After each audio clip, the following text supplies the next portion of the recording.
guess the places that I've been. You never guess the places that I've been. 'Cause everything is like a dream, yeah, but only in that dream that I live in. I'm never gonna let the day begin. Never gonna let the day begin. 'Cause everything is like a dream, yeah, but only in that dream that I live in. Oh, don't wake me up before you go, and I'll just make this bed my home. Oh, darling, please just let me sleep. Give me my dreams.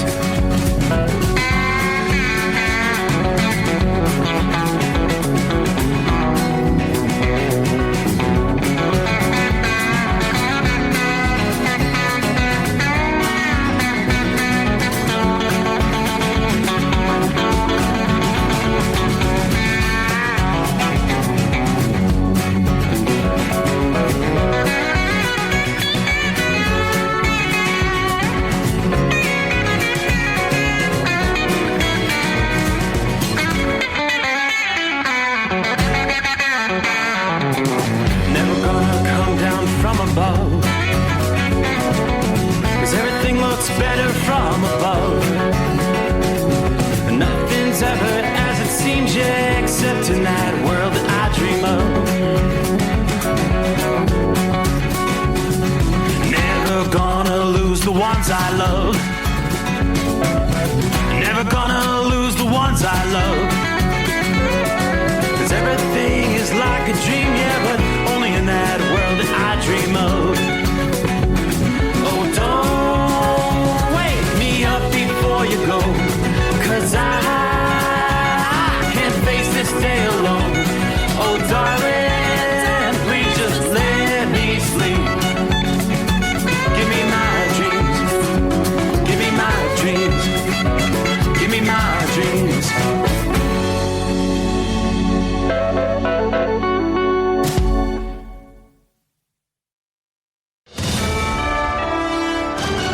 USA Radio News, I'm Anthony Lucero. Homeland Security Secretary Kristi Noem says Minnesota Governor Tim Walz and Minneapolis Mayor Jacob Frey have inflamed the public with their response to the fatal ICE shooting in Minneapolis. They've encouraged the kind of destruction and violence that we've seen in Minneapolis the last several days, and I would encourage them to grow up, get some maturity, act like people who are responsible, who want people to be safe. Noem made that comment during an appearance on CNN's State of the Union. Minneapolis Mayor Jacob Frey says there's deep mistrust of federal agencies after an ICE agent fatally shot 37-year-old Renee Good, urging state authorities to be included in the probe and criticizing the federal narrative. If it was an FBI investigation that was done jointly with an investigation from the Bureau of Criminal Apprehension, we could have had some trust. Frey told NBC's Meet the Press that Minnesota officials do not trust an FBI-only investigation into that shooting. They want the State Bureau of Criminal Apprehension involved for transparency as protests continue over that incident. Iran is warning President Trump that any U.S. attack would lead to Tehran striking Israel and U.S. military bases in the Middle East. Reuters says Israel is on high alert for the possibility of a U.S. intervention to support protests in Iran. That current unrest there started in late December when the Iranian currency plummeted to an all-time low against the U.S. dollar, sending many shopkeepers in Tehran out into the streets in anger. An internet blackout imposed by Iranian authorities late last week is still in effect. And some residents in the Iranian capital tell CNN the blackout has galvanized more people to join the protests. I'm Scott Carr in Washington. Cuba is pushing back after President Trump urged Havana to cut a deal with the U.S. President Miguel Diaz-Canel says Cuba is sovereign and accuses Washington of aggression after Trump warned oil would be cut. From America's News Network, USA Radio News. Business owners, are you paying high phone bills for old school systems and lousy service?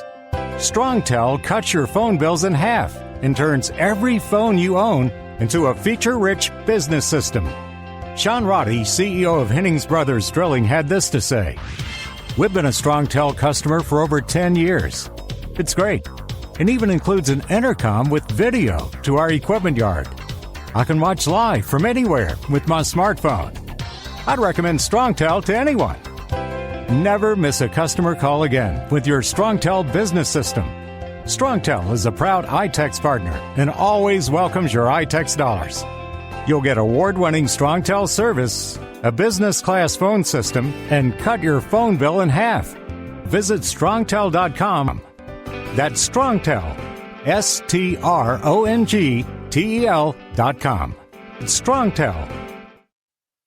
Health coverage for menopause symptoms are now the law in New Jersey. Hot flashes, night sweats, mood changes, brain fog, and insomnia. They'll no longer be viewed as mere annoyances for New Jersey women going through menopause or perimenopause. Outgoing Governor Phil Murphy has signed a bill requiring health insurance companies to pay for diagnosis and treatment. Menopause-related symptoms, according to the Mayo Clinic, result in $1.8 billion in lost productivity each year across the U.S. I'm Sarah Lee Kessler. 6 people are dead after a gunman went on a shooting spree in Mississippi on Friday night. The sheriff's office in Clay County says a 24-year-old man, Derek Moore, faces several charges of first-degree murder after shooting and killing 6 people. His father, brother, uncle, a 7-year-old cousin, a church pastor, and the pastor's brother at 3 separate rural locations. Moore was arrested in Cedar Bluff late Friday after dozens of local, state, and federal officials flooded the northeast Mississippi region. Police say evidence and witnesses indicate Moore was the only shooter. He's being held without bond, and the Clay County DA has said he expects to pursue the death penalty in the case. I'm Scott Carr. Actor Daniel Stern, best known from Home Alone, was cited by police in Camarillo, California on December 10th for allegedly soliciting prostitution. He wasn't arrested and has not yet commented. The matter remains a misdemeanor citation. For USA Radio News, I'm Anthony Lucero. iLocal.net is offering a free website analysis to improve the online presence of your business. Business owners across the U.S. turn to iLocal.net to improve their search engine rankings. Search engines are constantly changing their algorithms. You need the professionals who know how to use those changes to benefit your business. Don't hope for new customers. Get found and be chosen. Visit iLocal.net/go for your free website analysis. iLocal.net/go. At Hot Shot Secret, we share the science behind common diesel problems and their solutions. For example, Hot Shot Secret Diesel Extreme. Today's ultra-low sulfur fuels leave injector deposits causing frequent DPF regens and low throttle response. Diesel Extreme is a once every 6-month treatment that will clean your entire fuel system, including the tank, lines, pump, and the injectors. Hot Shot Secret Diesel Extreme is available nationwide at truck stops, fine farm and auto stores, and online at hotshotsecret.com. Did you miss an episode of the Steve Summers Overnight Drive? Or just want to relive a little bit of the magic? Don't worry. You can download the Steve Summers Overnight Drive wherever you get your podcasts. Don't miss a single second of the show that was recently named one of the best late-night shows in America. Make sure you like and subscribe to the Steve Summers Overnight Drive so you don't miss a single episode. The Steve Summers Overnight Drive. Available wherever you get your podcasts or online at overnightdriveradio.com. Another dark night on the interstate. Another 100 miles in the pouring rain. These are worth all the time I've spent away. Another dark night on the interstate.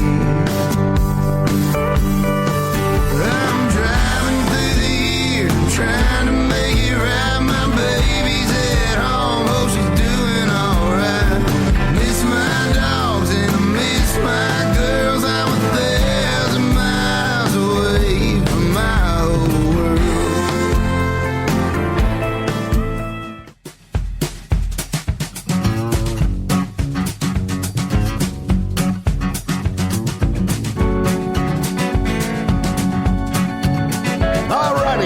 The microphone as we do indeed cross over the midnight hour in the Eastern Time Zone. So here we go again. A new week comes our way. As we close out the weekend from time zone to time zone,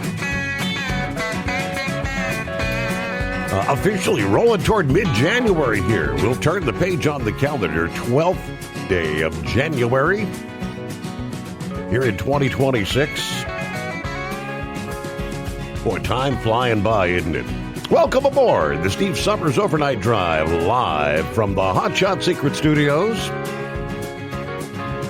Yeah, it's feeling more like January outside the secret bunker. Back to the long sleeves, back to the winter coat when you step outdoors. And actually, starting off the weekend, boy, it was just downright beautiful. Spring-like, no doubt about it. But back to reality.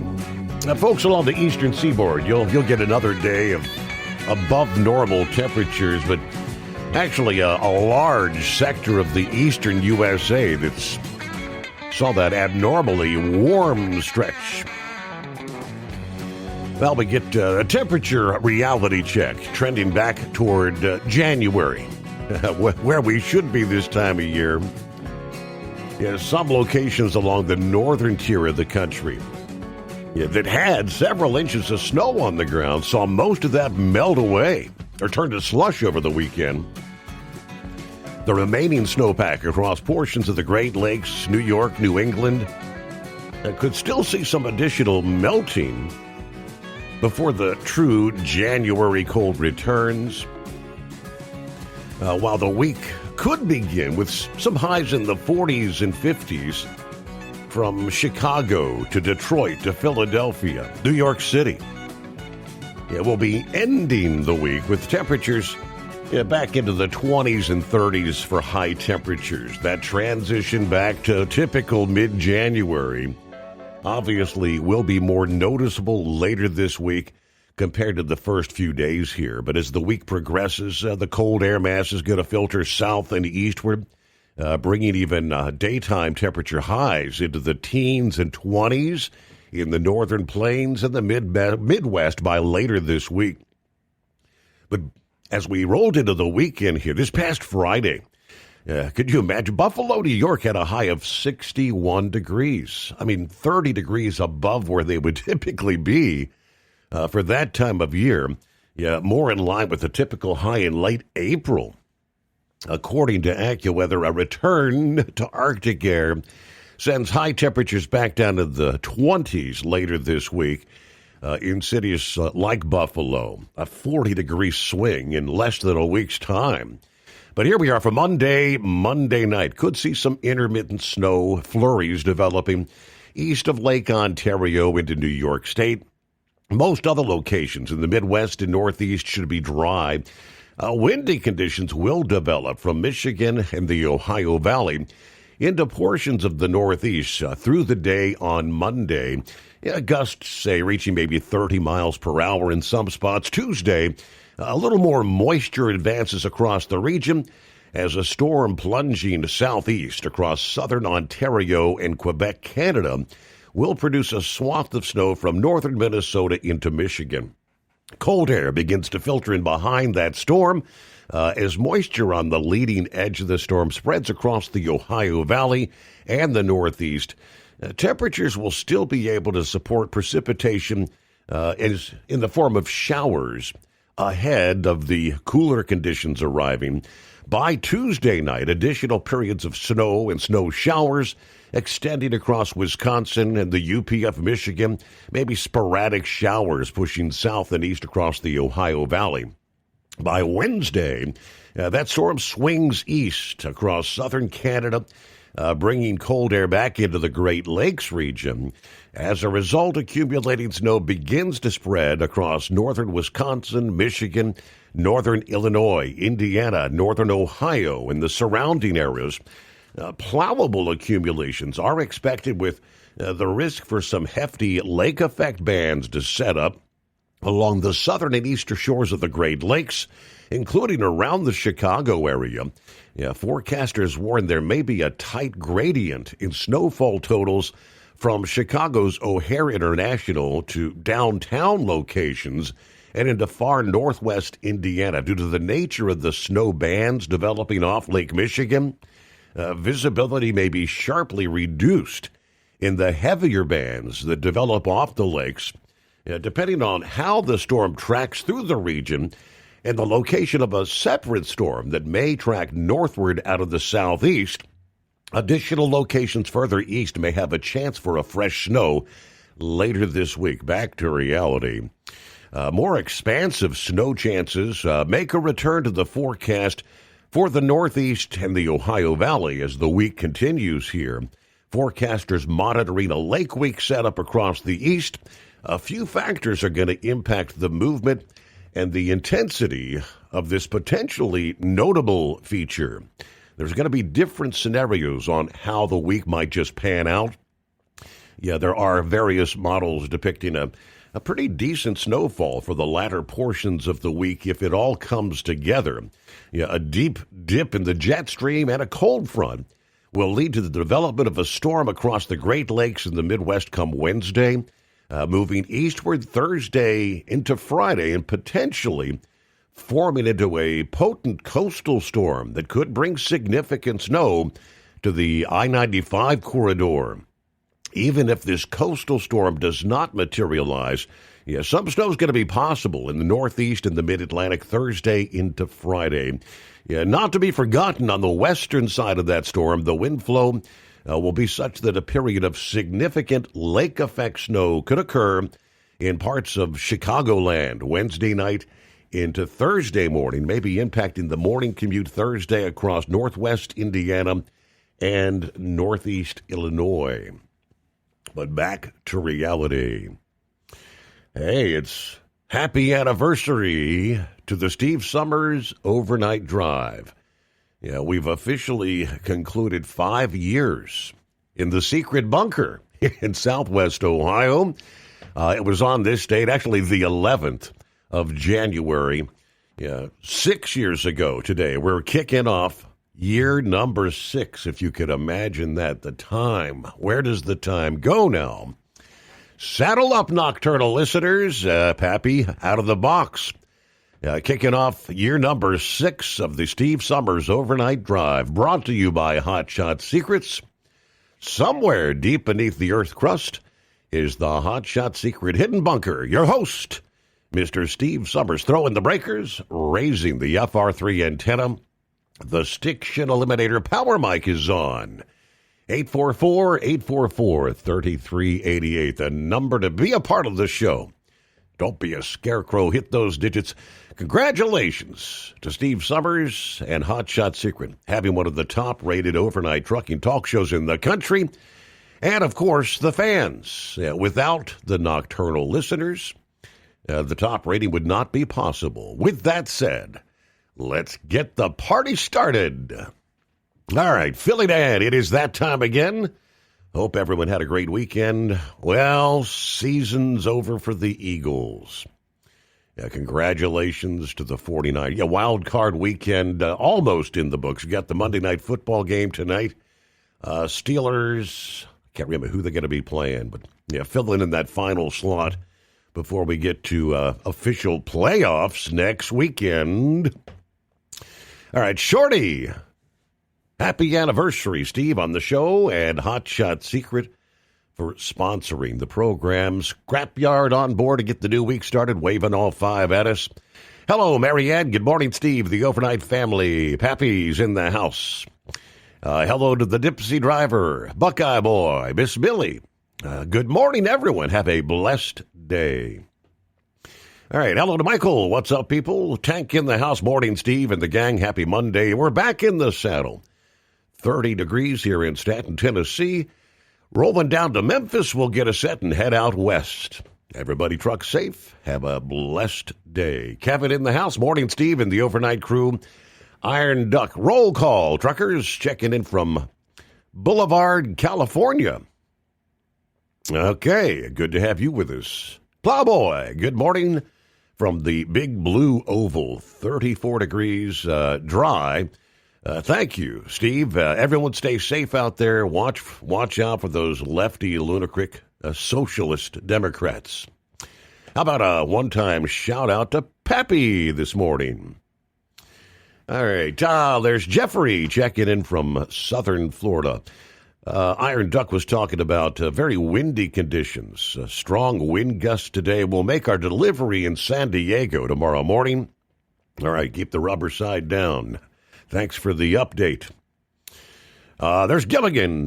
Good morning, Steve, fellow listeners. A windy night at the GMA and BNS Enterprises skyscraper. A cool 30 degrees. Congratulations on kicking off year number 6 of the overnight drive. Everybody keep it shiny side down. Thank you for joining us this morning there, Gilligan. Hello, John Rigsby. Morning, all the overnight family. Happy 6 years. If all goes well, it goes fast. Well, winter's back anyway. We're down to 26 here in Indianapolis tonight. Happy Monday. Have a good night, and God bless all the listeners out there. There's Jerry. Welcome back, everybody. Hope you had a great weekend. 26 degrees here in Kokomo, Indiana. Unfortunately, spent the weekend in the crash house with unbelievable belly pain. Hopefully, we'll get some answers and relief tomorrow. But thank you, the Hot Shot Secret, for supporting the Steve Summers Overnight Drive for all of us to enjoy. Tell them you love them every chance you get. All right, Chris said it should be a hoot going through the Twin Cities. Yeah, the pandemonium continues, right? There's Tony. Hello, Steve, the entire Hot Shots Nation. Southern Illinois, along the banks of the Ohio River at 32 degrees. It's a chilly night, but Mama's got the coffee ready. I'm on my way. Who else we got there? Jack at the home 20, having a mixed drink. 28 degrees, wind chill of 10 in Red Lion, Pennsylvania. I don't start my week till tomorrow night, so everybody be safe out there. Let's see, Steve. I guess, is that the Michigan Madman? Yeah, hello, everyone. One of the best weeks coming up in racing as the Chili Bowl Nationals will be on all week. So you know what I'll be watching? Flow Racing. Everybody have a good night. So it's here, the Chili Bowl Nationals, right? Got a little update on some of the stars of NASCAR that will be participating there in the Chili Bowl Nationals this week as well. Several big names competing there. And also, happy anniversary to the Overnight Drive from the Michigan Madman.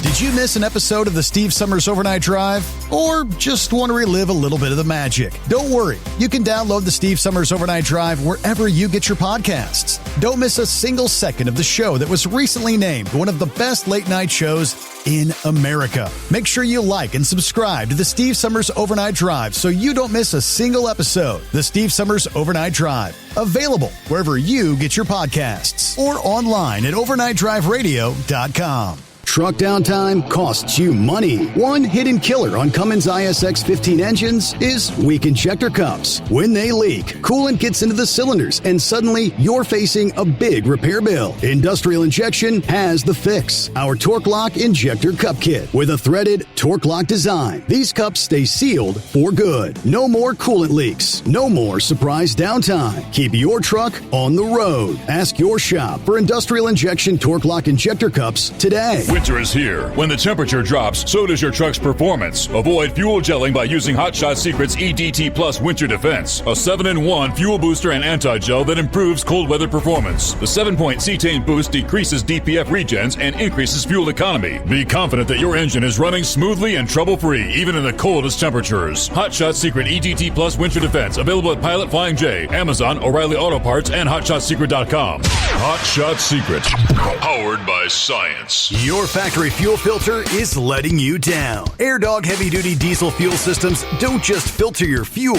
The AirDog fully optimizes your truck's fuel system for peak efficiency. The factory-provided filter simply removes particulates and water from fuel. The AirDog system removes all contaminants, including entrained air, water, and particulates, and feeds the engine pump with optimal pressure. Check out AirDogDiesel.com to learn how you can capture every bit of performance and efficiency from your fuel system.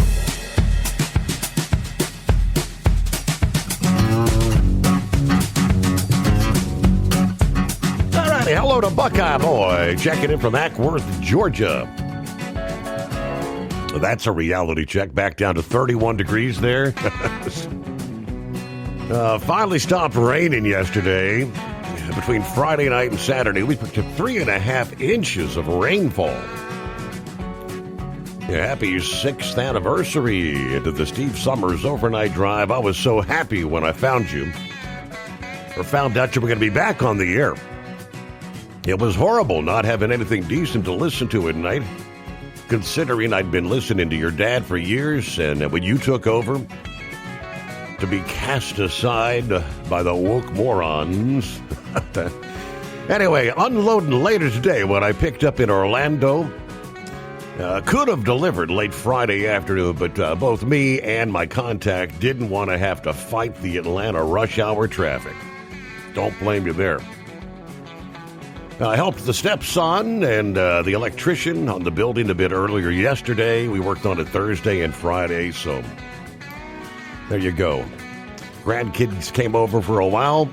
Go Indiana! Have a great night. Everybody be careful out there. Of course, Indiana college football. The national championship is set. Indeed, Miami will face off against a still undefeated Indiana. Can Indiana truly make it? Wire to wire, start to finish of the season without a loss? Now, there's one game yet to determine that, and that will be the championship. Which I guess that's, 1 week from tonight, right? The 19th, a Monday night? All right, Cowboy, happy anniversary to the Steve Summers Overnight Drive and Hot Shot Secret. Congratulations on 6 great years. Santa Claus, top of the morning, 42 degrees here in Elk Grove, California. Congratulations on the show, and my 49ers survive for another week. Okay, winning their wild card game. Yeah, that's they're the ones that beat the Eagles, right? Yeah, Philly Dan, sorry about that. Horse Feathers, happy anniversary. Lauren Weiss, 2-time world champion bull hauler. 29 degrees, clear skies in the Twin Cities tonight with the powerful chrome-plated cow truck pointed east towards America's Dairyland at a high rate of speed. The first full week of January has been epic. Hey, special shout-out to the Steve Summers Overnight Drive and 5 years of independent radio from the land of 10,000 lakes. Thank you so much. 2-time world champion bull hauler. There's Peter. Good morning from Kansas City this morning. 844-844-3388. The number to dial us up. We'll get to some of our industry headlines coming up here. Interesting developments when it comes to the capture of Maduro there in Venezuela a week or so ago. Very interesting, where apparently some sort of a new weapon was used, to my understanding, for the very first time. A new, mysterious, overwhelmingly powerful tactical weapon, I guess for the first time used in modern warfare. Yeah, stop what you're doing and listen to this. White House Press Secretary Carolyn Leavitt posted over the weekend on X, drawing some fresh attention to some of the chilling eyewitness accounts, they tell us. Venezuelan soldiers were reportedly brought to their knees, bleeding through the nose and vomiting blood, according to eyewitness accounts from one of the Venezuelan guards to the dictator. At one point, they launched something. I don't know how to describe it, according to the account posted on X. It was like a very intense sound wave.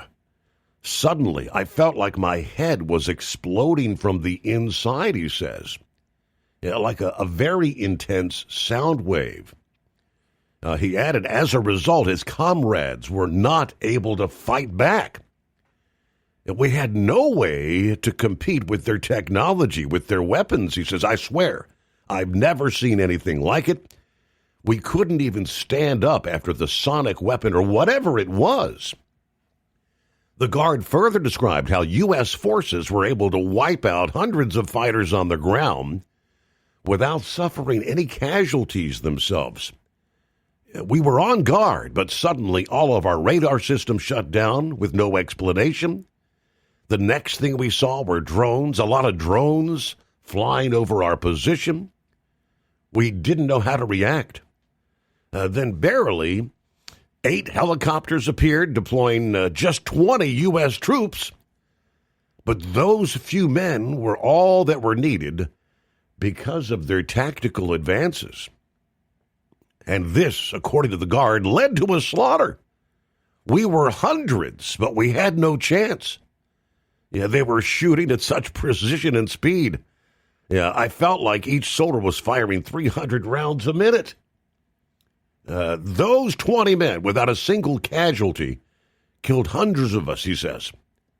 We had no way to compete with their technology and their weapons. I've never seen anything like it. What was it?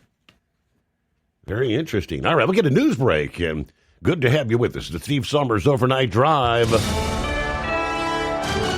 USA Radio News, I'm Anthony Lucero. Senator Tina Smith says the Trump administration is attempting to cover up what happened during last week's fatal ICE shooting in Minneapolis. What I mean by that is that you can see everything that they are doing is trying to shape the narrative to say what happened without any investigation. Smith appearing on ABC's This Week, and she's accusing federal officials of shaping the narrative before an investigation.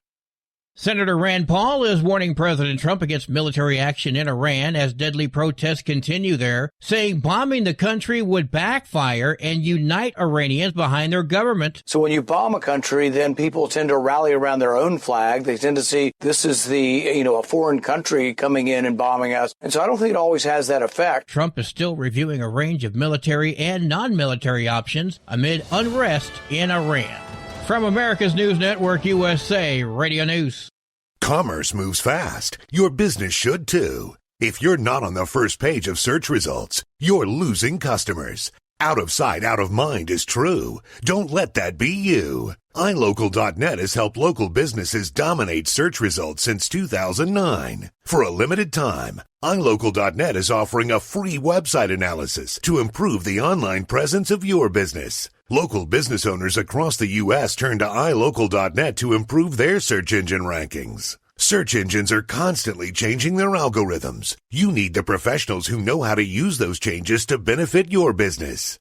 Don't hope for new customers. Get found and be chosen. Call 888-699-2407 for your free website analysis. Don't wait. Call 888-699-2407. That's 888-699-2407. For your free website analysis, call 888-699-2407.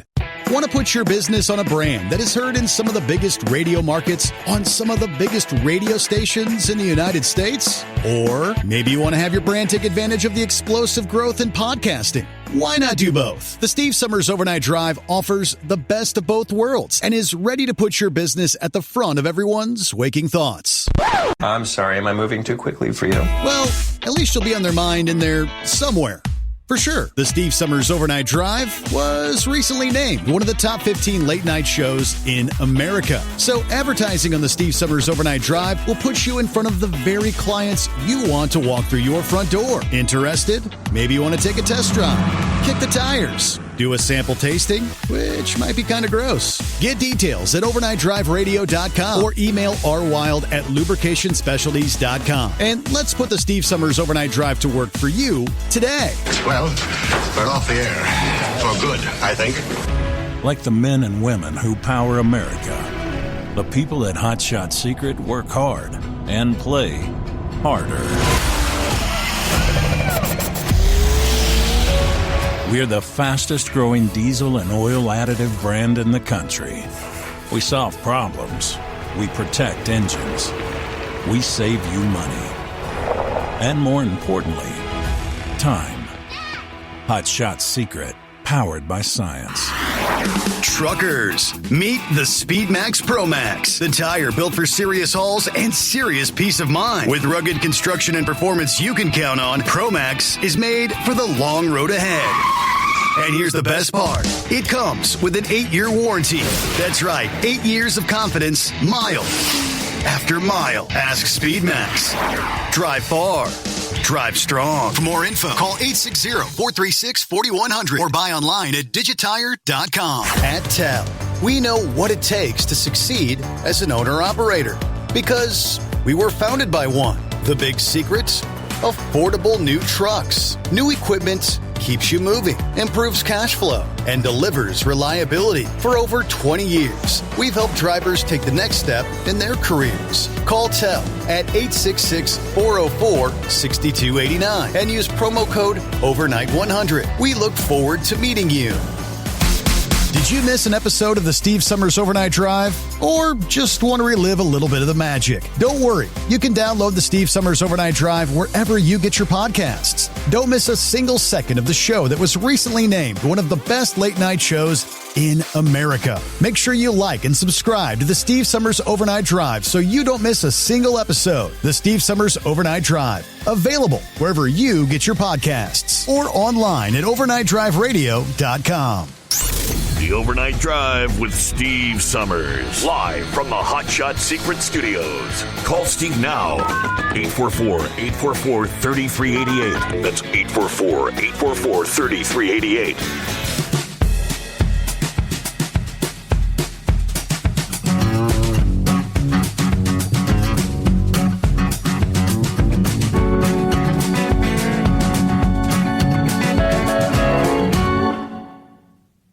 All righty, got a brand new day coming our way. Well, traditionally, it'd be the greatest day of the week. According to Captain Ron. Anybody got an update on Ron? How's he doing? Making any progress? Are you finding something there? What a way to start the new year, right? I was just looking at some of the other headlines. I don't know. I'm curious as to whether they'll give us any more detail. Yeah, whatever this secret weapon was. Yeah, they may or may not. Fox News headline says, sonic weapons claimed in Venezuela Maduro capture. As the previous story said, troops bleed from nose, vomiting. New York Post headline, U.S. uses a powerful sonic weapon in Venezuela during raid. Was it some sort of maybe a microwave sort of weapon that disrupted the electrical systems? The Times of India said, or it attacks the brain's temporal lobe without passing through the ears, unlike ultrasound. I don't know. But I guess to some extent that explains the ability of U.S. forces to get through so many guards there. Meanwhile, indeed, we had some college football. Well, I went 1-1. It'll be. Well, I just Steve Summers went 0-0. Yeah, I guess I went 2 for 2. I'll drink me a beer and start answering my phone, Ed Summers.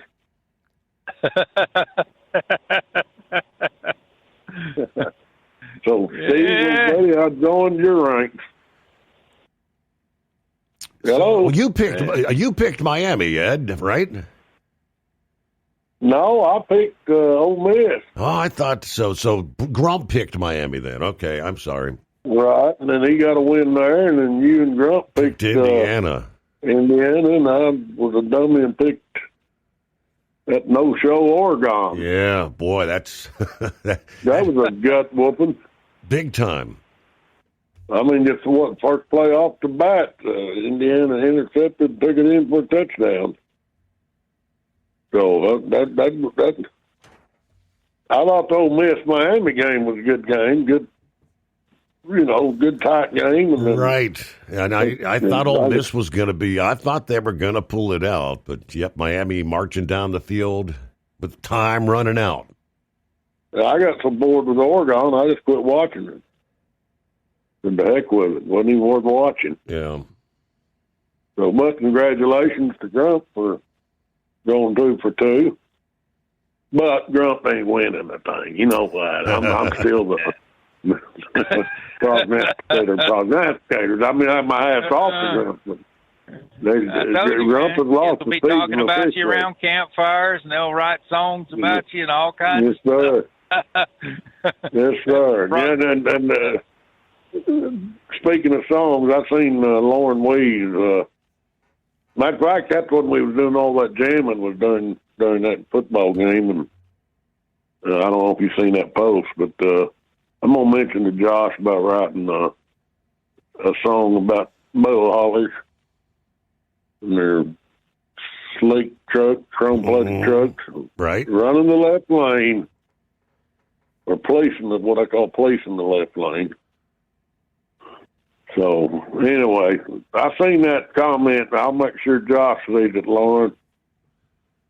So, and he did say, Steve, right quick, too, that his drummer was wanting to call in with him, and I said, well, why don't you just have the whole band call in with you? Everybody call in, and then Steve will bring you all in together, and the steel guitar player that you like so much. Yeah.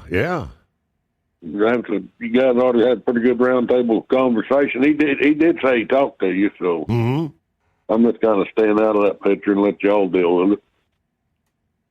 So that's good. One set of news about Josh Malloy, getting ready to crank off his concert tours for the year.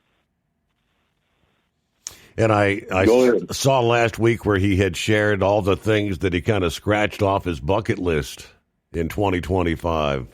It was a good year. Yeah, outstanding year. He's so busy when he gets home, and we rarely have time to even see him.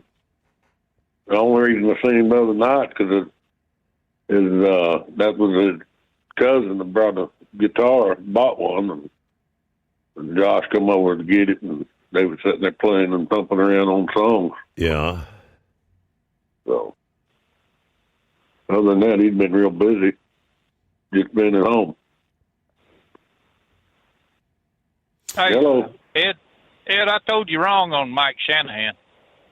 I was thinking Kyle Shanahan, but that is Mike Shanahan, the coordinator. But that was Mike Shanahan, a different family. He was Mike was a pro football player himself. He played and him and Cignetti got together. He's the play caller for. He can play caller for Indiana. He played for Pittsburgh. And, okay. Then he his coaching career kind of started off at after he got released from the pros. He was with the Jets and Buccaneers, and then he got released and he went to Cignetti picked him up, as an offensive coordinator. He was tight end in the pros and also in college football, but he's pretty damn good too. I remember him, playing. I got him mixed up with Kyle, but Kyle's the one. He's stayed with Denver, but he's a hell of a coach, man. He was doing some serious play calling, and I think that's what just sent him over the top, and. You got to take your hat off of Mendoza, man. That kid he's a class act. I mean, you never heard I or me or anything like that. It was always we and the team and how they play together. And, like I said, they're the lowest penalties right now in college football, period. They've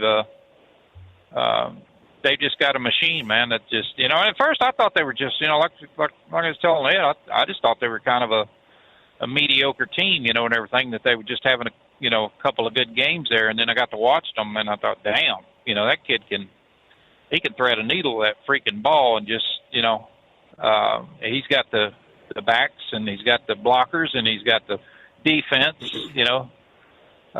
just to keep it going. But defense didn't really get too great of a work. I mean, they offense stayed on the field a lot during during this time, but during this game with Oregon. But yeah, it was to me, it's just, I don't know what the hell happened to Oregon, other than the fact that I think they just rely so damn much on Dante Moore, and they just can't cover something like Fred Mendoza. I mean, that guy's just amazing. I mean, he can scramble, he can run, he can do a lot of, he can plow through a damn line, and he just, that's what he did. But they put a butt whooping on him. That was something else. Yeah, that's what befuddled me. They played in the regular season, and it was a closer game, and God, it just like Indiana progressed forward, and Oregon just went backwards. Yeah. I mean, it was 30-20, I think, in the regular season when they played, but to come out there.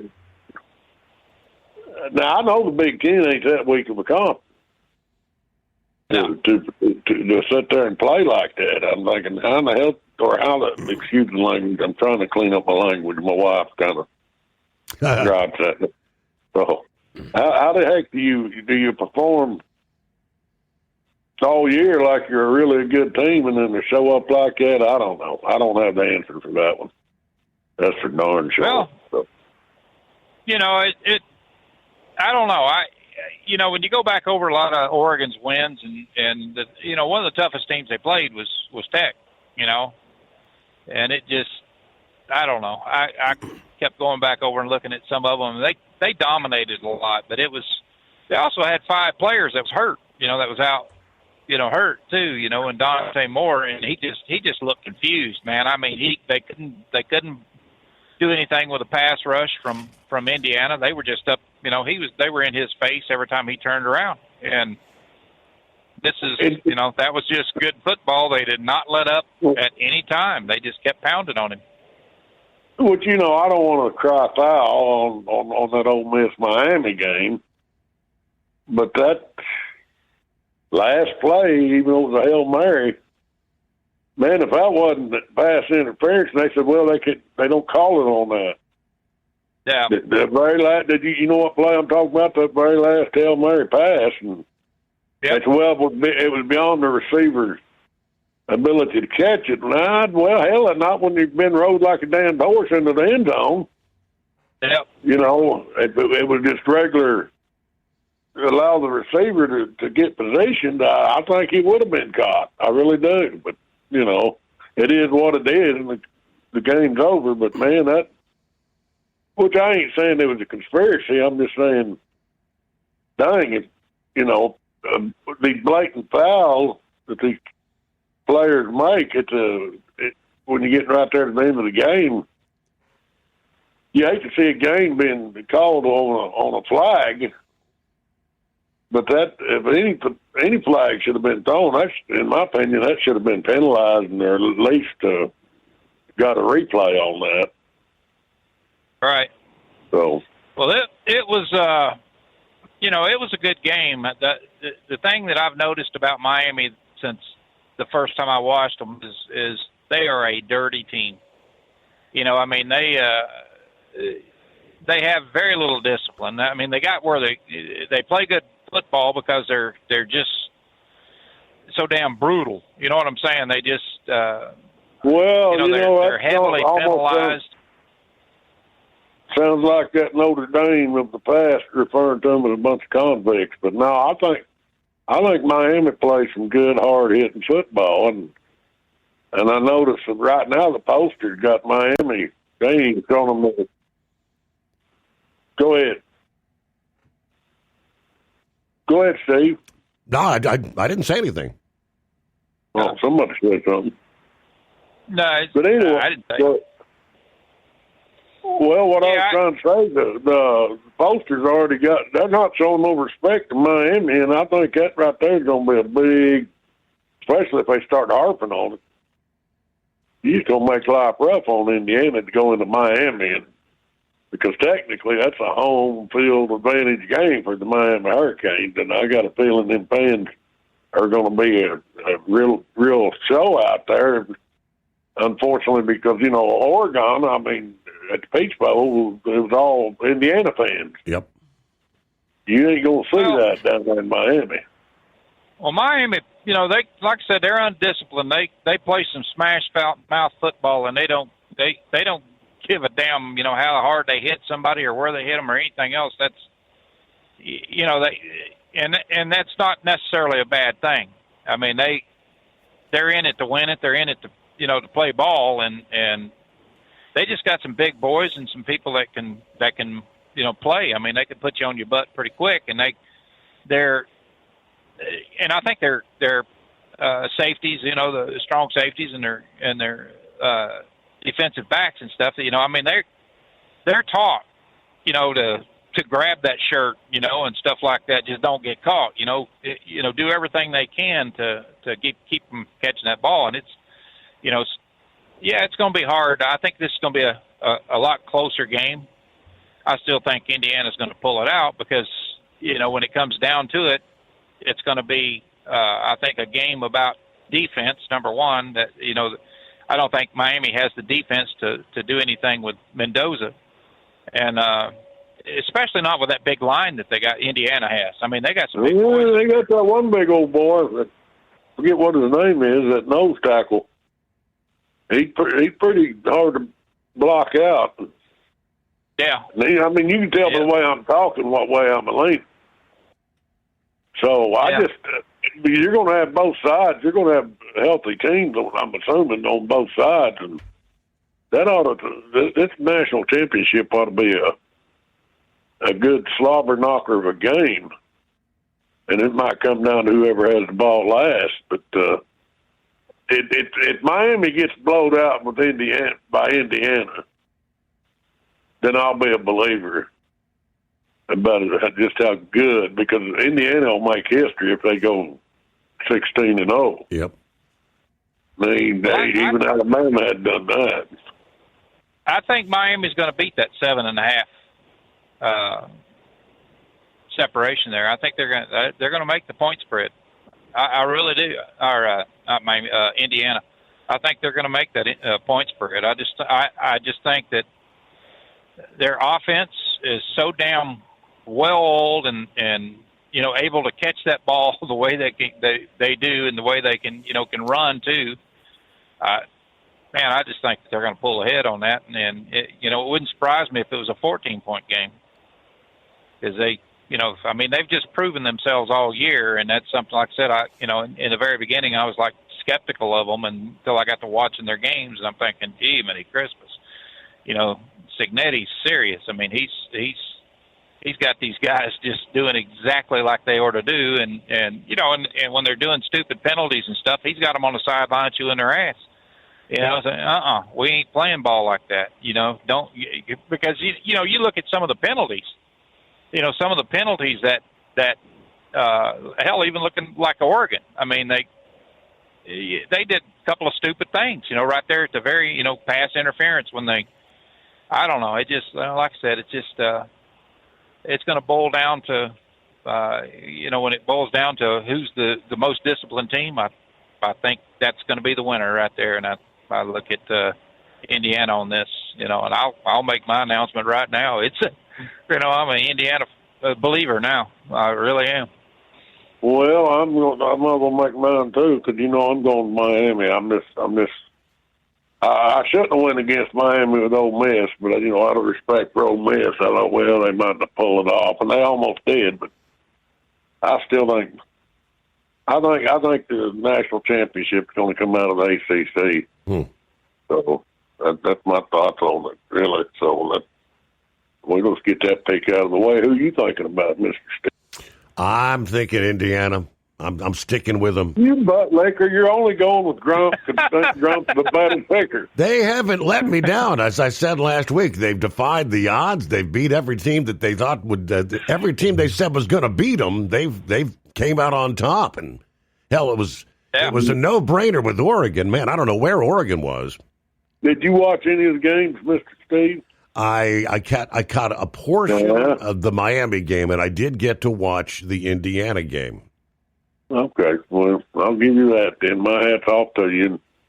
Yeah, we're gonna let Heat Wave have his man card back, but next year he better shape up and accept his slap arounds that he deserves, especially if he's gonna keep rooting for them slow bows, you know. But he can have his card back. I'm an off guy, but you know, you start talking about the teams loading for next year. Oklahoma's making a hard run with what the people they're bringing in. Guarantee you so. Yeah, they're bringing in some hitters, and so's Clemson. Clemson's, you know, they've been out there with their clipboards and doing some recruiting and stuff. And Missouri, you know, they're picking up some decent folks. Yeah, it's going to be but I like different. Sweeney's attitude about that portal too, though. And I think it was one of the assistants who was talking that they're just not going to bring players in that hadn't, you know, yeah, maybe they will play for another team, but, you know, Indiana's got their, I mean, Clemson's got their own culture. And if you haven't come in and sweated and puked and get knocked around in their practices, to walk in there and think, well, I'm worth all this and a whole lot more, they're just not buying into that culture. And that's why you're not seeing them go to the portal. I don't think they're going to go to the portal. They want to take players and develop them. You know, just like Saban did, develop those guys. But the only thing about the portal, without it being beat up, is it has brought a lot of parity and even the level playing field for all these various teams. And now that you got to admit. It's made for, you know, I love the portal for that reason right there. It's not just a one-dog pony show, you know what I mean? Like back during the previous BCS, that it was just Alabama or Georgia or Clemson. Nobody else even really had a snowball's chance of it. You know, Oklahoma a couple of times got into the mix, but I do love it for that. I want to see how it's going to do after all these collectives get together. You know, because they're all kind of like teaming up, and I want to see, you know, what's going to happen after these collectives, whether they're just going to shoot for the money or what they're going to, you know, how this is going to happen. I mean, you know, it has the potential of ticking off a lot of coaches, you know, for poaching and, you know, players in and saying, you know, we can get you a better deal here. You know, yeah, that's where the ugly. You probably won't hear anything of them when they say, you know, we can get you a better education here. They're not going to say that. They're going to say, you know, we can get you a better starting spot or something like that here, you know, to make you shine for the NFL. I hate the fact that, you know, that's where it's coming to with all this. You know, is that they're, you know, it's like the minor leagues of the NFL right now, you know, are going to be, you know, with this crap. So. Yeah. That's why that Kansas State coach went on and retired. He said, man, he couldn't deal with that NIL stuff. He said he'd spend more time on the phone with the players' collective partners and been concentrating on this team. Yeah. And the first thing, they're just going to make him have a heart attack because they're putting too much pressure on him, and he just didn't want to deal with it no more. So my hat's off to him. I don't blame him. But that goes back to what you just said. You're going to get your case with coaches are poaching these players. Yeah. Yeah. And then it's going to go, like Steve said earlier in the year, it's going to start leaching over into the high school ranks. Uh-huh. Yep. And that's, you know, it's a shame when, you know, when these players, before they ever walk out on the field, the first thing the coaches and everybody's telling these new players and everything is, you know, who's your lawyer, number one, who's representing you, and number two, who's your agent? You know, are you going through the collectives? You know, it's like, damn, you know, you need a lawyer and you need an agent just to go to school, you know, and to get out on the football field. But, you know, I don't know. Like we talked earlier, I said, you know, that, Look at Mendoza. I mean, every pro team in the world's looking at him right now, you know, and they got, you know, radars up and everything like that. But this is one very, very smart guy. He's a very good student, you know. Well, his brother is back up. Yeah, his brother is. Yeah, and Fred, Fernando's gone after. This will be his last game, and he's a senior, so he's going to be out. And then but even Cignetti said, brother's a damn good quarterback, but that doesn't mean he's going to be the starter. Mm-hmm. So we'll see what happens. But Well, we're wrapping up hour number 1 here. If you have more, hang in there because we got to get our news break. Rolling into a Monday. I don't know. Greatest day of the week. What do you say? It's 844-844-3388. Want to put your business on a brand that is heard in some of the biggest radio markets on some of the biggest radio stations in the United States? Or maybe you want to have your brand take advantage of the explosive growth in podcasting. Why not do both? The Steve Summers Overnight Drive offers the best of both worlds and is ready to put your business at the front of everyone's waking thoughts. I'm sorry, am I moving too quickly for you? Well, at least you'll be on their mind in there somewhere. For sure, the Steve Summers Overnight Drive was recently named one of the top 15 late-night shows in America. So advertising on the Steve Summers Overnight Drive will put you in front of the very clients you want to walk through your front door. Interested? Maybe you want to take a test drive, kick the tires, do a sample tasting, which might be kind of gross. Get details at overnightdriveradio.com or email rwild@lubricationspecialties.com. And let's put the Steve Summers Overnight Drive to work for you today. Well, we're off the air. For good, I think. Your factory fuel filter is letting you down. AirDog heavy-duty diesel fuel systems don't just filter your fuel. The AirDog fully optimizes your truck's fuel system for peak efficiency. The factory-provided filter simply removes particulates and water from fuel. The AirDog system removes all contaminants, including entrained air, water, and particulates, and feeds the engine pump with optimal pressure. Check out airdogdiesel.com to learn how you can capture every bit of performance and efficiency from your fuel system. Did you miss an episode of the Steve Summers Overnight Drive? Or just want to relive a little bit of the magic? Don't worry. You can download the Steve Summers Overnight Drive wherever you get your podcasts. Don't miss a single second of the show that was recently named one of the best late-night shows in America. Make sure you like and subscribe to the Steve Summers Overnight Drive so you don't miss a single episode. The Steve Summers Overnight Drive. Available wherever you get your podcasts or online at overnightdriveradio.com. USA Radio News, I'm Anthony Lucero. Border Czar Tom Homan says the actions of the woman fatally shot by an ICE agent in Minneapolis could fall within a domestic terrorism definition. And it's illegal. Let's remember, what she did was a crime. It's illegal to interfere and impede ICE law enforcement officers. That's why we're there. Homan speaking on NBC's Meet the Press. He urges patience in the investigation as protests continue and accounts differ over what exactly happened. The U.S. has conducted large-scale strikes against multiple ISIS targets in Syria. U.S. Central Command said Saturday that over 20 aircraft fired munitions in about 35 locations in Syria, and the aircraft included Jordanian F-16s. Central Command said the strikes were part of Operation Hawkeye Strike and were in retaliation for the ISIS attack on U.S. forces in Syria last month. 2 U.S. soldiers and 1 civilian interpreter were killed in that attack. I'm Lisa Carton. Senator Chris Murphy warned the U.S. takeover of Greenland could be the end of NATO. It would be the end of NATO, right? I mean, NATO would have an obligation to defend Greenland. Murphy told NBC's Meet the Press that alliance obligations could draw America into conflict with Europe, as President Trump says he's ready to act on Greenland.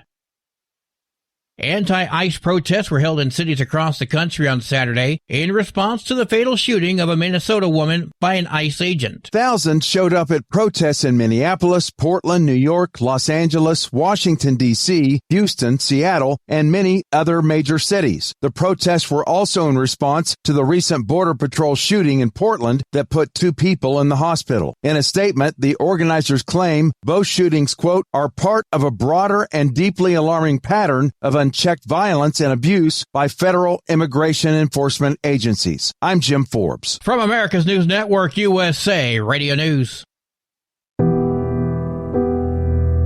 No matter who we are or where we come from, we all experience difficulties in life. Military veterans know that sometimes it takes strength and determination to make it through. Whether it's obvious physical challenges or struggles on the inside, it takes strength to ask for help when you need it.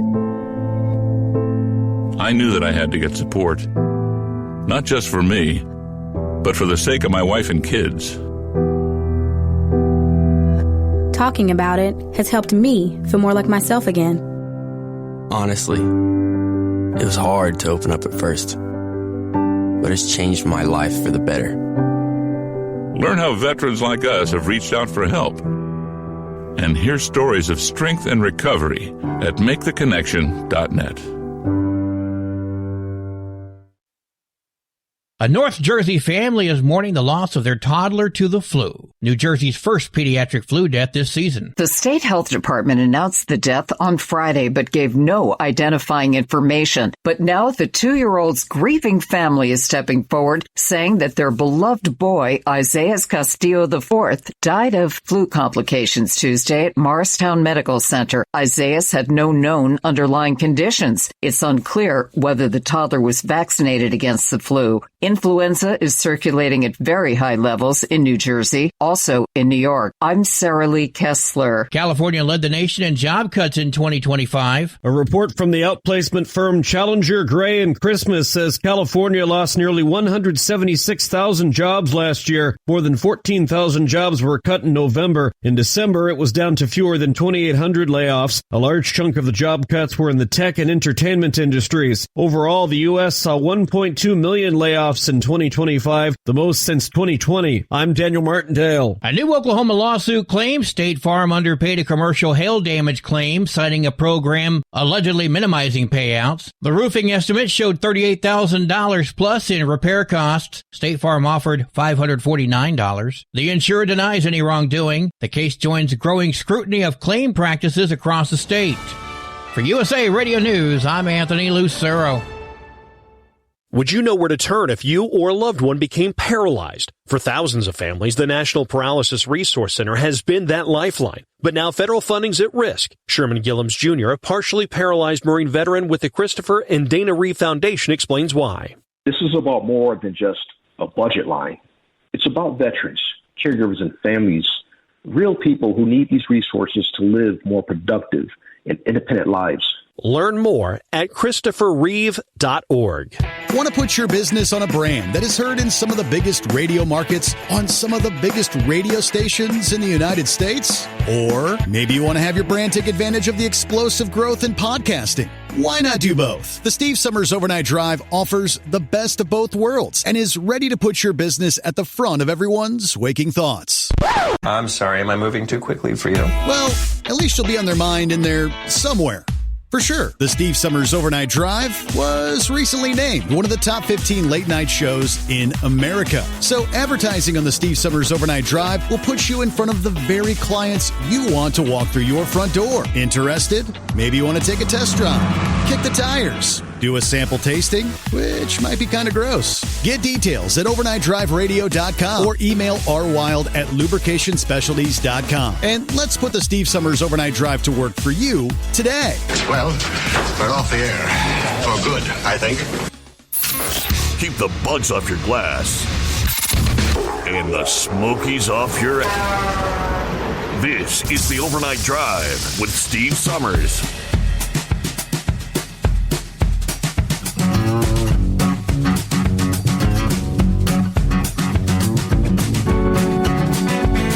And away we go. Get a brand new day underway. Settle in for a Monday as we turn the page on the calendar, 12th day of January. Hard to believe, rolling to mid-month already. Yeah, right on the heels of last week's January fall, as we referred to it.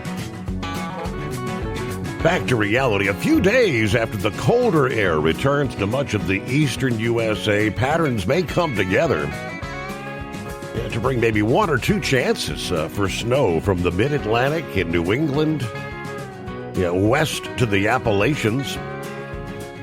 There's several caveats according to AccuWeather. Yeah, there's potential for accumulating snow in parts of the Northeast this week, depending on the track of 2 coastal storms.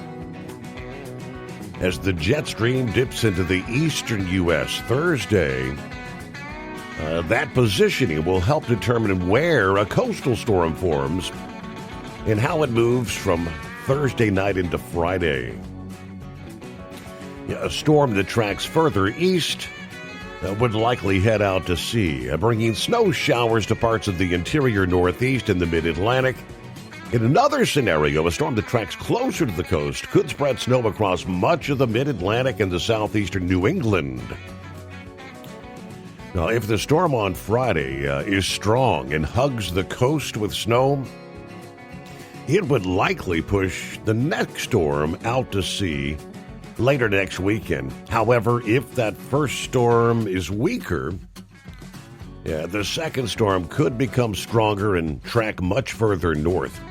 Despite the 2 chances, it is possible that major cities in the I-95 corridor could miss snow from both storms.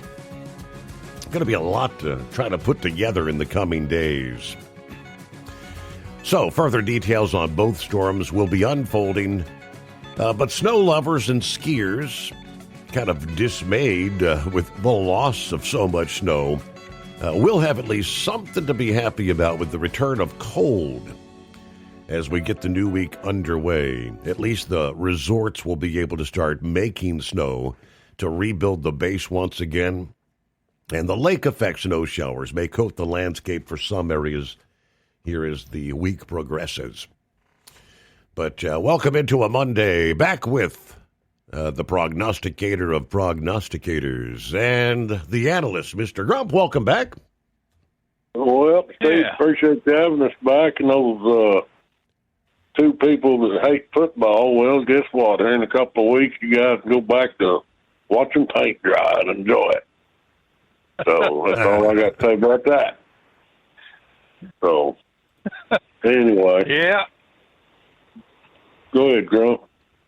No, it's been a good season here, and I've really enjoyed everything. And I have. I've really enjoyed it watching with you, and I've learned a lot about doing a little more analytic sides of it, the equation. So you've been a good instructor. I know that. So well, I've definitely learned. I learned to. You gotta. Well, don't be no horse feathers on me. No, you know your stuff, brother, and that's something right there that keeps you in the win column. And yes, sir. I kind of to give us a degree in radio sports broadcasting, and we can dump him and go fly our crazy Art Bell to get that crowd fired up. There you go. Looking to stab me in the back as usual. I was going to tell you, I'm going to change up the narrative just a minute. Captain Ron, and I'm getting ready to reinvent myself as far as what to do, because I need to work part-time, to kind of offset some of my retirement. And I was talking to the local mortician, and I'm going to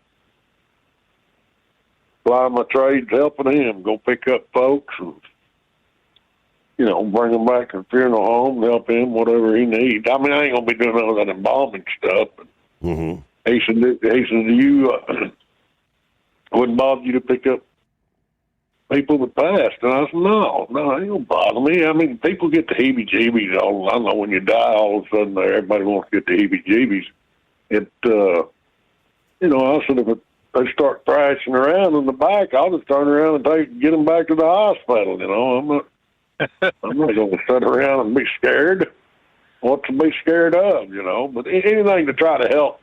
So this guy, he is just flat busy. And I told him, I said, his name's Bert. And Bert, my hours are just like a roller coaster. So, this guy's always on the go. And I said, you need somebody in the middle of the night to go, then give me a call. I think I'm going to go ride with him a couple of times because, I know picking folks up at the nursing homes or the hospitals are a whole lot easier but he said sometimes you have to go to their homes and pick them up, and he said that gets pretty tough. And so, That's what I'm going to do. At least give it a shot and see if I,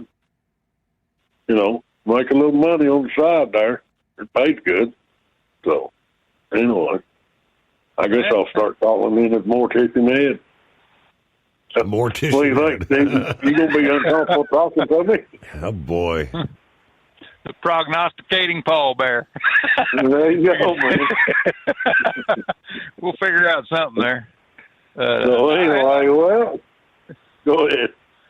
I'll tell you a little story about a good friend of ours. He was a mortician, and when my mom passed away, of course he took it hard because we grew up with him and stuff. But he he was telling me about a family that had come up to the funeral home, for one of them's mother who passed away, and they told him that it was customary for them to stay all night with the deceased, and he said, not here. He said, we locked the doors, and he said, your mom's going to be fine. He said,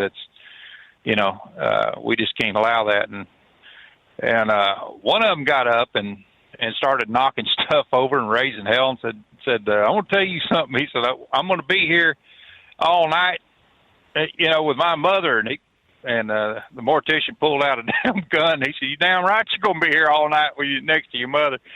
And he was telling that story, and I could just picture this guy doing it. I mean, he is that damn ornery, but it would, of course, in the South like that. But I was sitting there, and it's a somber moment because we're in there picking out coffins and stuff for my mother, and then everybody's sitting there dying, laughing, with this nut, what he's talking about. But it was, it kind of lightened things up, but it was hilarious. Well, that's what I'll be here all night with your mother laying next to her if you don't get the hell out of here. But, that's what a celebration of life is supposed to be. It's supposed to be really, it's supposed to be a happy occasion. Your loved one's gone, and which people grieve different, but to sit and just be downtrodden, you want to think about what the individual meant to you and all the fun things that they brought into your life. That's the way I like to look at things, and so it hopefully it'll work out, and maybe I'll spend my final years helping folks. And you got to when somebody passes, people have rights, even that once they've passed, you got to respect their rights. And you don't be showing them any disrespect. So, I'm very picky about showing people respect. And so hopefully it all work out. But Captain Ron might think about doing something like that. If he's going to go ahead and retire out. Mm-hmm. So there's ways you got to make a living somewhere.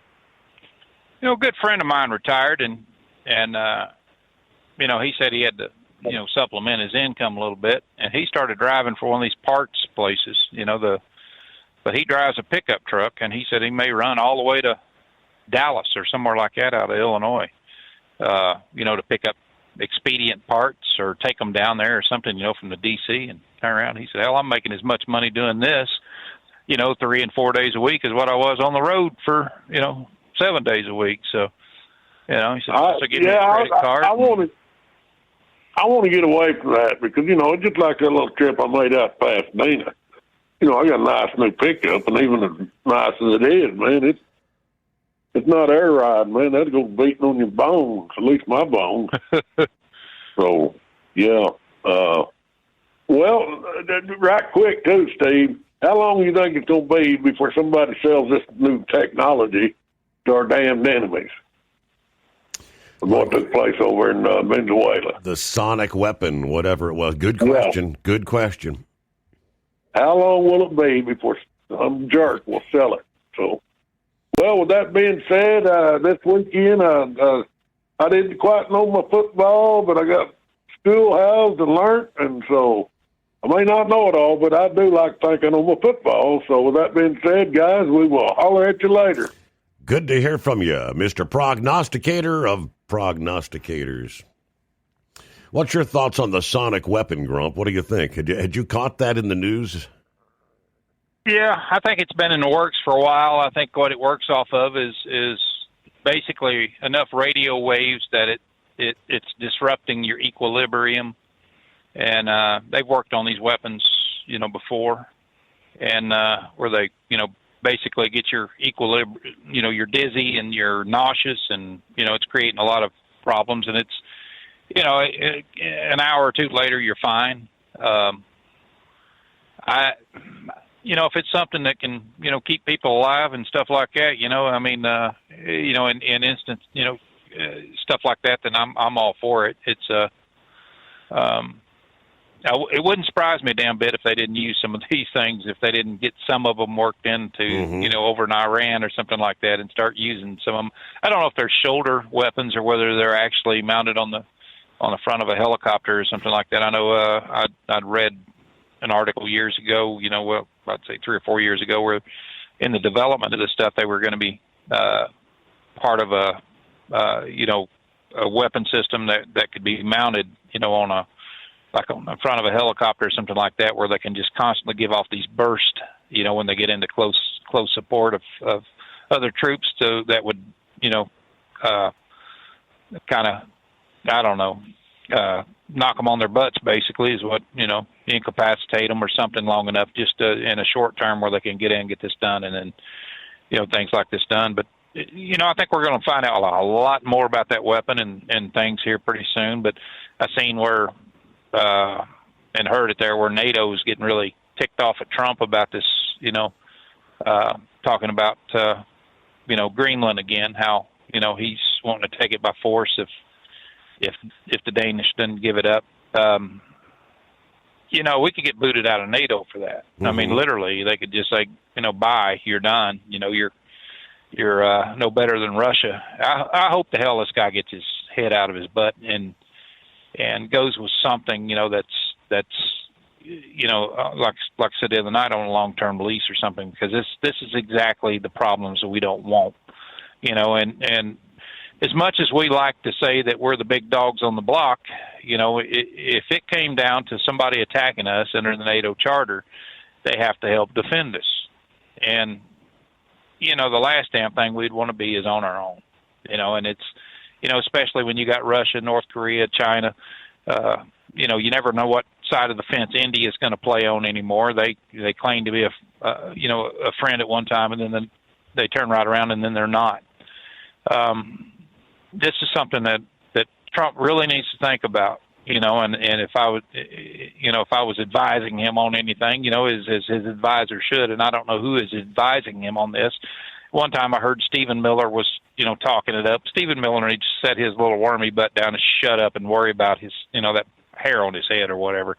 He's not a tactician. He's nothing to NATO. He's nothing, other than a mouthpiece, basically, is the way I picture Stephen Miller. I mean, every time there's a camera turned on, he's just standing in front of it, and he's, he may know what he's talking about and stuff like that when it comes to political analysts, but when it comes to the world stage and the repercussions of something like forcefully trying to take Greenland, I think that's not something that we want to try to do. We don't want to lose friends over something like this, the friends that we may need, in a big fight sooner or later. And that big fight's coming, man. I don't care who says what. It's going to happen one day. Somebody's going to get stupid and they're going to fire on an American ship, and then, for whatever reason, and then it's going to be on. And we would like to, call in our markers and say, look, we bled for you. Where's your troops that going to bleed for us? Right. Stuff like that. So it's, I think Trump really needs to think about what the hell he's talking about. He needs to, for once in his life, he needs to close that big mouth and use that brain, that he has. And he has a very high IQ, and he needs to listen to all parties on this. I mean, if they offered up a 100-year lease on this land and everything, and basically a lot of the mineral rights and things like that they had talked about, and he needs to seriously consider it. But just to sit there and say, owning's better than renting, well, you don't just walk into another country and take it over because you want the,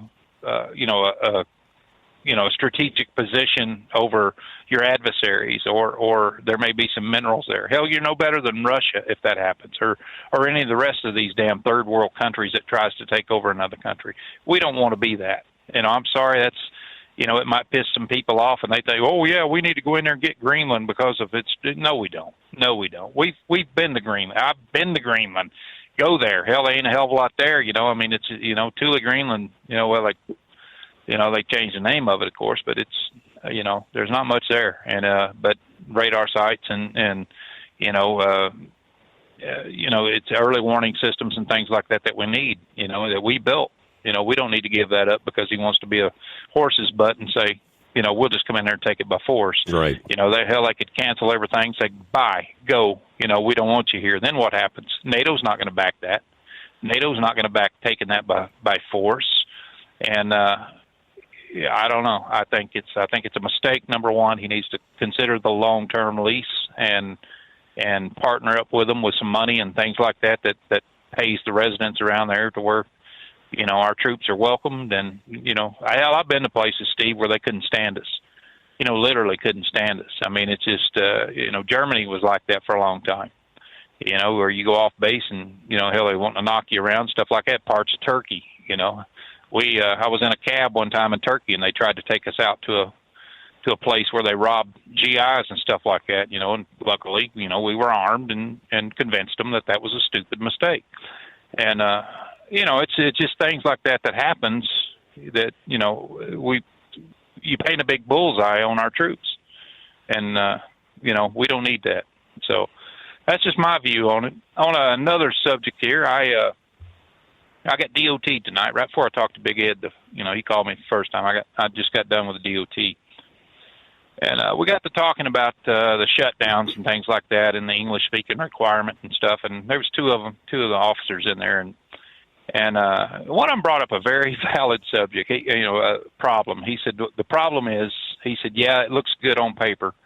He said we shut them down, and he said one thing we can't do is keep the load here, or the truck, or anything else, or the driver for that matter. He said, but we can prevent them from driving.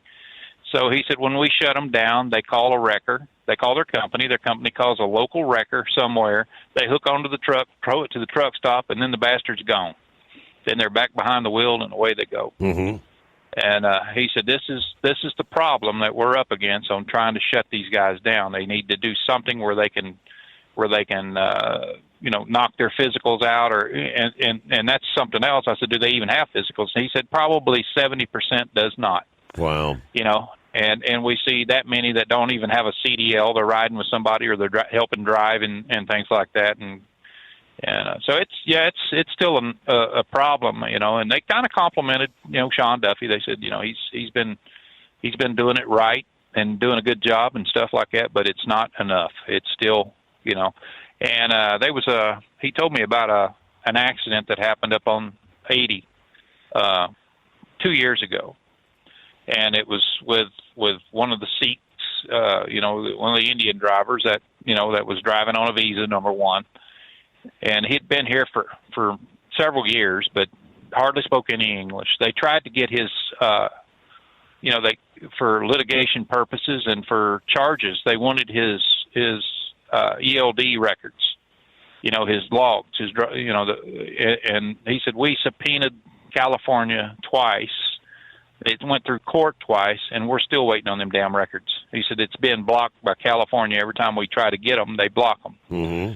And he said it's the same thing is that even him. He said if charges come, and this has been 2 years. He said we've been working on these charges, pending for the last 2 years. He said if it does come down to the fact where he's charged with manslaughter or vehicular homicide or anything else, he said getting him extradited from California would be a nightmare. They'll probably just put his ass on a plane and send him back to India before we ever get a hold of him. And that's something, we've talked about that, how they've just went on ahead and hopped on a damn plane and left here with charges pending because they know Russia and they know any of the Slavic countries or India and places like that is not going to extradite that person back here. And so, they kill our people and get away scot-free with it. Yeah. So, It ain't fair, buddy, but it's the big wide world we live in. But anyway, that's about all I got for tonight, man. All right, good to hear from you, Grump. Congratulations on a winning weekend, right? Yeah, well, 1 for 1. Speaking of cooler heads prevailing, it appears that was the case when it comes to the current situation, the tensions between us and Venezuela, at least for the moment. The president took to Truth Social, offering rare praise for Venezuela. A little under a week after the daring raid that captured Maduro, which in turn engendered enormous hostility from the remnants of the regime there. Things appear to have cooled as the president is now lauding a very smart gesture from the South American country, to which he said Venezuela is releasing large numbers of political prisoners as a sign of seeking peace. This is a very important, smart gesture.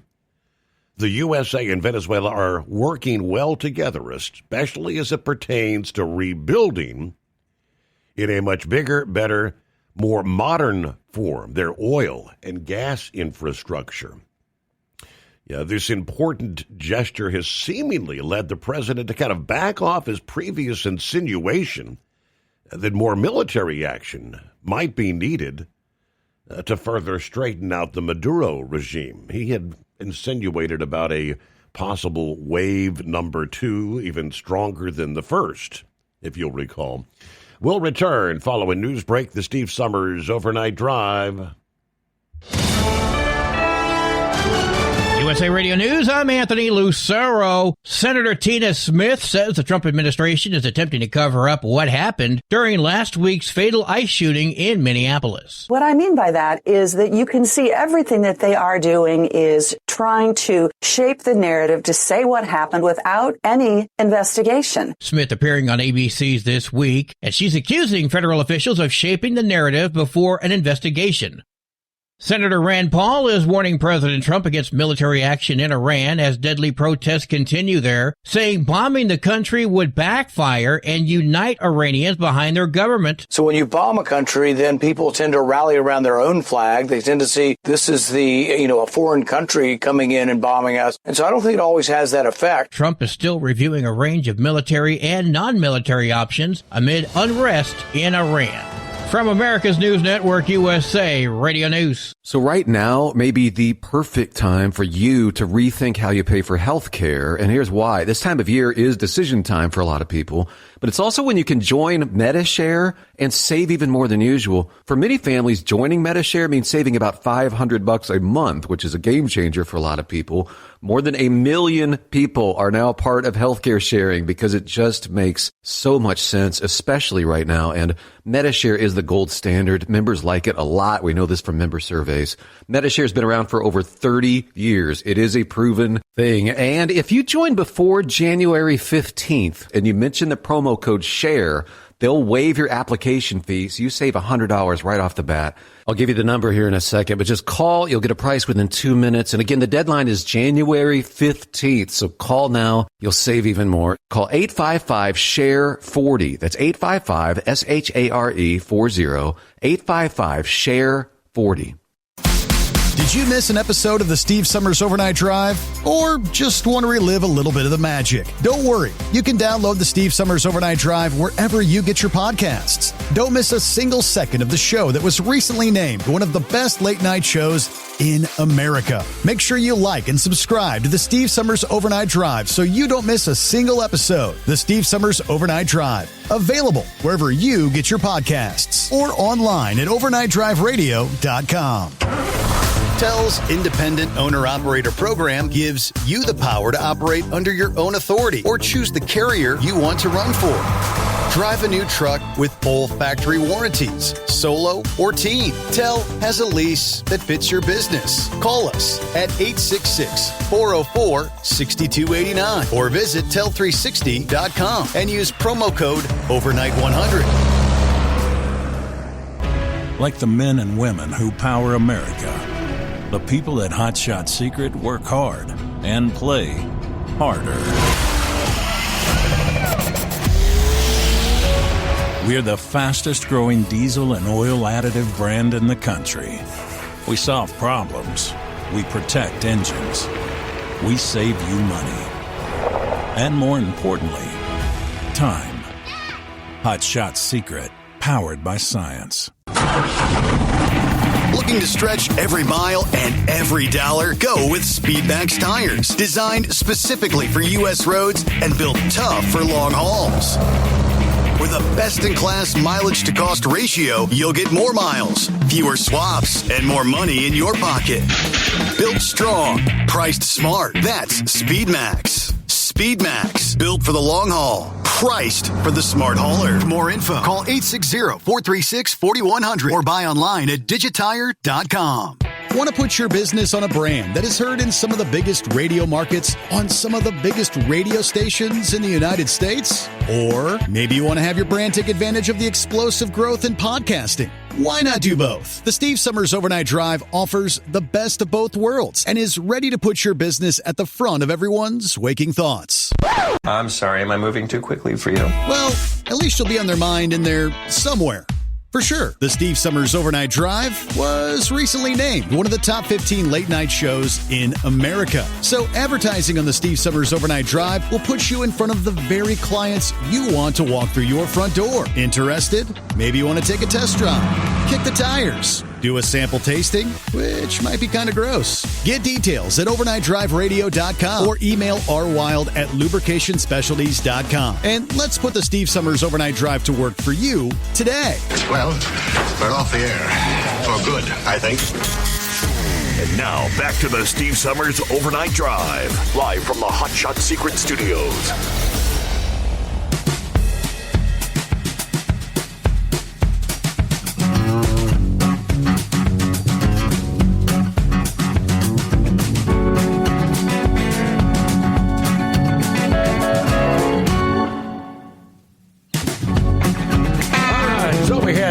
Wild card weekend in the NFL. You still got the Monday night football game. It's the Texans versus the Steelers tonight. But we did see who moves on. The Rams prevailed over the Panthers 34-31 on Saturday. I was actually, we were dining out. I was watching the Packers versus the Bears.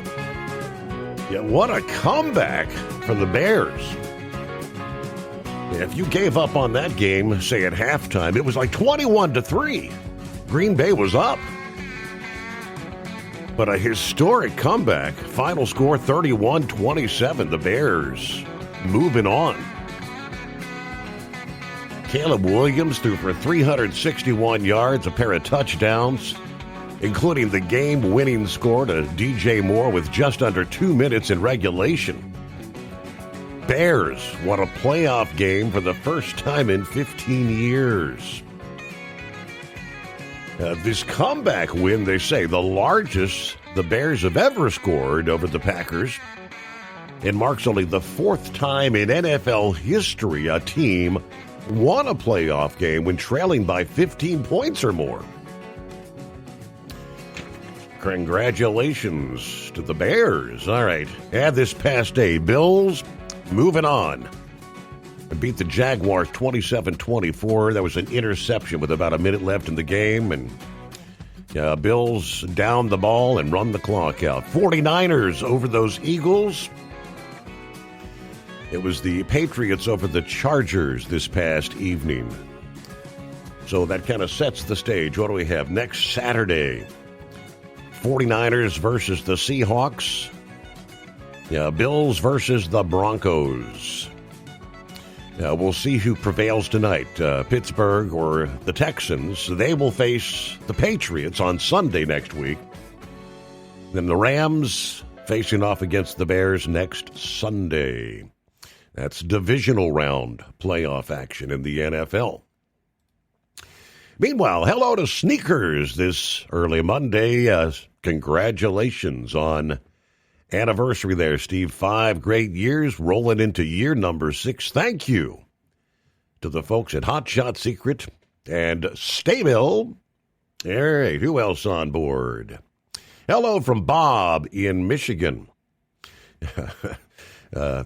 What's his name there? Scrapyard says, so cold I saw a possum wearing a coat.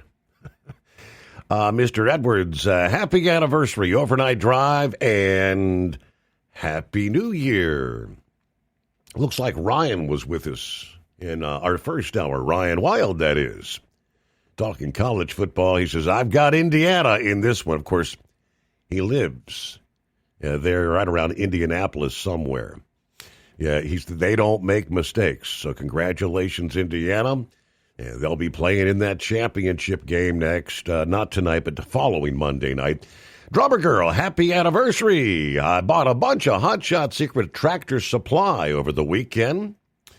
Last night, the dishwasher started leaking, so today I get to take it apart, see if I can get the parts to fix it. 36 clear at this hour in northeast Philly. We did hit some snow squalls in the Poconos this past afternoon.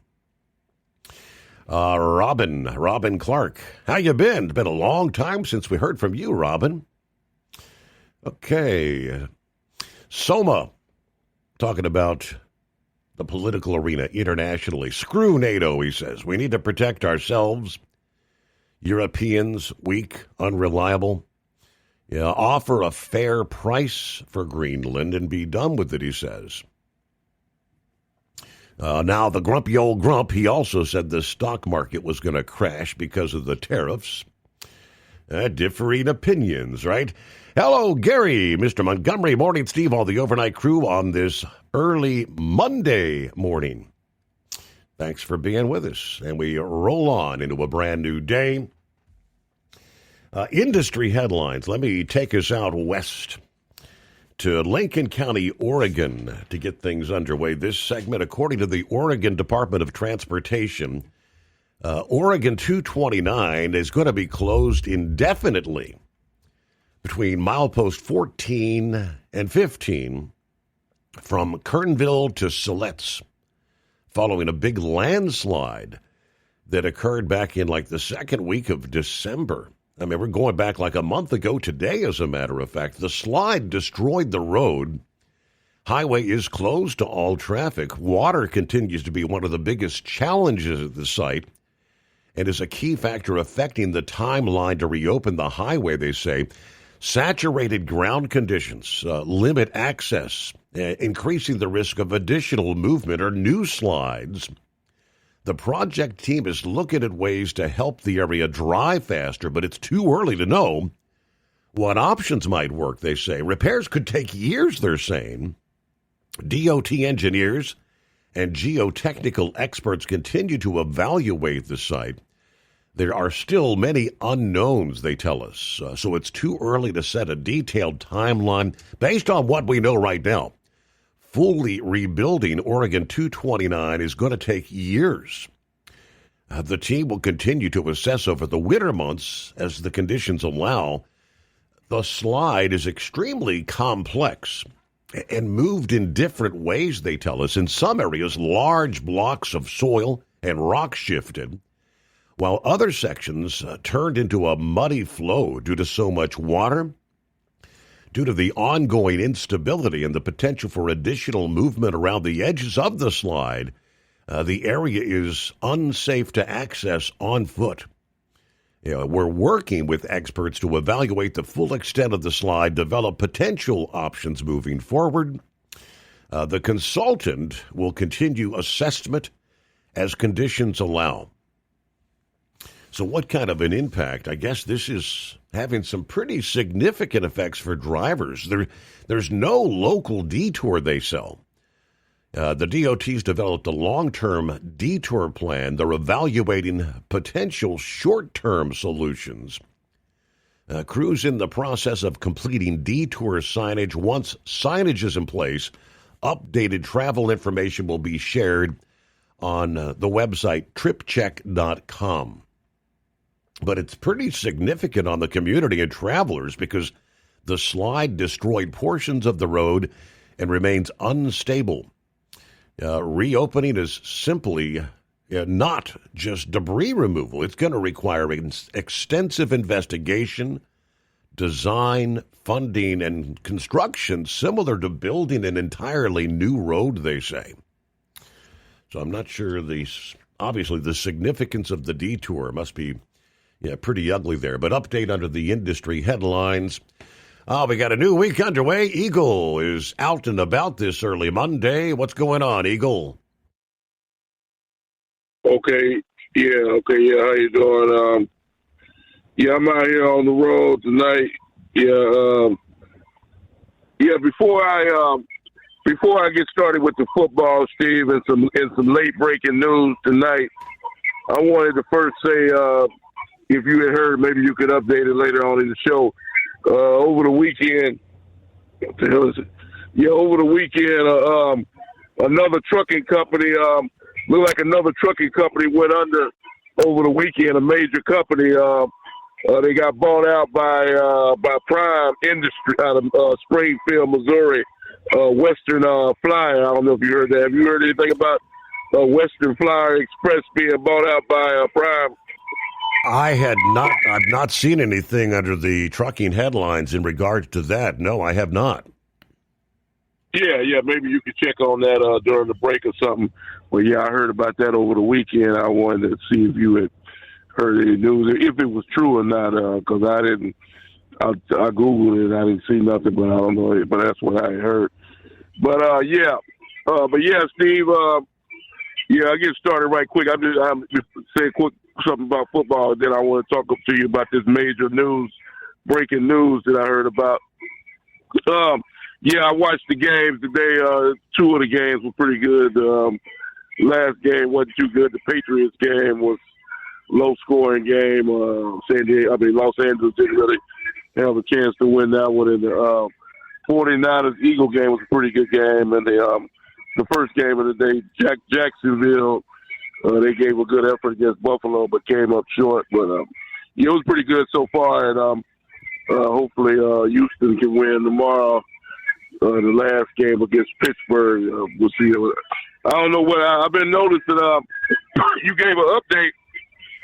It looked like it's going to be real cold outside the next week or so in the U.S., especially towards the last Thursday, Friday. It's supposed to be in Chicago and Wisconsin. It's supposed to be real cold up in that area. So I'm glad I ain't headed that way to Chicago or Green Bay or something like that. Minnesota or something, because it's supposed to be real cold up that way in the coming weeks. Okay, Steve. I've talked to you about this, and we don't agree on this situation, but people disagree on things. I've talked, over the years, I've talked to you about the protests, and you know how I feel. I don't think people should have the right to protest, and I'm gonna give you a perfect example of why. I've given you examples before, but late breaking news out of Los Angeles, California tonight. You might can check on this too. Yeah. Somebody took a U-Haul truck. Somebody drove a U-Haul truck through a crowd of protesters in Los Angeles, California tonight. I don't know how many injuries or casualties have occurred, because it just happened very recently that somebody drove a truck. And it's just bound to happen when you got that many people out in the street after dark and in the nighttime, like I've told you before. You shouldn't be allowed to protest in the dark because nobody can see you. You can't keep an eye on these people. Only bad things happen after it gets dark. You got all day long to protest. If you can't protest in the day, then the hell with you. Like I said, I live by a different motto, Steve. I look at it. You hit the street. You hit the street, then we're gonna pick people out there to get you off the street, and you'll find yourself behind bars. At this point, Steve, it's obvious what's going on. These people are paid agitators. I talked to a guy the other day, and I talked to you last week about this same deal. I said to myself, so let's think about this. Now you got it happened on last week. You got a guy, ICE agent, shot two people that were known to be in the Trendy Aragua street gang that's created all kind of havoc in the USA. But yet, in Portland, Oregon, but later on that day, you got people out in the street protesting for the apprehension for the shooting of these two thieves, of these two criminals. And so you put two and two together. There's no way that these people could be that stupid to go out there and protest for these people. So it's obvious that these people are being paid money to protest. They're paid protesters, paid troublemakers, and that's even more reason why they shouldn't be allowed to protest, because they're accepting money to do what they do. Now let's get to this situation in Minnesota, because some more breaking news came out over the weekend. The officer released his body cell phone coverage of the incident, and it looks as though he was hit by the vehicle.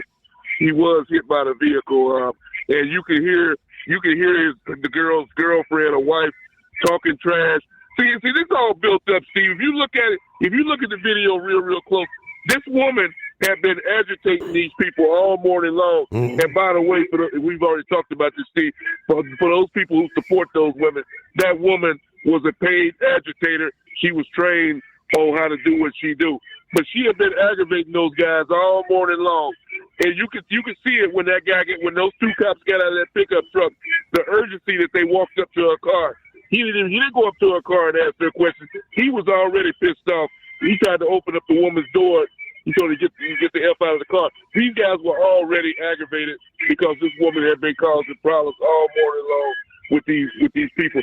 I feel bad that she lost her life, but like other people have said, if she would have been at home like she was supposed to be, or at her job, working a job like normal people do, instead of trying to interfere with ICE operations, she'd be alive right now.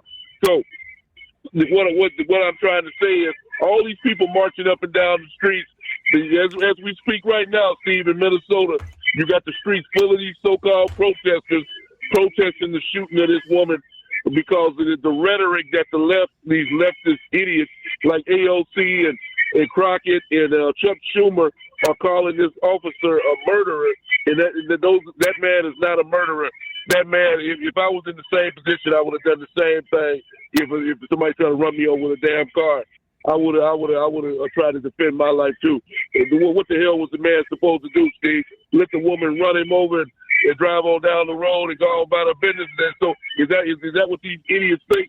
That the woman was supposed to run the man over and go on about her life while he'd already been run over.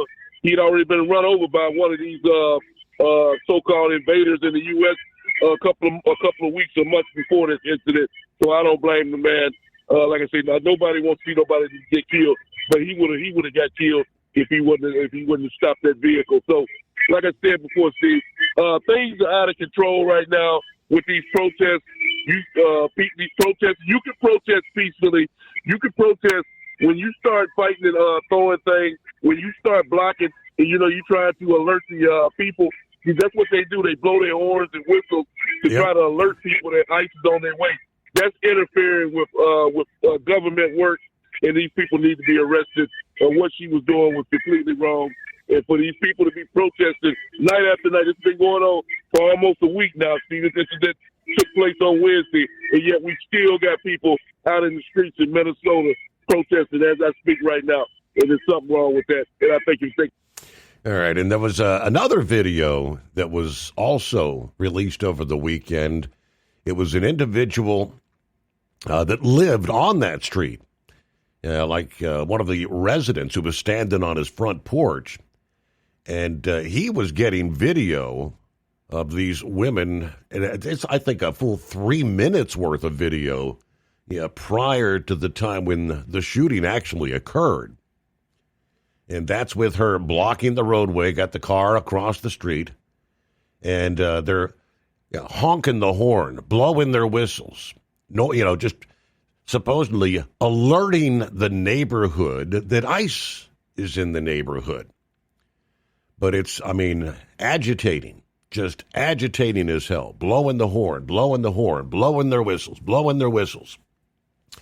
Check that video out. It goes, and that kind of goes along with the point that, as Eagle just mentioned, these ICE agents were pretty much PO'd with these women to begin with before they ever approached the vehicle. She'd been out, and she had been literally following agents, they say, through the city all morning long. Everywhere they go, they're following them, blocking streets, honking their horns, trying to protect the people that are illegally in the country. Get them to go to their hiding place so they can't be apprehended. That was a good full 3 minutes worth of video. But all right, here we got Scratching the Groin checks in. Good morning, Steve. Looks like the president's kind of setting the stage for serious bargaining on Greenland. Not a takeover. And that would be, the cooler heads prevailing. Pappy chimed in about this so-called sonic weapon. We're all kind of wondering, what did they use? He said it sounds something like that what was used on the U.S. ambassador to Cuba and his wife several years ago. Remember, they referenced it as the Cuban syndrome? The ambassador and his wife are still having side effects to this day. I don't know if it's the same thing or not, but it does have the same characteristics. Meanwhile, Rainmaker, check it in from Thailand. Hello, Steve. Rainmaker here, watching the USA News and being in Thailand. I'm starting to get very angry. I find myself yelling at my TV because of the stupidity of Democrats in the news media. Do you see the Democrats holding a vigil for Renee Goodwin in Houston, Texas? The Democrat politicians making accusations that this mother of three was killed intentionally. The LGBT group said that because she was a lesbian, and the Democrat politicians were referencing George Floyd. So many people making false accusations about this, saying ICE needs to be investigated. Operations need to be suspended. That woman lost custody of her children to her ex-husband. And now she had a 6-year-old daughter who she put in daycare to be able to go out and interfere with these ICE operations, as she was a member of an anti-ICE group. That is correct. They have video of her at numerous other locations. She's been getting paid to protest. And I haven't heard anything about the fraud about Minnesota, the billions of dollars being stolen. Only The Blaze and Fox News and the New York Post and your show. Why will they not report about taxpayer dollars being stolen? And then you see the Portland police chief crying about the 2 Venezuelan illegal immigrants who were members of that National Tren de Aragua gang. I did see the photo of that. He was shedding some alligator. They weren't killed. They were shot, but they were gang members illegally in the country, and you got a police chief crying for them. Give me a break. All right, news break just around the corner here. We'll get to Philip in Florida. Pappy, Plowboy, and room for you at 844-844-3388. We kind of left off Friday morning. We had discussed the evacuation, the early return of astronauts there from the International Space Station. Some of those initial reports made it sound like 2 or 3 days. I had the feeling they'd probably have returned already before our program here this Monday morning. But it was later in the day, Friday, NASA said the space agency and SpaceX are targeting to undock the SpaceX Crew 11 mission from the International Space Station no earlier than 5 o'clock in the afternoon Eastern Time on the 14th. So that would be coming up this Wednesday, and that's pending weather conditions. It was last week NASA said they were mulling the early return of the crew from the International Space Station, what they described as a medical concern regarding one of the astronauts, which they had not identified. But, okay, so no earlier than this Wednesday. I guess, taking time to get it done right. All right, coming up following the news break, what was it Eagle was asking about the trucking scenario there? I must have missed that from FreightWaves. It's the, Oklahoma-based Diamond T Holdings, which is the parent company of the truckload carrier Western Flyer Express, announced late last week the expansion of their freight network through an asset deal for the equipment and real estate of Indiana Western Express. Rumors, they say, had been circulating since late November. We'll give you more on that in our next hour. But first, we'll take care of the news break. I hope you had a good weekend. Monday comes our way, the greatest day of the week. The Steve Summers Overnight Drive, live from the Hot Shot Secret Studios.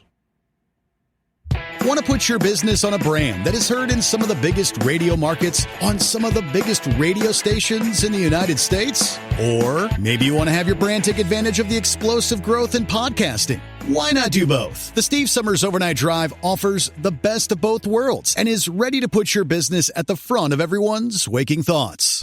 I'm sorry, am I moving too quickly for you? Well, at least you'll be on their mind in there somewhere.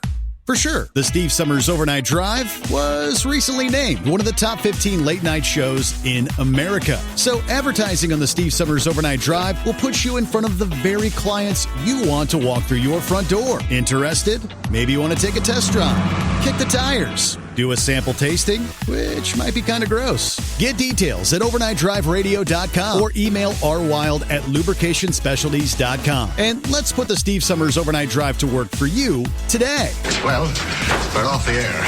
For good, I think. It's no secret, today's diesel isn't as good as it should be. Diesel lacks lubricity. That can lead to fuel system failure, costing thousands in repairs. But you can prevent those issues with Hot Shot Secret products. Clean injectors, boost cetane, increase fuel economy while adding 4 times more lubricity than the leading competitor. Claims proven by real-world use and confirmed by third-party ASTM testing. Available nationwide at truck stops, farm and automotive stores, and online at hotshotsecret.com. Hot Shot Secret. Powered by science.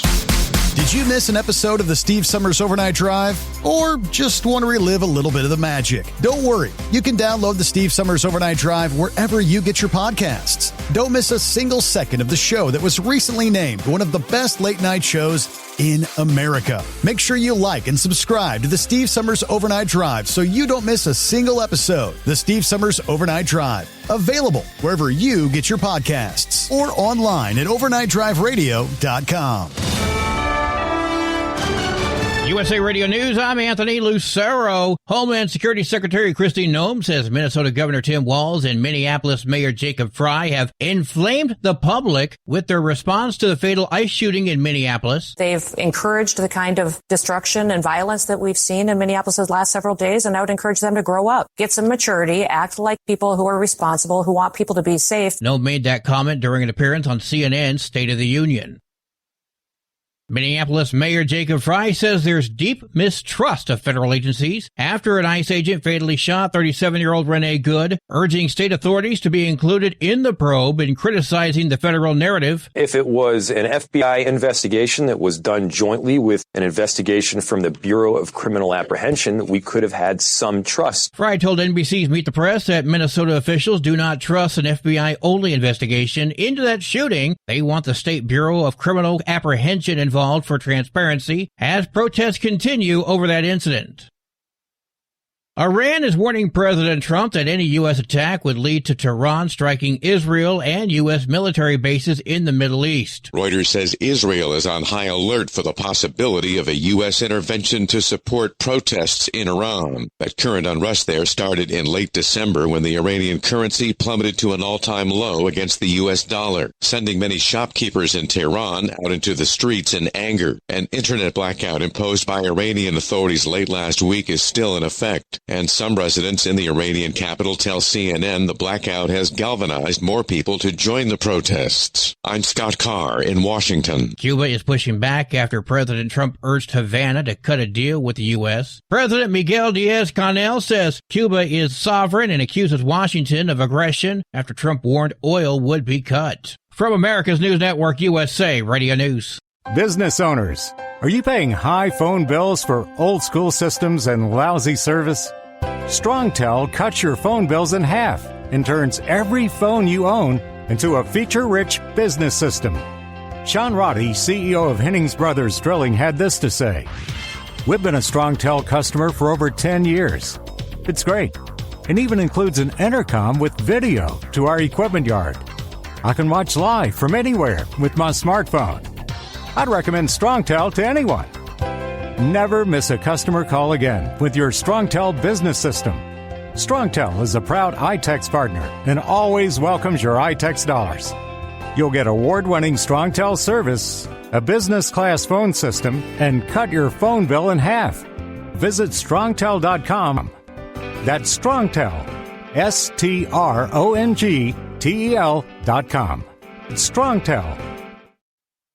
Health coverage for menopause symptoms are now the law in New Jersey. Hot flashes, night sweats, mood changes, brain fog, and insomnia. They'll no longer be viewed as mere annoyances for New Jersey women going through menopause or perimenopause. Outgoing Governor Phil Murphy has signed a bill requiring health insurance companies to pay for diagnosis and treatment. Menopause-related symptoms, according to the Mayo Clinic, result in $1.8 billion in lost productivity each year across the U.S. I'm Sarah Lee Kessler. 6 people are dead after a gunman went on a shooting spree in Mississippi on Friday night. The sheriff's office in Clay County says a 24-year-old man, Derek Moore, faces several charges of first-degree murder after shooting and killing 6 people. His father, brother, uncle, a 7-year-old cousin, a church pastor, and the pastor's brother at 3 separate rural locations. Moore was arrested in Cedar Bluff late Friday after dozens of local, state, and federal officials flooded the northeast Mississippi region. Police say evidence and witnesses indicate Moore was the only shooter. He's being held without bond, and the Clay County DA has said he expects to pursue the death penalty in the case. I'm Scott Carr. Actor Daniel Stern, best known from Home Alone, was cited by police in Camarillo, California on December 10th for allegedly soliciting prostitution. He wasn't arrested and has not yet commented. The matter remains a misdemeanor citation. For USA Radio News, I'm Anthony Lucero. iLocal.net is offering a free website analysis to improve the online presence of your business. Business owners across the U.S. turn to iLocal.net to improve their search engine rankings. Search engines are constantly changing their algorithms. You need the professionals who know how to use those changes to benefit your business. Don't hope for new customers. Get found and be chosen. Visit iLocal.net/go for your free website analysis. iLocal.net/go. Did you miss an episode of the Steve Summers Overnight Drive? Or just want to relive a little bit of the magic? Don't worry. You can download the Steve Summers Overnight Drive wherever you get your podcasts. Don't miss a single second of the show that was recently named one of the best late-night shows in America. Make sure you like and subscribe to the Steve Summers Overnight Drive so you don't miss a single episode. The Steve Summers Overnight Drive. Available wherever you get your podcasts or online at overnightdriveradio.com. Your factory fuel filter is letting you down. AirDog heavy-duty diesel fuel systems don't just filter your fuel. The AirDog fully optimizes your truck's fuel system for peak efficiency. The factory-provided filter simply removes particulates and water from fuel. The AirDog system removes all contaminants, including entrained air, water, and particulates, and feeds the engine pump with optimal pressure. Check out airdogdiesel.com to learn how you can capture every bit of performance and efficiency from your fuel system. We know you'd like to be cuddled up real tight with a sweet little thing all night. But instead, you've got Steve Summers. It's the Overnight Drive.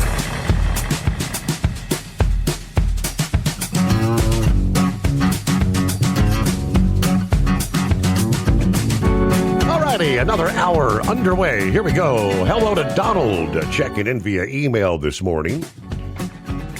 By the way, it's Steve at hotshotsecret.com. But he says, heading to Mount Sterling, Kentucky to pick up a propeller. And he's the propeller delivery guy, flying too low. Is that the handle? Flying too low.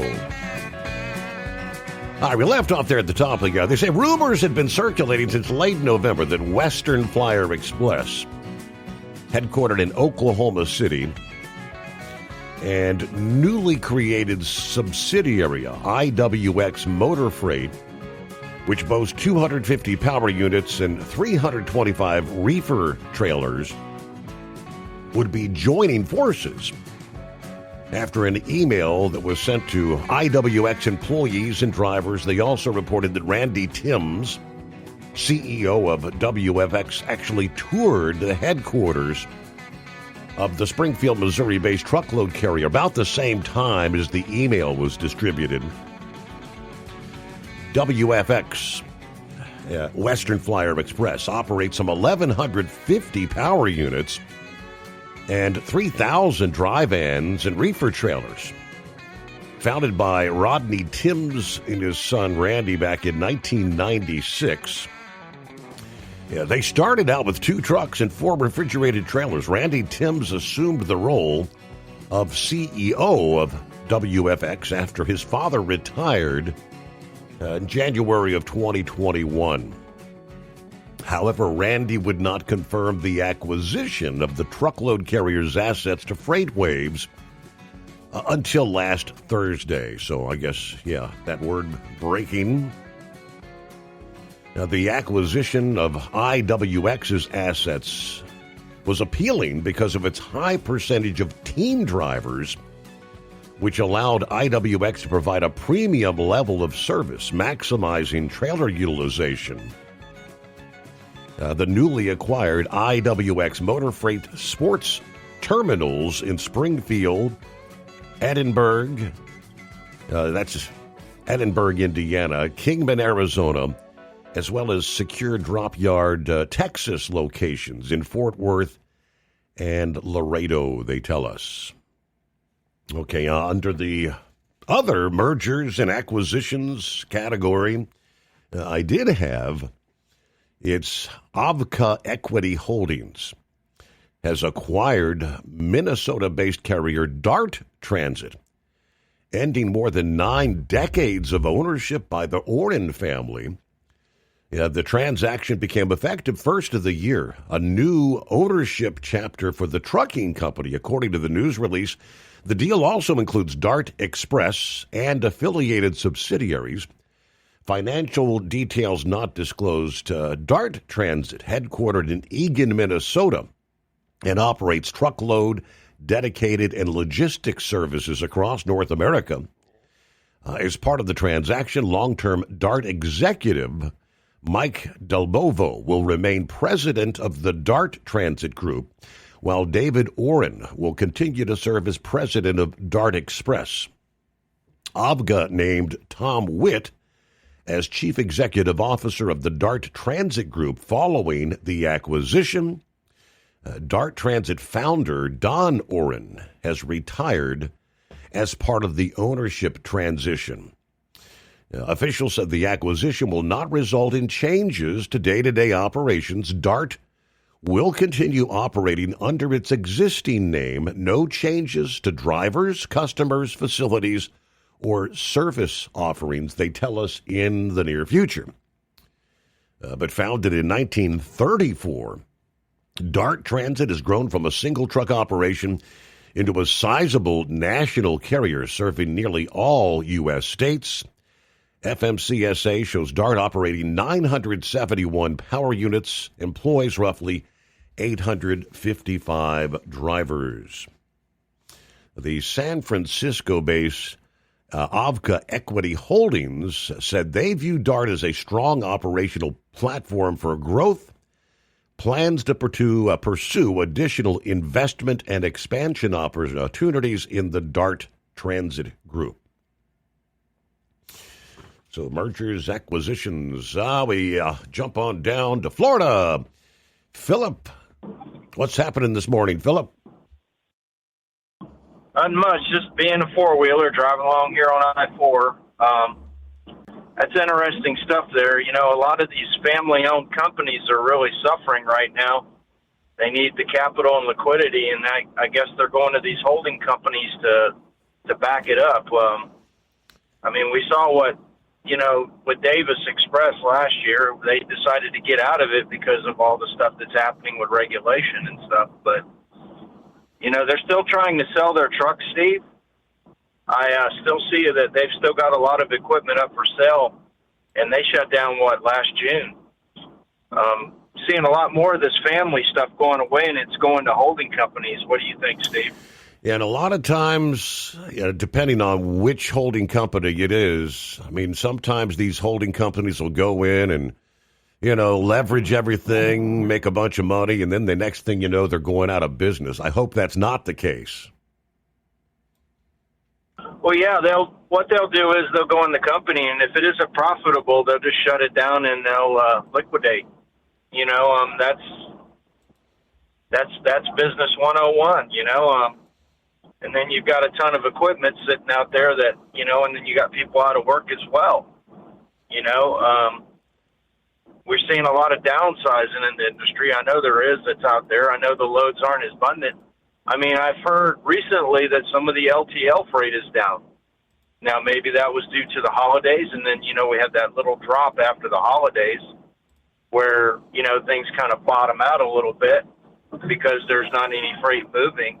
And, you know, we get it back going again. But, I mean, I know there's freight out there moving, a lot of freight moving right now, but I don't know. I think in some sectors of the industry, it's dwindling down a little bit, you know, and pulling back a little bit. So, but I guess my prediction was right. Figured about the middle of the week is when they were going to bring them back, and I guess they're going to come back on Wednesday. That was what you just said. Correct. That's no earlier than Wednesday. That's pretty much the way they put it. Yeah, if you look at the weather, what's going on with the weather and everything, I mean, we had a cold front move through here last night toward the evening, well, in the afternoon to the evening. And that's what they're looking at a lot with the weather. You know, the conditions have to be right for that splashdown. They'll cut out, come in, and then they'll land.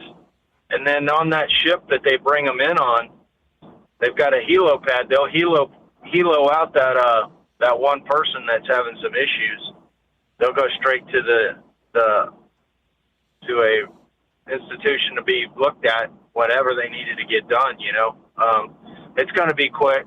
It'll be quick. They should be down within 4 to 5, maybe as much as 6 hours after cutting out from the station. So it won't take too bad. My interest, though, is, Steve, what is this deal you were talking about, this Sonic deal? I heard you talking about it with Grump a little bit earlier, and I heard you just mention it a while ago with Pappy. What's the deal with this Sonic weapon? Over the week, why was that story? Over the weekend, word had come down, and I guess Carolyn Levitt also posted about it on X. They haven't really said what it was, but some of the guards on the ground in Venezuela that apparently were interviewed said whatever it was caused them to start bleeding from the nose, vomiting blood. They were pretty much unable to move, unable to fight back against the U.S. forces when they came into Maduro's building there. Now, there could be, you know, we could have a weapon that shoots something out like that. As Grumpy alluded to earlier, it might be a radio wave weapon. You think about the effects of radiation. You know, there's a lot of different things that can go on with radiation. The only problem with that deal is when you're talking radiation, you're talking also you have to protect the individual that's shooting the weapon. So they have to have something going on with them. Now, who knows? They might have gassed them a certain way. They might have shot something into the room that might mobilize.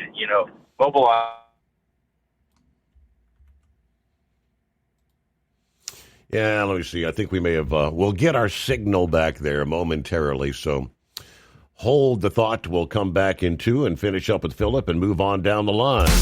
Did you miss an episode of the Steve Summers Overnight Drive? Or just want to relive a little bit of the magic? Don't worry. You can download the Steve Summers Overnight Drive wherever you get your podcasts. Don't miss a single second of the show that was recently named one of the best late night shows in America. Make sure you like and subscribe to the Steve Summers Overnight Drive so you don't miss a single episode. The Steve Summers Overnight Drive. Available wherever you get your podcasts or online at overnightdriveradio.com. Truck downtime costs you money. One hidden killer on Cummins ISX 15 engines is weak injector cups. When they leak, coolant gets into the cylinders and suddenly you're facing a big repair bill. Industrial Injection has the fix. Our Torque Lock Injector Cup Kit with a threaded Torque Lock design. These cups stay sealed for good. No more coolant leaks. No more surprise downtime. Keep your truck on the road. Ask your shop for Industrial Injection Torque Lock Injector Cups today.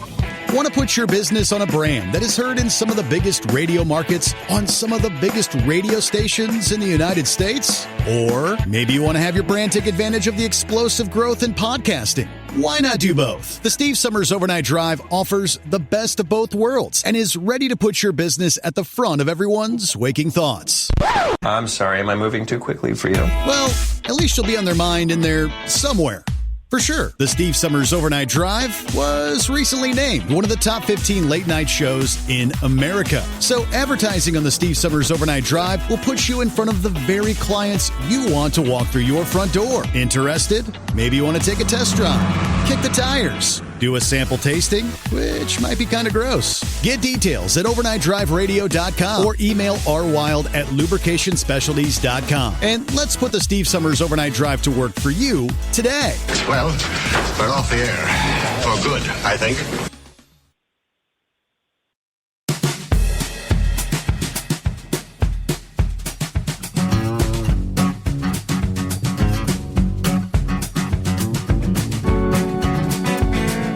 All right, Philip, we got you back, brother. Hello, Philip. Maybe let me double click here. There we go. Welcome back, hey, Philip. Buffy. There you got are. Me? Yep. Welcome back. Hey, are you with me? Are you?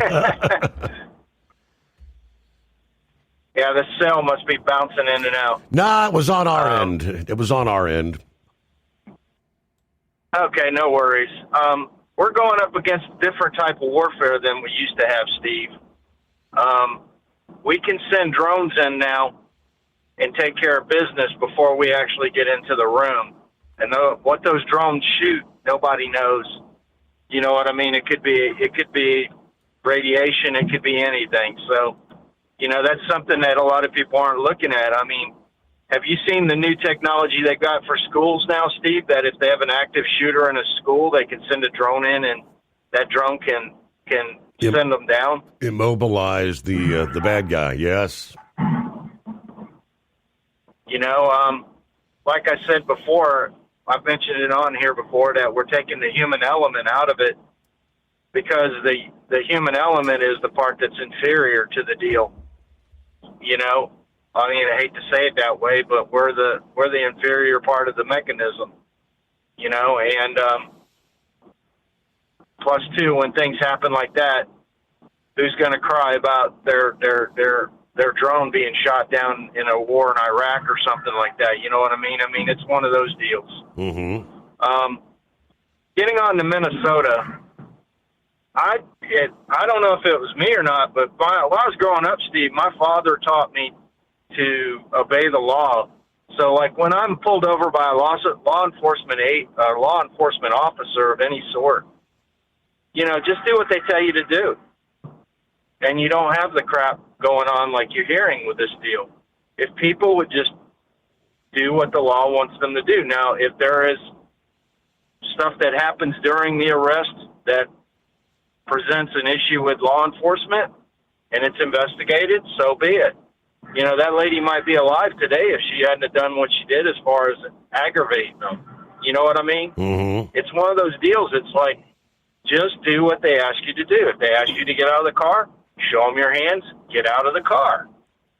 It's a simple common sense thought. But we have a lot of folks that want to be rebellious. And I don't have a problem with people being rebellious. I've been rebellious in my life. But there is a time and a place for it. That ain't the place for it.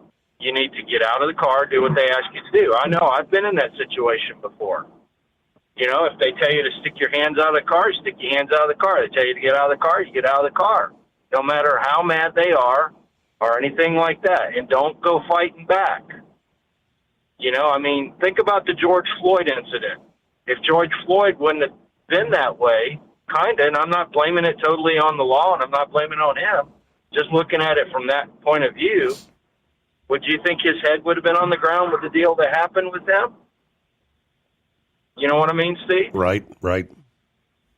There are times you do not fight back.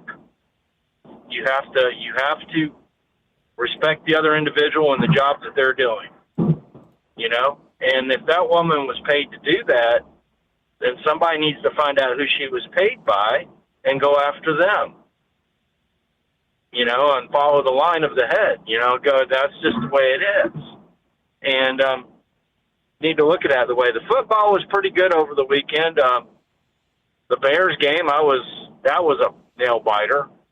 I don't know if anybody's talked about that over the the incredible comeback. Yeah, that was, I mean, down 21-3 at the half, and then wow. But here's the thing: they've got to play San Francisco now in the playoffs. Mm-hmm. So, who did they lose their last game to? You know what I mean? Or, well, one of their last games, I should say, not their last one, but one of their last ones was to San Francisco. So let's see if they can pull it off. Now, their win ratio was a lot better with Philadelphia than it would be with San Francisco. But we'll see if they can pull it off. Maybe they could keep climbing the ladder. You know, but it's getting exciting now. It's that time of year where things are getting exciting with the football. And NASCAR's coming back, buddy. Boy, they are playing the commercials down here now for the 500 to get the people in there. Wow. And they're getting ready. And Cletus McFarland is going to be in the ARCA race again this year, and we're going to do it for Biff. For Biffle. Want to be like Biff, I believe is what he's putting on his car. And we'll see how that plays out. Hopefully he can do good in the race. And we'll just see how things are with NASCAR and see if they're actually going to own up to what they're saying. They say they're going to go back to the old ways of doing it. Let's see if they do. And I know the big change with Phelps and all that stuff going on. Hey, let's see. Put your money where your mouth is and let's go. So, well, that's what I got today, buddy. I appreciate you. And y'all have a good day, and thanks for having me. All right. Thank you for checking in. Philip in Florida. I'm looking at the New York Post story. It's like Philip wasn't with us during that first hour when we kind of touched on this initially. This secret weapon. What was it? New York Post shares. The U.S. used a powerful mystery weapon that brought Venezuelan soldiers to their knees. As we mentioned, bleeding through the nose, vomiting blood during the raid that captured Maduro.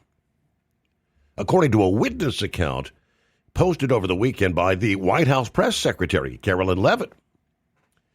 In a jaw-dropping interview, the Guard described how American forces wiped out hundreds of fighters without losing a single soldier, using technology unlike anything they'd ever seen or heard.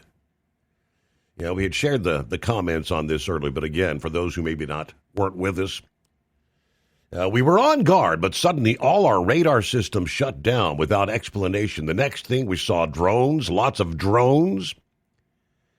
We didn't know how to react. Moments later, a handful of helicopters, maybe 8, deploying what he estimated were just some 20 U.S. troops.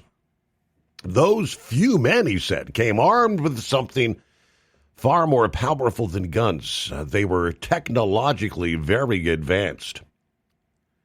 They didn't look like anything we've fought against before. What ensued was not a battle, but a slaughter. We were hundreds, but had no chance. they were shooting with such precision and speed. Yeah, then came the weapon that still haunts us. At one point, they launched something. I don't know how to describe it. It was like a very intense sound wave.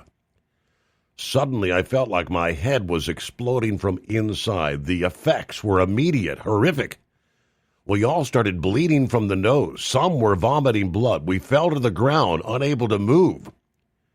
We couldn't even stand up after that sonic weapon or whatever it was.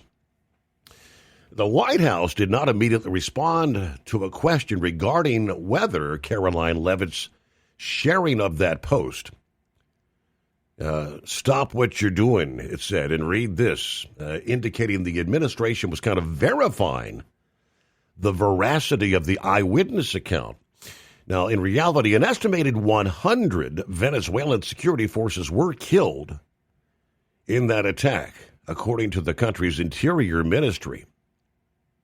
It is not clear if any of those were caused by the mystery weapon, but the outmatched defenders were helpless as that small U.S. unit wiped them out, according to the Guard. Those 20 men, without a single casualty, killed hundreds of us. We had no way to compete with their technology, their weapons. I swear I've never seen anything like it. Now we, the military of the U.S., has had what they call directed energy weapons, which neutralize targets using focused energy such as microwaves or laser beams for years. But this could be the first time it's actually been used in comment by the U.S., according to one intelligence source. China reportedly used some sort of a microwave weapon back in 2020 against Indian soldiers. Yeah, the source noted that those weapons have capability to produce at least some of the symptoms described, including bleeding, inability to move or function, pain, and burning as well. Now, I can't say all the symptoms, but yes, some of them. And we've had versions of this for decades, he says. All right, back at it here. Following the news break, the Steve Summers Overnight Drive. USA Radio News, I'm Anthony Lucero. Senator Tina Smith says the Trump administration is attempting to cover up what happened during last week's fatal ICE shooting in Minneapolis. What I mean by that is that you can see everything that they are doing is trying to shape the narrative to say what happened without any investigation. Smith appearing on ABC's This Week, and she's accusing federal officials of shaping the narrative before an investigation. Senator Rand Paul is warning President Trump against military action in Iran as deadly protests continue there, saying bombing the country would backfire and unite Iranians behind their government. So when you bomb a country, then people tend to rally around their own flag. They tend to see this is a foreign country coming in and bombing us. And so I don't think it always has that effect. Trump is still reviewing a range of military and non-military options amid unrest in Iran. From America's News Network, USA Radio News. So right now may be the perfect time for you to rethink how you pay for health care. And here's why. This time of year is decision time for a lot of people, but it's also when you can join Medi-Share and save even more than usual. For many families, joining Medi-Share means saving about $500 a month, which is a game changer for a lot of people. More than 1 million people are now part of healthcare sharing because it just makes so much sense, especially right now. And Medi-Share is the gold standard. Members like it a lot. We know this from member surveys. Medi-Share has been around for over 30 years. It is a proven thing. And if you join before January 15th and you mention the promo code SHARE, they'll waive your application fee, so you save $100 right off the bat. I'll give you the number here in a second, but just call. You'll get a price within 2 minutes. And again, the deadline is January 15th, so call now. You'll save even more. Call 855-SHARE-40. That's 855-SHARE-40. 855-SHARE-40. Want to put your business on a brand that is heard in some of the biggest radio markets on some of the biggest radio stations in the United States? Or maybe you want to have your brand take advantage of the explosive growth in podcasting. Why not do both? The Steve Summers Overnight Drive offers the best of both worlds and is ready to put your business at the front of everyone's waking thoughts. I'm sorry, am I moving too quickly for you? Well, at least you'll be on their mind in there somewhere. For sure, the Steve Summers Overnight Drive was recently named one of the top 15 late-night shows in America. So advertising on the Steve Summers Overnight Drive will put you in front of the very clients you want to walk through your front door. Interested? Maybe you want to take a test drive, kick the tires, do a sample tasting, which might be kind of gross. Get details at overnightdriveradio.com or email rwild@lubricationspecialties.com. And let's put the Steve Summers Overnight Drive to work for you today. Well, we're off the air. For good, I think. Truck downtime costs you money. One hidden killer on Cummins ISX 15 engines is weak injector cups. When they leak, coolant gets into the cylinders and suddenly you're facing a big repair bill. Industrial Injection has the fix. Our Torque Lock Injector Cup Kit with a threaded Torque Lock design. These cups stay sealed for good. No more coolant leaks. No more surprise downtime. Keep your truck on the road. Ask your shop for Industrial Injection Torque Lock Injector Cups today. At Hot Shot Secret, we share the science behind common diesel problems. For example, fuel additives. Most fuel additives either impact performance or provide protection. Hot Shot Secret Everyday Diesel Treatment provides both performance enhancement and fuel system protection. Everyday Diesel Treatment delivers a 6-in-1 premium fuel treatment for every fill-up, every time. Everyday Diesel Treatment is available at truck stops, Tractor Supply, O'Reilly's Auto Parts, and online at HotShotSecret.com. Your factory fuel filter is letting you down. AirDog heavy-duty diesel fuel systems don't just filter your fuel. The AirDog fully optimizes your truck's fuel system for peak efficiency. The factory-provided filter simply removes particulates and water from fuel. The AirDog system removes all contaminants, including entrained air, water, and particulates, and feeds the engine pump with optimal pressure. Check out airdogdiesel.com to learn how you can capture every bit of performance and efficiency from your fuel system. Did you miss an episode of the Steve Summers Overnight Drive? Or just want to relive a little bit of the magic? Don't worry. You can download the Steve Summers Overnight Drive wherever you get your podcasts. Don't miss a single second of the show that was recently named one of the best late-night shows in America. Make sure you like and subscribe to the Steve Summers Overnight Drive so you don't miss a single episode. The Steve Summers Overnight Drive. Available wherever you get your podcasts or online at overnightdriveradio.com. The Overnight Drive with Steve Summers. Live from the Hot Shot Secret Studios. Call Steve now. 844-844-3388. That's 844-844-3388. All right, as far as the incident in L.A. this past evening, the sun had not set, but there was, I don't think you'd call it a protest. It was actually more like a rally of people supporting protesters in Iran for their uprising. Yeah, many of these supporters carrying the old flag, the Iranian flag that featured the lion with the sword. That was the Iranian flag before the revolution that overthrew the Shah. Yeah, back when the Iranian people actually had freedoms. Yeah, wanting to go back to having those freedoms. So somebody had rented a U-Haul truck and there were apparently no fatalities. Most of these individuals were able to jump out of the way as this vehicle came through. It says there was one person hit. The driver was then detained. No fatalities. If I'm looking at the photograph here, which whoever rented the vehicle had signs like banners they had put on the side of the vehicle, written in both Arabic and in English. Reading the English in all capital letters: no Shah, no regime. USA, don't repeat 1953. No mullah. So there you go. No fatalities, though, which is the good news. But what's going on, Pappy? Happy Monday. Greatest day of the week. Happy Monday, greatest day of the week, and happy anniversary. Yes, sir. Steve, 6 years ago, this date, well, the 11th, I guess it was technically, right? Right. First show, I think it was on YouTube. I don't know if you were on Facebook then. I can't remember. It was YouTube or Facebook.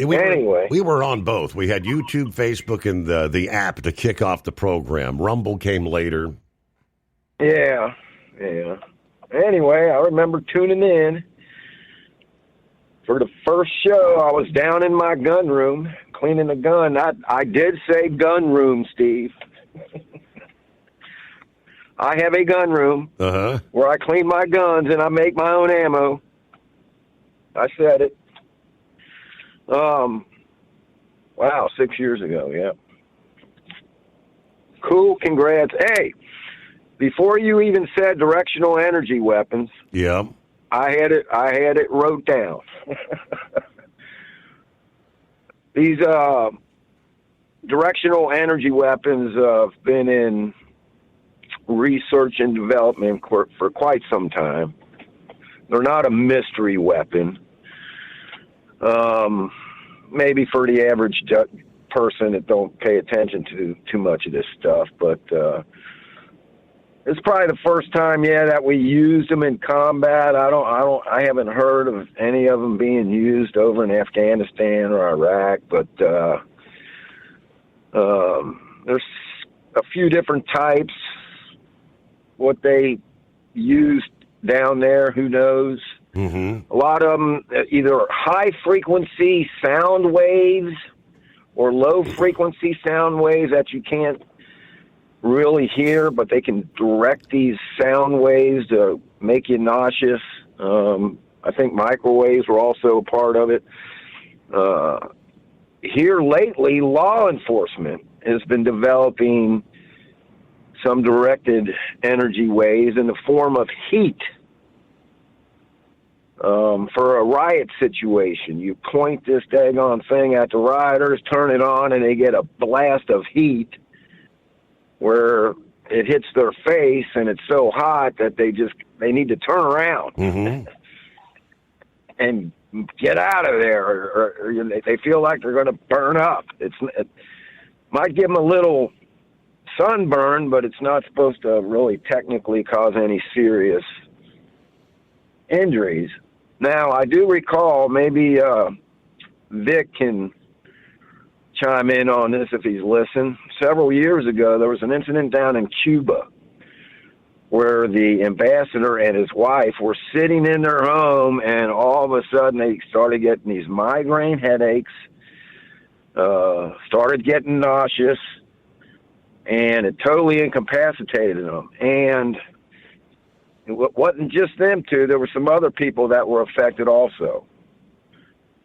So there was some conspiracies going around. Was this the CIA doing some things down there? Excuse me. Or is it Russia? Mm-hmm. But anyway, that's a proven fact. And seems to me I've seen an interview with him not too long ago, and he said they are still having symptoms, or to this day it's affecting them. So I don't know what use, but these things are real. It's not like a big surprise to me. I'll put it that way. Speaking of Cuba, this is going to tie into Greenland. Just found this out, that with Cuba and the Panama Canal, we have this agreement, the United States, when we literally helped Cuba and take control of that country, back in the 1850s maybe, I can't remember exactly what year it was, Steve, but we got this agreement that we can have a military base in Cuba. Steve, why didn't Cuba kick us out of there? Because they can't. Right? Mm-hmm. Because of this agreement that is forever lasting, whatever that word is. The only way to void the agreement is if both parties agree to void this agreement. I don't want to say it's like a treaty, but it's in perpetuity. It'll go forever unless both parties need to agree to dissolve it. Mm-hmm. That's why we're able to have Guantanamo down there in Cuba. We had the same agreement with Panama when we built that Panama Canal. We had the same agreement with them. And what happened? Good old Jimmy Carter, they both agreed, Panama and Jimmy Carter agreed to back out of that treaty and hand the Panama Canal over to Panama, which was the stupidest thing any president could do almost, because we built that daggone thing. So, I mean, we heard here lately that Russia was trying to get in, or China was moving in down there, trying to strong-arm Panama, and Trump, hey, man, no, ain't happening. So we talked about that. So we're starting to get our paws back into the Panama Canal again and take over. With that said, we have the same agreement with Greenland. Ain't nothing they can do about it, Steve. Nothing. We don't have to have a lease agreement with them. We already got it. However, you touched on this on your last show. It's not just military. It's the rare earth minerals the United States wants up there, and that's not part of this agreement. Right. You follow me? Mm-hmm. All right, let's go back to Minneapolis here for a minute. I watched that video again, that one that was posted where they really slowed it down, right? Yeah. Frame by frame down there. So, the officer that fired the shot wasn't in the same vehicle that the other two were in. I believe he was in the vehicle to the right of the suspect vehicle. And like Eagle said, they were following these officers all day long, causing trouble, right? They finally had enough of them and were like, they're going to jail. Yep. Get out of the vehicle. So when you watch the video, right, she turns the wheel to the left, and the officer that fired the shot is still towards the right of the car, engaged in conversation with the wife.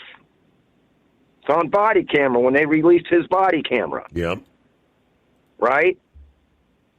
Where she said something about, I don't know, going to take our lunch, big boy, or something, whatever the hell she said.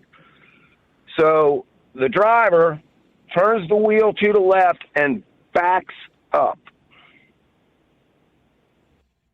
Steve, when you do that, what happens to the front of that car? It angles to the right. So he technically was not in front of that vehicle. He was off to the right a little bit. When she backed that car up, it changed the angle of the front of the car and pointed it at that officer. When she put the car in drive, he started to move to the right. When he was drawing his gun, see if I can explain this right. The officers that were at the door, he didn't want to point his gun towards his partners. Mm-hmm.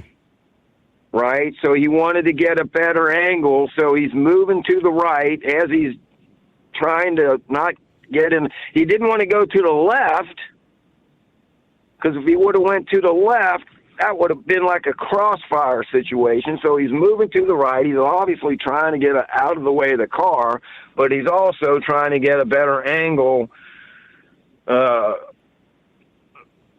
to fire too much in the direction of his partner. So, but the point was, when she turned the wheel to the left and you watch her back up, you'll see the front of that car aligned towards the officer. So I thought I'd make that point. And I don't know if you have been seeing all these TikTok videos that these leftists have been putting out, flat out saying that, they're all anti-gun, Steve, but all of a sudden they're not now. They are all Second Amendment, and talking about it is the time to take over the government.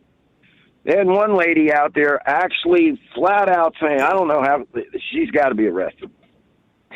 She's just flat out saying, go arm yourself, get a gun, and kill ICE officers. Flat out coming out and saying it. They had one guy at a shooting range.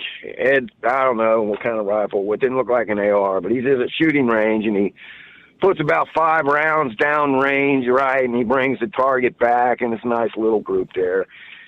And he warns ICE, keep it up, and this is what's going to happen to you. Wow.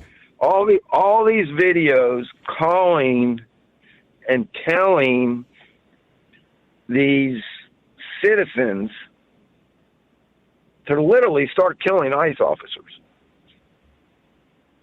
And we know who's behind it. We know what they're trying to do. And unfortunately, they might get their wish. So, be prepared of red flags too, Steve. I mean, when I first heard this Eagle talking about this deal in L.A., if these were like ICE protesters out protesting ICE and a vehicle runs into them, Steve, I'm telling you, it wouldn't surprise me a bit if leftists brainwashed and convinced one of their own to go run these people over and put a mega hat on when you get out of the truck.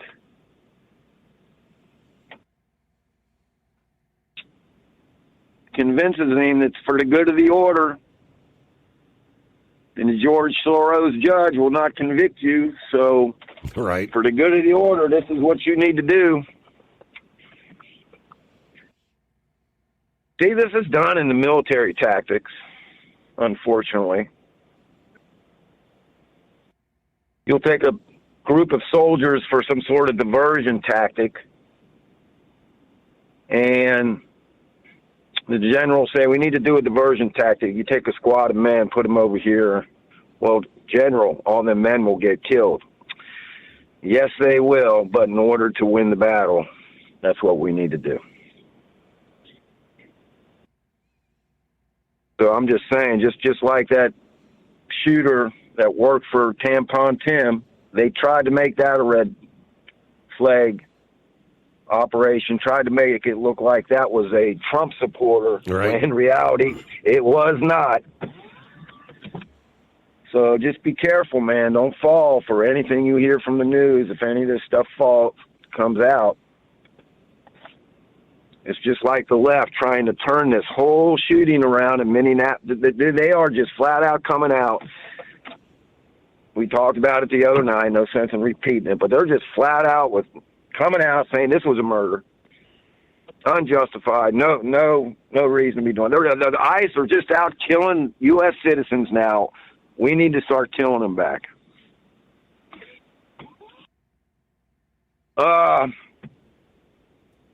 I guess I'll bring it up. See, I don't think anybody brought it up yet. Did you get any text messages from any of your listeners this weekend? I did, and go ahead. I think I know what you're going to say.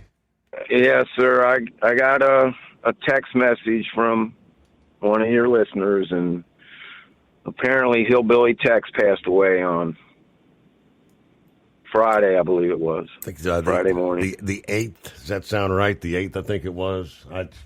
Yeah. Yep, I had not. I forgot to mention that. Yes, I'd taken the phone in to show the Princes because, we actually got to spend that one weekend there at the truck show with him a couple of years ago.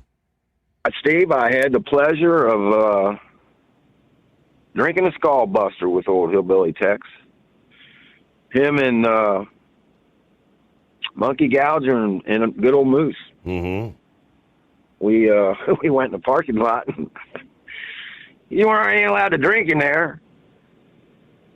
And Gouger was like, "Come on, Pap, we gotta go out. We gotta go out to the parking lot." I'm like, "Oh, okay." Get out there, and they got a cooler for the Skull Busters, man.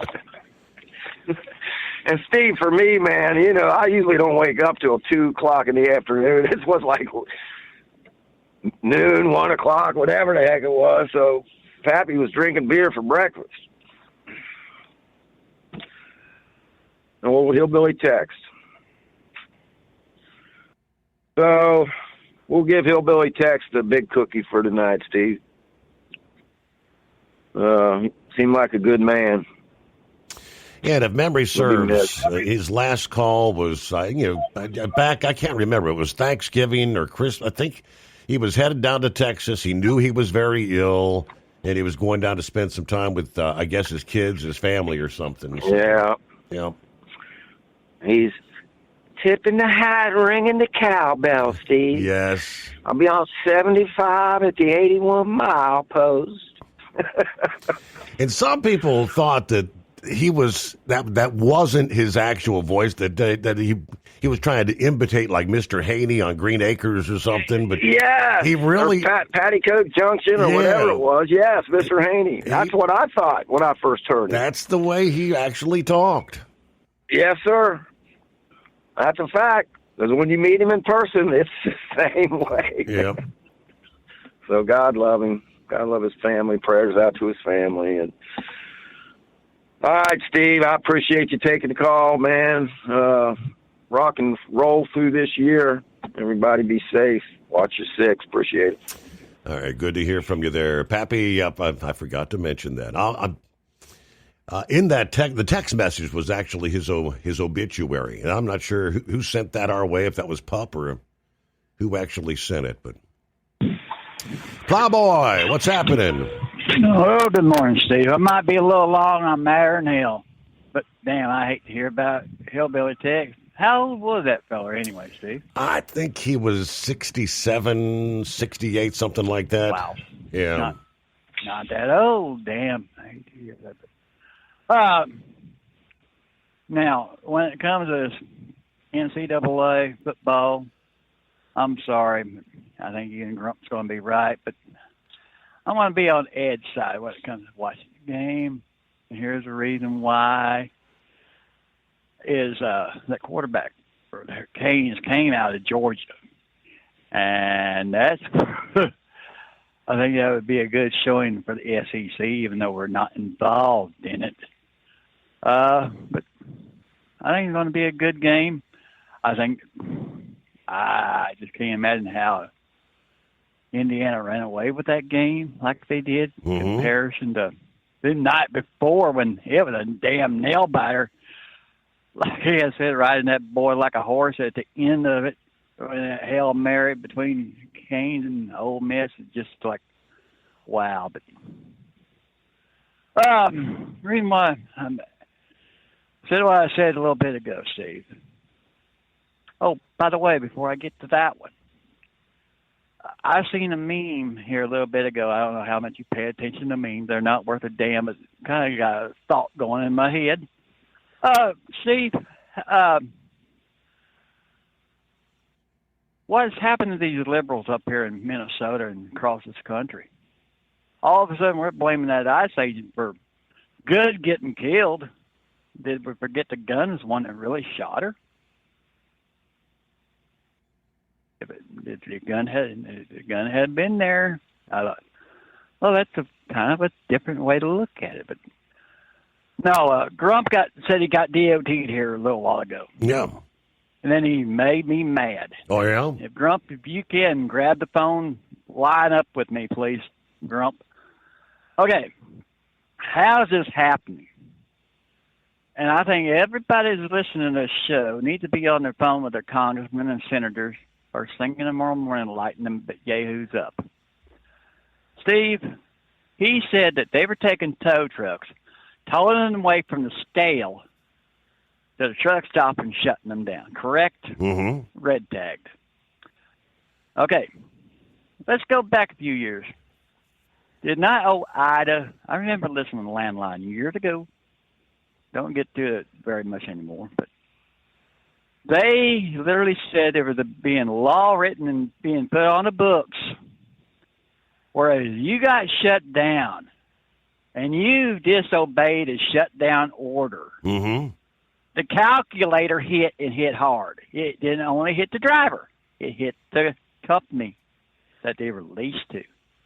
And what's wrong with shutting this down, shutting that trailer down, shutting that truck down, and stopping this load from getting to the meat house to the grocery store? I could literally give a rat's ass less what happens on that right road. As long as... All right, we got to pause there, Plowboy. I don't know. There was a video I saw last week. It was a foreign driver, could not speak English, pulled over for an inspection, who was technically under a shutdown order from like 2 days earlier for not being able to speak English. As Grump said, he was just right back out there rolling again. We'll come back following the update here. Did you miss an episode of the Steve Summers Overnight Drive? Or just want to relive a little bit of the magic? Don't worry. You can download the Steve Summers Overnight Drive wherever you get your podcasts. Don't miss a single second of the show that was recently named one of the best late night shows in America. Make sure you like and subscribe to the Steve Summers Overnight Drive so you don't miss a single episode. The Steve Summers Overnight Drive. Available wherever you get your podcasts or online at overnightdriveradio.com. Truck downtime costs you money. One hidden killer on Cummins ISX 15 engines is weak injector cups. When they leak, coolant gets into the cylinders and suddenly you're facing a big repair bill. Industrial Injection has the fix. Our Torque Lock Injector Cup Kit with a threaded Torque Lock design. These cups stay sealed for good. No more coolant leaks. No more surprise downtime. Keep your truck on the road. Ask your shop for Industrial Injection Torque Lock Injector Cups today. Want to put your business on a brand that is heard in some of the biggest radio markets on some of the biggest radio stations in the United States? Or maybe you want to have your brand take advantage of the explosive growth in podcasting. Why not do both? The Steve Summers Overnight Drive offers the best of both worlds and is ready to put your business at the front of everyone's waking thoughts.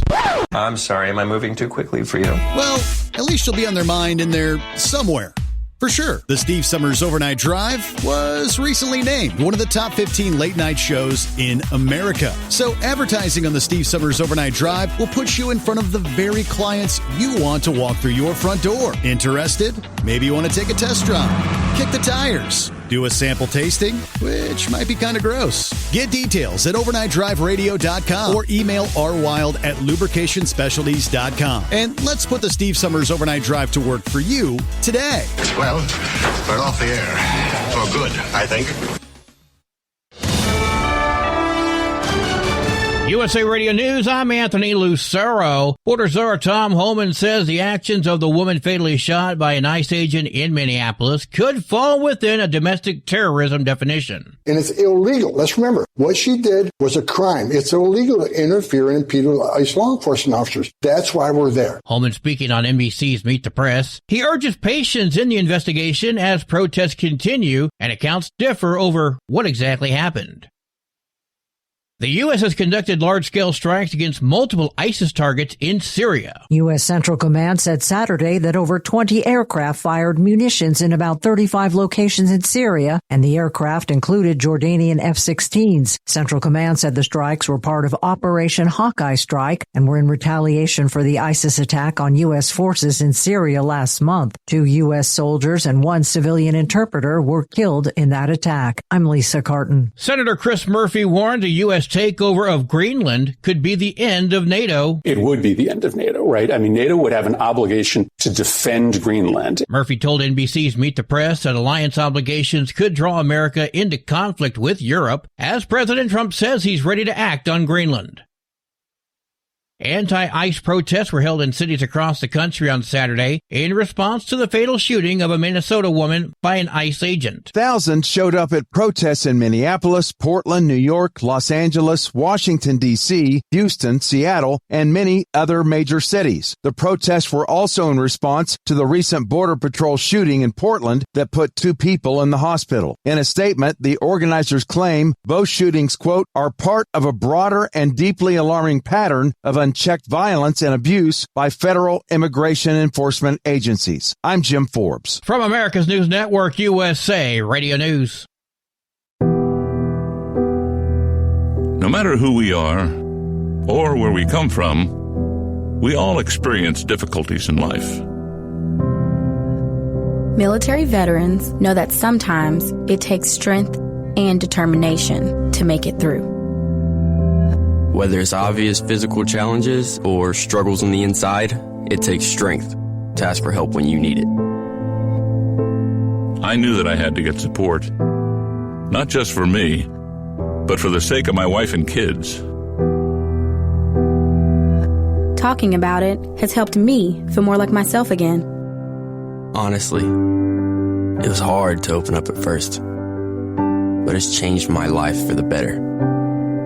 Learn how veterans like us have reached out for help. And hear stories of strength and recovery at MakeTheConnection.net. A North Jersey family is mourning the loss of their toddler to the flu. New Jersey's first pediatric flu death this season. The state health department announced the death on Friday, but gave no identifying information. But now the 2-year-old's grieving family is stepping forward, saying that their beloved boy, Isaias Castillo IV, died of flu complications Tuesday at Morristown Medical Center. Isaias had no known underlying conditions. It's unclear whether the toddler was vaccinated against the flu. Influenza is circulating at very high levels in New Jersey, also in New York. I'm Sarah Lee Kessler. California led the nation in job cuts in 2025. A report from the outplacement firm Challenger, Gray & Christmas says California lost nearly 176,000 jobs last year. More than 14,000 jobs were cut in November. In December, it was down to fewer than 2,800 layoffs. A large chunk of the job cuts were in the tech and entertainment industries. Overall, the U.S. saw 1.2 million layoffs in 2025, the most since 2020. I'm Daniel Martindale. A new Oklahoma lawsuit claims State Farm underpaid a commercial hail damage claim, citing a program allegedly minimizing payouts. The roofing estimate showed $38,000 plus in repair costs. State Farm offered $549. The insurer denies any wrongdoing. The case joins growing scrutiny of claim practices across the state. For USA Radio News, I'm Anthony Lucero. Would you know where to turn if you or a loved one became paralyzed? For thousands of families, the National Paralysis Resource Center has been that lifeline. But now federal funding's at risk. Sherman Gillums Jr., a partially paralyzed Marine veteran with the Christopher and Dana Reeve Foundation, explains why. This is about more than just a budget line. It's about veterans, caregivers, and families, real people who need these resources to live more productive and independent lives. Learn more at ChristopherReeve.org. Did you miss an episode of the Steve Summers Overnight Drive? Or just want to relive a little bit of the magic? Don't worry. You can download the Steve Summers Overnight Drive wherever you get your podcasts. Don't miss a single second of the show that was recently named one of the best late night shows in America. Make sure you like and subscribe to the Steve Summers Overnight Drive so you don't miss a single episode. The Steve Summers Overnight Drive, available wherever you get your podcasts or online at overnightdriveradio.com. Truck downtime costs you money. One hidden killer on Cummins ISX 15 engines is weak injector cups. When they leak, coolant gets into the cylinders and suddenly you're facing a big repair bill. Industrial Injection has the fix. Our Torque Lock Injector Cup Kit with a threaded Torque Lock design. These cups stay sealed for good. No more coolant leaks. No more surprise downtime. Keep your truck on the road. Ask your shop for Industrial Injection Torque Lock Injector Cups today. The Overnight Drive with Steve Summers. Live from the Hot Shot Secret Studios. Call Steve now. 844-844-3388. That's 844-844-3388.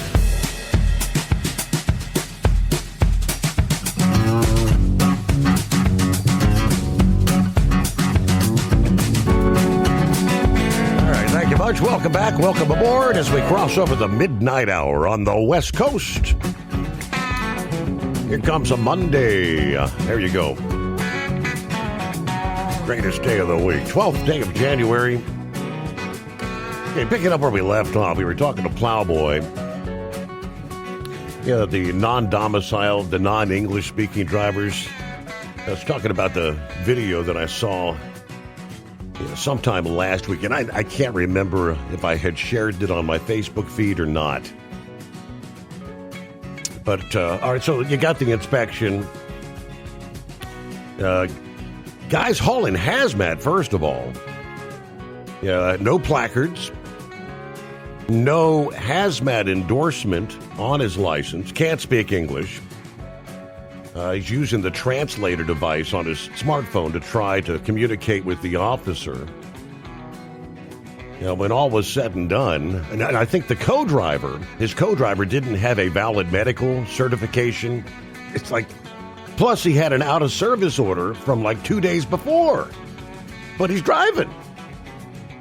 When all was so, he wrote out a boatload of citations. Actually had... he made a few phone calls. A couple of guys showed up in pickups. They made him go with them. They were taking him to the truck stop to drop him off at the truck because they couldn't drive the truck. Now, what happened from there? Who knows? Did the company send somebody out? Obviously, they had to have someone with a valid license and a hazmat endorsement to pick up the truck, but I don't know if they're back out there driving or not. Like I said, because they had an out-of-service order just a couple days earlier, so probably driving again. I don't know. Welcome back, Plowboy. Before I go any further, thanks for holding me over. Before I go any further, thanks again, Steve, for these many and many years. You and Chris, Hot Shot Secrets. I forgot to say that, and happy anniversary. But now, I'm really going to get technical here a little bit. I didn't even think they were allowed to haul hazmat, period, in the discussion. Then I hear on your show, and I've always held you to high esteem, like Fox News and anybody else. See, I always heard, like, when Oklahoma, Texas, Wyoming was shutting these yahoos down, I thought they were out of the game, period, in the story. Sent back to their home country. Okay. Why is not Sean Duffy putting this out to the American people? Hey, we're just playing the catch and release program on these son of the bitches. I'm sorry. I pulled my string. Because that's all they're doing. Am I reading this wrong or am I reading it right? Because they're back at it. You just said it here. Catch, okay, you're bad. But yet, what was it? Horse feathers? Had a little technicality glitch with his FMCSA register of his damn health paper or the medical certification. Yeah, thank you, sir. Thank you. And there he's sidelined until it gets corrected. Oh, Steve, I'm about to go bald-headed on this garbage because it's absolutely dead damn wrong for just And we need to be a hell of an uproar on this catch and release, because it is nothing. And the damnest thing about it, people's going to get killed. That we've already seen there's been a death toll in them over here already. Why does that happen if somebody gets killed in this measure? And well, can this go back on the DOT? Can this go back on, or what is it going to go back on? You see where I'm trying to get at? Yeah, and I'm not sure if they're ultimately invalidating their CDLs or not. I'll have to do some more looking in on that. But obviously, in many cases, yeah, it's kind of like a revolving door, right? Out of service, and they're back behind the wheel in no time. All right, let me see. I believe Vic. Vic is on board this Monday. What's happening, Vic? Oh, I was just kind of listening to everything. Plowboy's right there, because I had a hazmat endorsement, and when I would go to pick it up, the shipper would ask to see my license. So the shipper is also liable. There's a whole bunch of stuff that goes with the hazmat thing. It's in the red, well, you have different things. The placard book, that's the yellow one. But the more detailed rules are in a red book. And I went around with my trucking company a time or two, because they wanted me to pick up a hazmat load and then drop it off and somebody pick it up. And I said, not unless I see their license. I said, because I'm not dropping a hazmat load anywhere. So you can either have somebody else pick it up or give me the load all the way through. Either way, it makes no difference to me. And they finally got it through their head, and then they said I wasn't going to do it. A few people did. A few people got caught going through Ohio with a load without hazmat endorsement, and we pretty quickly got it on the Ohio DOT dirty list. So when we were going through scales, quite often they would get stopped, whether anything was anything triggered it or not. I guess they just had an order, if that trucking company comes through there, pull them around back and, give them, at least have them bring their paperwork in and let them look at it. So the bill of lading and all that. So it's not a good practice. So whoever loaded up that shipper or that driver or transferred the load to him or whatever, that goes on a lot deeper than just that particular driver. But there are so many. I don't know why it's so hard for people to understand that if a person can't read English, they definitely could not read the hazmat guide, the little yellow book that tells you, if you have an incident, what you need to do and the characteristics of it. I mean, if they can't even read the hazmat books, and they always give you the Chemtrack labels to go with it. So I don't know exactly what has to happen. Maybe one of them will blow up in a tunnel. Hopefully not, or on a bridge.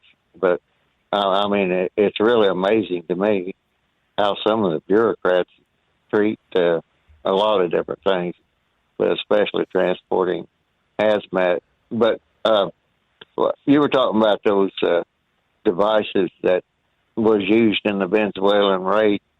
There was an old movie. I don't know if you ever seen it or not. It was called the Icarus File, and it was about the Nazis that were experimenting with different sound waves that would do the most damage. And then whenever the Nazis were defeated, and a lot of them came into South America, that community, they were still using those sound devices against them. But in the real world, it's something called the long-range acoustical devices, and there are several different versions. Pappy kind of went over them, but the big thing is the frequencies. How like at the dog whistle level, where dogs can hear the whistle but humans can't, and that causing a lot of problems in different areas, because somehow, some way, private security firms actually have the access to those. And for crowd control. And most of them that they use, if you look up some of the symptoms on that, it's quite similar to what they were talking about. But I don't know if they've somehow, some way improved it or whatever, but it's just, most of them years ago used to be based on harmonics, it's just like your musical equipment and everything else. And so I don't know exactly what they used in Venezuela, but those long-range acoustical devices have been around for quite some time. But I was amazed to find out that they were actually being allowed for private use, for private security firms. And that's like the years that my grandson's dog kind of turned on me, which was kind of curious. But there were a lot of people having a lot of trouble with dogs, seemingly docile dogs. And at the time, I thought, I wonder if somebody has gotten a hold of one of these devices and are aggravating these dogs. So I don't know if that was the case or not. But when Pappy was talking about what was the ambassador to Cuba and his wife or whatever, actually, when Richard Nixon went to Cuba one time to the embassy or something, when he came back, I tried to look it up, but there was so much information about Nixon and Cuba, I couldn't find it real quick. But he came back and he told the physician, he said, since I come back from Cuba, he said, I'm having really some weird thoughts on one thing and another. And he had to be treated, what they said was, for a blood clot in his lung. So I don't know if that was a cover story or actual or whatever, but Cuba's been using those devices for quite some time, and nobody knows exactly how many ways. So it's maybe a few years back that when they built the embassy there in Cuba, a lot of people that came back from Cuba said they were having kind of illnesses and strange feelings and everything. So, but that's just, they've been around a long time. Maybe they've improved them and got them directed, but it will cause all those symptoms that the Venezuelan people were talking about. But apparently they've figured out how to use that to disrupt the radar. I know they used to have what they call the wild weasel, the electronic jamming stuff and everything. So, but the enemies can pick up on the jamming signal, but it can actually be used against you. But I guess they'd have a hard time picking up on a sound signal. So that's that was what I was gonna mention, and I just kind of amazed at our supposedly elected representatives that are supposed to be looking out for the United States and everything. They have to know every little thing that went on. And frankly, whenever President Carter was elected and he wanted to know about the UFOs, he was told you don't have enough security clearance to know that. So there is a group of people that have security clearances above the president. And years ago, they forces that were hostile to the United States, they figured out that the quickest and the best way to get information about the United States was to get people on the staffs of the senators and representatives. And that's why Congress does, people don't like to give much information to Congress, because that was a security notice they sent out years ago. I don't know if the new people that are up there now aren't aware of it, but I know those that have been there forever, if they'll go back and look in the 1970 security directive, somewhere in there, that would have been a threat assessment thing that they should have been made aware of. And I said, I'll let you go there, Steve. Vic, have a good morning, great week. Welcome into the greatest day of the week, right? Did you miss an episode of the Steve Summers Overnight Drive? Or just want to relive a little bit of the magic? Don't worry. You can download the Steve Summers Overnight Drive wherever you get your podcasts. Don't miss a single second of the show that was recently named one of the best late-night shows in America. Make sure you like and subscribe to the Steve Summers Overnight Drive so you don't miss a single episode. The Steve Summers Overnight Drive. Available wherever you get your podcasts or online at overnightdriveradio.com. Truck downtime costs you money. One hidden killer on Cummins ISX 15 engines is weak injector cups. When they leak, coolant gets into the cylinders and suddenly you're facing a big repair bill. Industrial Injection has the fix. Our Torque Lock Injector Cup Kit with a threaded Torque Lock design. These cups stay sealed for good. No more coolant leaks. No more surprise downtime. Keep your truck on the road. Ask your shop for Industrial Injection Torque Lock Injector Cups today. Winter is here. When the temperature drops, so does your truck's performance. Avoid fuel gelling by using Hot Shot Secret's EDT Plus Winter Defense, a 7-in-1 fuel booster and anti-gel that improves cold weather performance. The 7-point cetane boost decreases DPF regens and increases fuel economy. Be confident that your engine is running smoothly and trouble-free, even in the coldest temperatures. Hot Shot Secret EDT Plus Winter Defense, available at Pilot Flying J, Amazon, O'Reilly Auto Parts, and HotShotSecret.com. Hot Shot Secret, powered by science. Your factory fuel filter is letting you down. AirDog heavy-duty diesel fuel systems don't just filter your fuel. The AirDog fully optimizes your truck's fuel system for peak efficiency. The factory-provided filter simply removes particulates and water from fuel. The AirDog system removes all contaminants, including entrained air, water, and particulates, and feeds the engine pump with optimal pressure. Check out airdogdiesel.com to learn how you can capture every bit of performance and efficiency from your fuel system.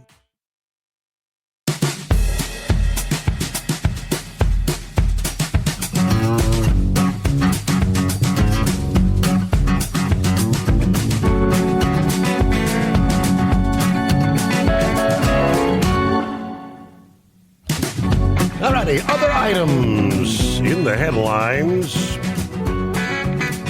In the world of racing, of course, only a month to go before the Daytona 500. Well, the participants are all set for a new campaign, while most of the drivers are enjoying their free time before the start of the championship. There are some who just can't give up on racing, even during the off-season. And for them, the Chili Bowl Nationals are the perfect battleground to test their skills. Tulsa's premier motorsports event, featuring drivers from almost every racing discipline in the country. The call of the Golden Driller, attracting numerous NASCAR drivers. This year, Kyle Larson, Christopher Bell, Kyle Busch, and others, drivers, daring to participate. Among those, Christopher Bell, who is a legend in the tournament, he actually has rated it higher than the Daytona 500, which ruffles some feathers for the hardcore traditionalists. Why he feels the Chili Bowl Nationals would be above even the Daytona 500. In this year's event, Bell's directly competing against the reigning champion of both NASCAR and the Chili Bowl Nationals in Kyle Larson. Among the preparation for the race, Bell put his opinion regarding the race. The reputation of the Chili Bowl Nationals draws direct comparison to the Daytona 500. Speaking on that subject, Bell says the Daytona 500, the biggest race of the NASCAR schedule, but it's only the NASCAR guys. Whereas anybody can enter the Chili Bowl, so it's kind of a barometer for drivers where everybody's there. You get a lot of top drivers from different disciplines, people who don't compete against each other all the time. It's a great show. That's a pretty bold statement coming from one of the successful drivers of the current generation of NASCAR. But if you pay close attention, it makes a lot of sense. Chili Bowl Nationals. brings forth a lot of competitors from various racing disciplines. The NASCAR guys hardly ever get the chance to go up against other racing drivers. For them, the Chili Bowl Nationals is the proving ground in equal machinery and equal racing conditions. Bell also highlighted that an error in the Chili Bowl Nationals pretty much certainly means you're out of the race. There's also a hint of luck involved. So you got to bring your A game almost every race. He also went forth to describe the reality of racing at a super speedway, like the Daytona 500 race. Yeah, the 500, any super speedway race. It's a game of chess, he says. You're not the edge of grip, which is what allows the pack racing and people to be up close behind other guys.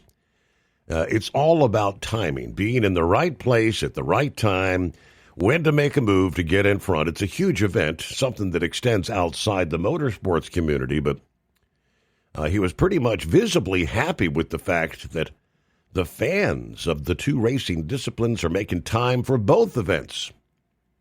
Owing to the fame of the NASCAR drivers, the fans of the two series get a chance to visit each other's races. So there you go, Chili Bowl Nationals, and I think what Michigan Mad said, that's kicking off here, I guess, in full swing this week, right? Tulsa, Oklahoma. Morning, Horse Feathers. Yeah, morning, Your Honor. Well, we'll have to see if the Flow Racing deal on Facebook there has any coverage of that, because they do some live events there, so maybe we'll get to see some of the Chili Bowl then. You have to check that out. Happy anniversary. So if I remember right, when you got started there, your first night on the air, as you said, you had the Facebook and YouTube, because that was pretty much a carryover from the weekly show that was going on over there in Mount Gilead there. They were able Yes. to base the whole thing on what they had going there on those two platforms. And then, of course, you had the .com set up, your overnightdrive.com, and were able to listen there.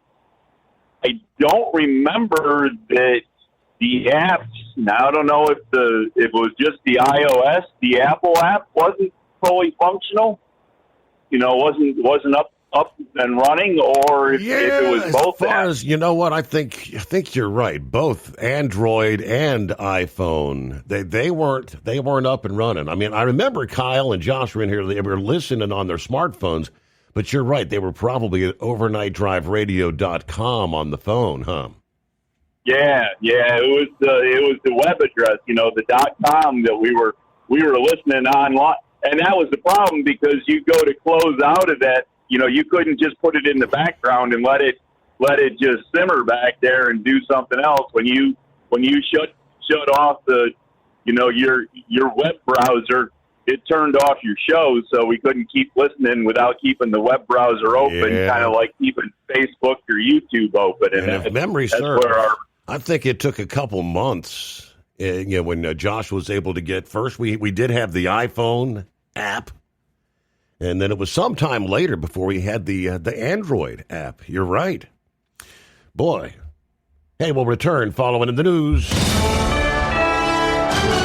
USA Radio News, I'm Anthony Lucero. Border Czar Tom Homan says the actions of the woman fatally shot by an ICE agent in Minneapolis could fall within a domestic terrorism definition. What she did was a crime. It's illegal to interfere and impede ICE law enforcement officers. Homan speaking on NBC's Meet the Press. He urges patience in the investigation as protests continue and accounts differ over what exactly happened. Senator Chris Murphy warned a U.S. takeover of Greenland could be the end of NATO. NATO would have an obligation to defend Greenland. Murphy told NBC's Meet the Press that alliance obligations could draw America into conflict with Europe. Iran is warning President Trump that any U.S. attack would trigger strikes on Israel and American bases. Reuters reports that Israel is on high alert as protests grow in Iran, fueled by a collapsing currency and an ongoing internet blackout.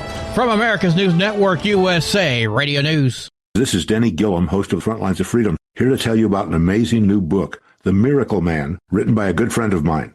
It's a remarkable, true account of faith, healing, and restoration in the face of impossible odds. Through a harrowing series of events and miraculous answers to prayer, Bill receives a donor's heart with only hours left to live. His rapid recovery and return to normal life is a story that shows God's power to heal and his faithfulness in answering prayers. The Miracle Man is available online through Amazon, Barnes & Noble, and other booksellers. Lisa Wolf here to tell you about our newest website for old-time radio lovers. It's 100radioshows.com. At this site, there are 5 old-time radio shows waiting for you to download free as our gift to you. And be sure to browse the additional 700 old-time radio shows available to you for 70% off by using the promo code RADIO at checkout. This is a limited-time offer, so log on to 100radioshows.com. That's 100radioshows.com.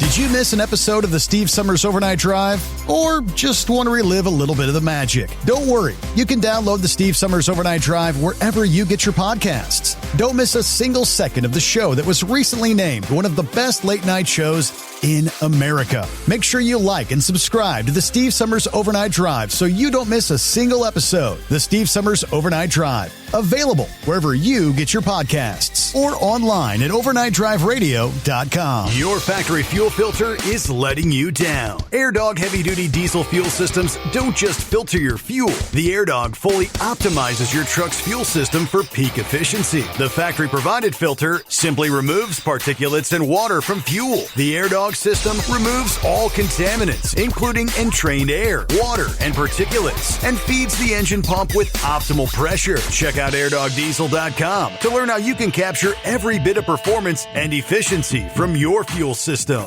Diesel owners know if you take care of your engine, it'll return the favor. Hot Shot secret formulates additives that help you prevent problems and boost performance. Diesel Extreme cleans internal and external injector deposits, and EDT increases fuel economy by up to 7.3%, scientifically proven by third-party testing. Add Hot Shot secret at your next fill-up to get the most out of your diesel. Available nationwide at truck stops, farm and automotive stores, and online at hotshotsecret.com. Hot Shot Secret, powered by science. Truck downtime costs you money. One hidden killer on Cummins ISX-15 engines is weak injector cups. When they leak, coolant gets into the cylinders, and suddenly you're facing a big repair bill. Industrial Injection has the fix. Our Torque Lock Injector Cup Kit with a threaded Torque Lock design. These cups stay sealed for good. No more coolant leaks. No more surprise downtime. Keep your truck on the road. Ask your shop for Industrial Injection Torque Lock Injector Cups today. Want to put your business on a brand that is heard in some of the biggest radio markets on some of the biggest radio stations in the United States? Or maybe you want to have your brand take advantage of the explosive growth in podcasting. Why not do both? The Steve Summers Overnight Drive offers the best of both worlds and is ready to put your business at the front of everyone's waking thoughts. I'm sorry, am I moving too quickly for you? Well, at least you'll be on their mind in there somewhere. For sure, the Steve Summers Overnight Drive was recently named one of the top 15 late-night shows in America. So advertising on the Steve Summers Overnight Drive will put you in front of the very clients you want to walk through your front door. Interested? Maybe you want to take a test drive, kick the tires, do a sample tasting, which might be kind of gross. Get details at overnightdriveradio.com or email rwild@lubricationspecialties.com. And let's put the Steve Summers Overnight Drive to work for you today. Well, we're off the air. For good, I think. Because Channel 19's a little congested. Call Steve now at 844-844-3388. The Overnight Drive.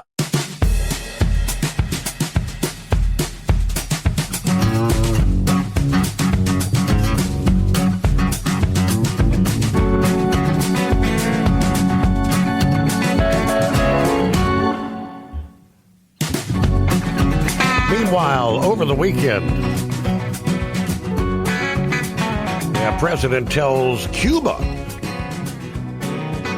let's make a deal. As in, would you like door number 1, door number 2, or door number 3? Only it's not a game this time. Choose wisely. via Truth Social. The president says Cuba lived for many years on large amounts of oil and money from Venezuela. In return, Cuba provided security services for the last 2 Venezuelan dictators, but not anymore. Most of those Cubans are dead from last week's USA attack. Venezuela doesn't need protection anymore from the thugs and extortionists who held them hostage for so many years. Venezuela now has the United States of America, the most powerful military in the world by far, to protect them. And protect them we will. There will be no more oil or money going to Cuba. 0. I strongly suggest you make a deal before it's too late. Thank you for your attention to this matter. Signed, President DJT. Venezuela had been Cuba's biggest oil supplier. Not anymore. The CIA's view is that key sectors of the Cuban economy, such as agriculture and tourism, are severely strained by the frequent blackouts, trade sanctions, other problems. That loss of oil imports and other support from Venezuela, for decades, which was a key ally, could make governing more difficult for the administration that's ruled Cuba since Castro led the revolution in 1959. For Cuba, the loss of Venezuelan oil is devastating. Between January and November of last year, Venezuela had sent an average of 27,000 barrels per day to the island, covering roughly 50% of their oil deficit, according to the shipping data and documents from the Venezuelan State Oil Company. Let's make a deal before it's too late, as he says. What's that mean? I don't know. But that's what he said over the weekend. All right, back to horse feathers. So does Cuba have the refining capabilities, or was refined product coming from Venezuela? Good question. I'd have to look into that. Because when we were down on the cruise there and doing that ABC cruise, was it Bonaire or was it Curacao that we were the closest to Venezuela? Might have been Curacao, I think, was the closest. Yeah, I can't remember. One of them, it might have been Bonaire, had a big oil refinery on the island that was non-operational. They actually, from the people we talked to, said that they used to get Venezuelan oil and they did refining of it, and there was lots of storage tanks and and so it was the island we were on that had the big I don't know, would you call it a swing bridge? The bridge detached from one side. It was a floating bridge, and it detached from one side and then swung to the other side of the river, whichever island that was. I don't remember exactly now which one that was, but when we were on the ship, you could see, from the side of the ship we were on, we could see over to the river, and there was, I have to look back at my pictures to see which island that was, but off in the distance up on the top of the hill, you could see all the oil refinery, and it was all just, in mothballs and just sitting there idle, and all the storage tanks were empty, and they just, I guess there was some other storage tanks that they actually did use to pump some oil into to just transfer in, transfer out, but it wasn't any type of refining or anything that got used there on that island or anything. But there we go. Anyway, so speaking of natural resources and things, I heard something there that President Trump has put a hold on all wind towers, wind farms. Did you get any information on that at all? I did see that at some point last week. I can't remember. Was it in particular there in the Northeast or across the board? I'm hoping it's across the board because they take so much natural resources, and their cost, their output nowhere near is always a loss. They never generate to recoup any of their costs, and then of course there's no way to recycle anything that comes out of them. So you just have leftover junk when you're done, and no way to get rid of it, other than trying to bury stuff, and there's no recycling of it whatsoever. And then I guess that goes to the solar farms next. We're losing all this property, especially rural farmland, whether it's upstate New York or down here in Maryland, and all across our country. And I guess what a lot of people aren't realizing is there's a lot of heavy metal that ends up in the ground with the solar farms.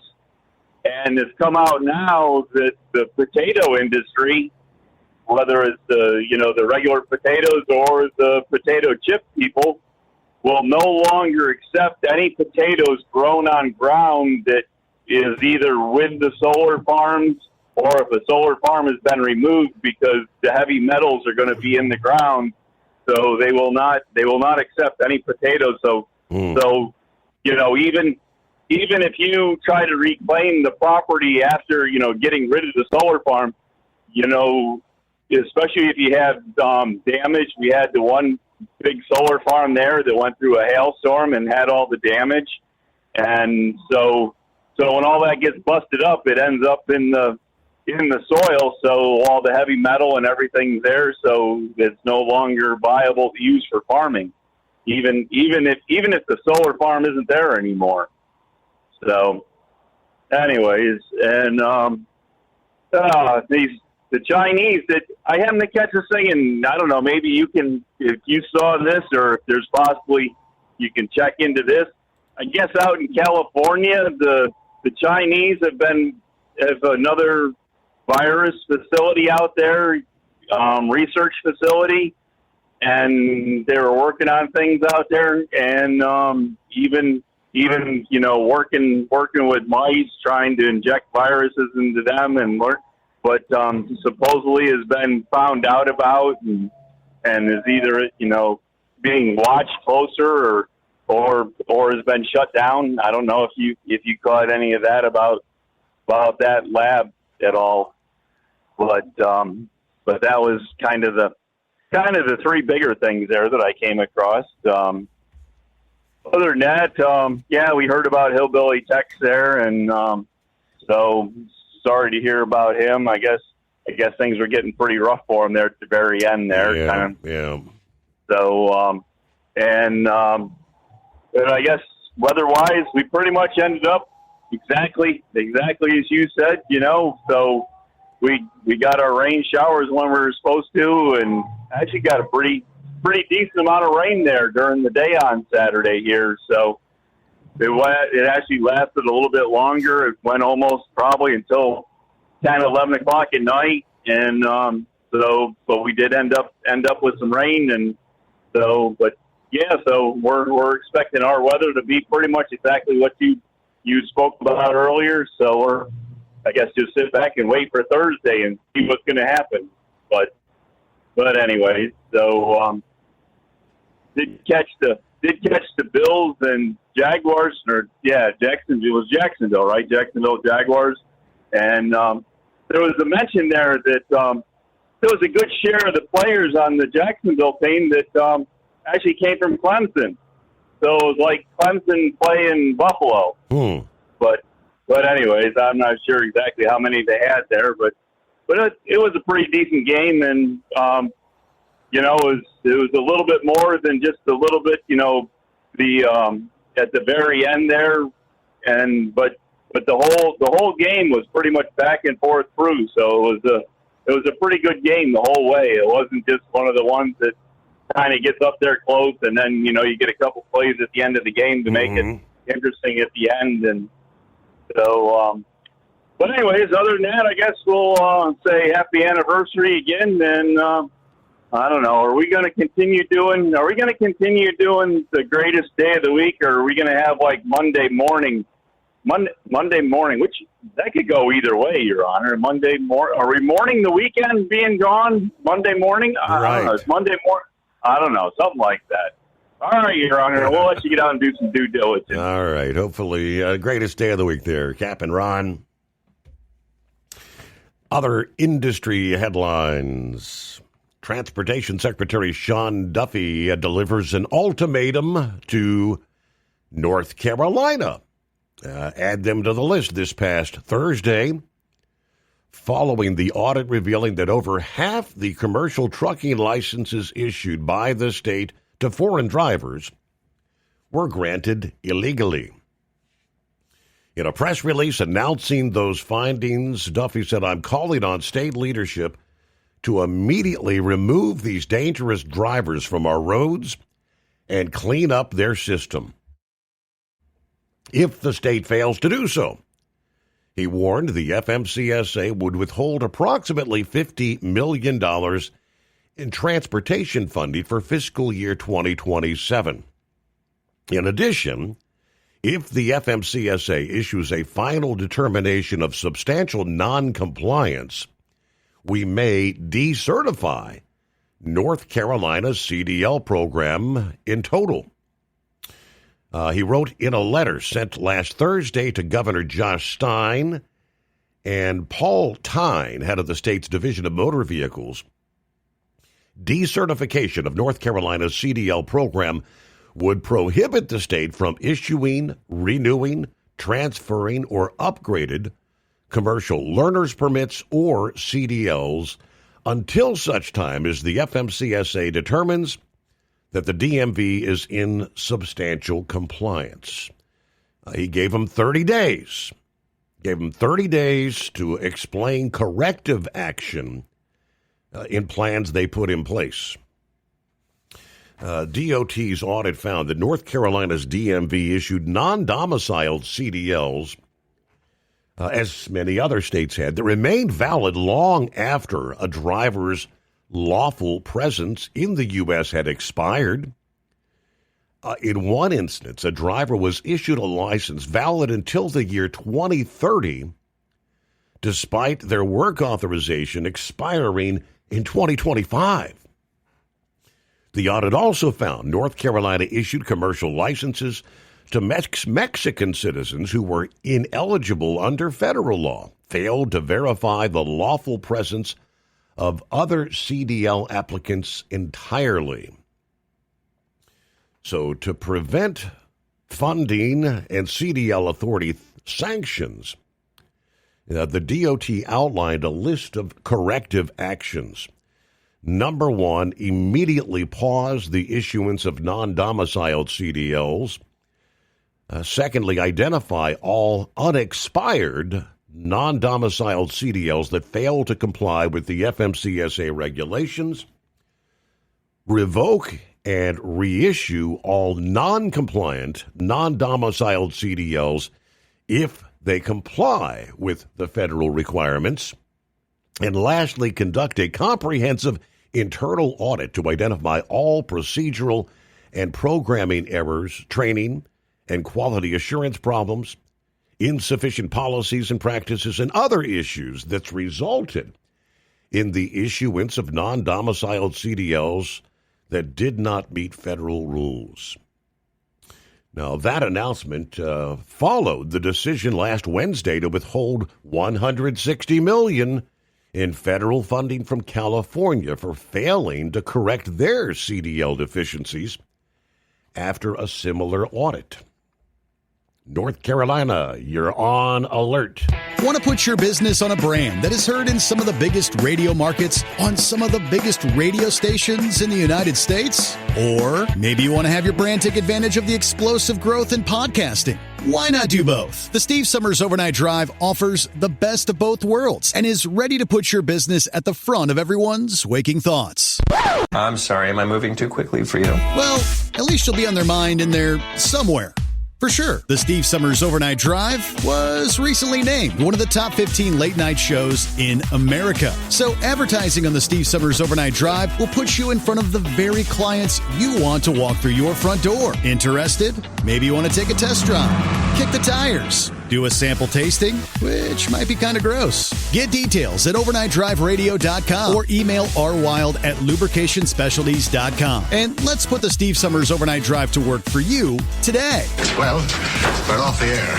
For good, I think.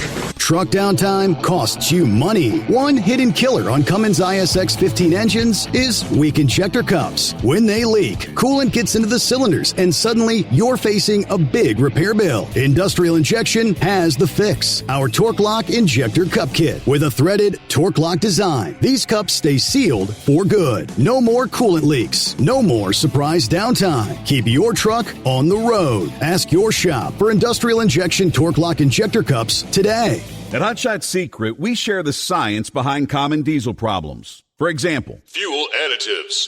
Most fuel additives either impact performance or provide protection. Hot Shot Secret Everyday Diesel Treatment provides both performance enhancement and fuel system protection. Everyday Diesel Treatment delivers a 6-in-1 premium fuel treatment for every fill-up, every time. Everyday Diesel Treatment is available at truck stops, Tractor Supply, O'Reilly's Auto Parts, and online at HotShotSecret.com. Your factory fuel filter is letting you down. AirDog heavy-duty diesel fuel systems don't just filter your fuel. The AirDog fully optimizes your truck's fuel system for peak efficiency. The factory-provided filter simply removes particulates and water from fuel. The AirDog system removes all contaminants, including entrained air, water, and particulates, and feeds the engine pump with optimal pressure. Check out airdogdiesel.com to learn how you can capture every bit of performance and efficiency from your fuel system.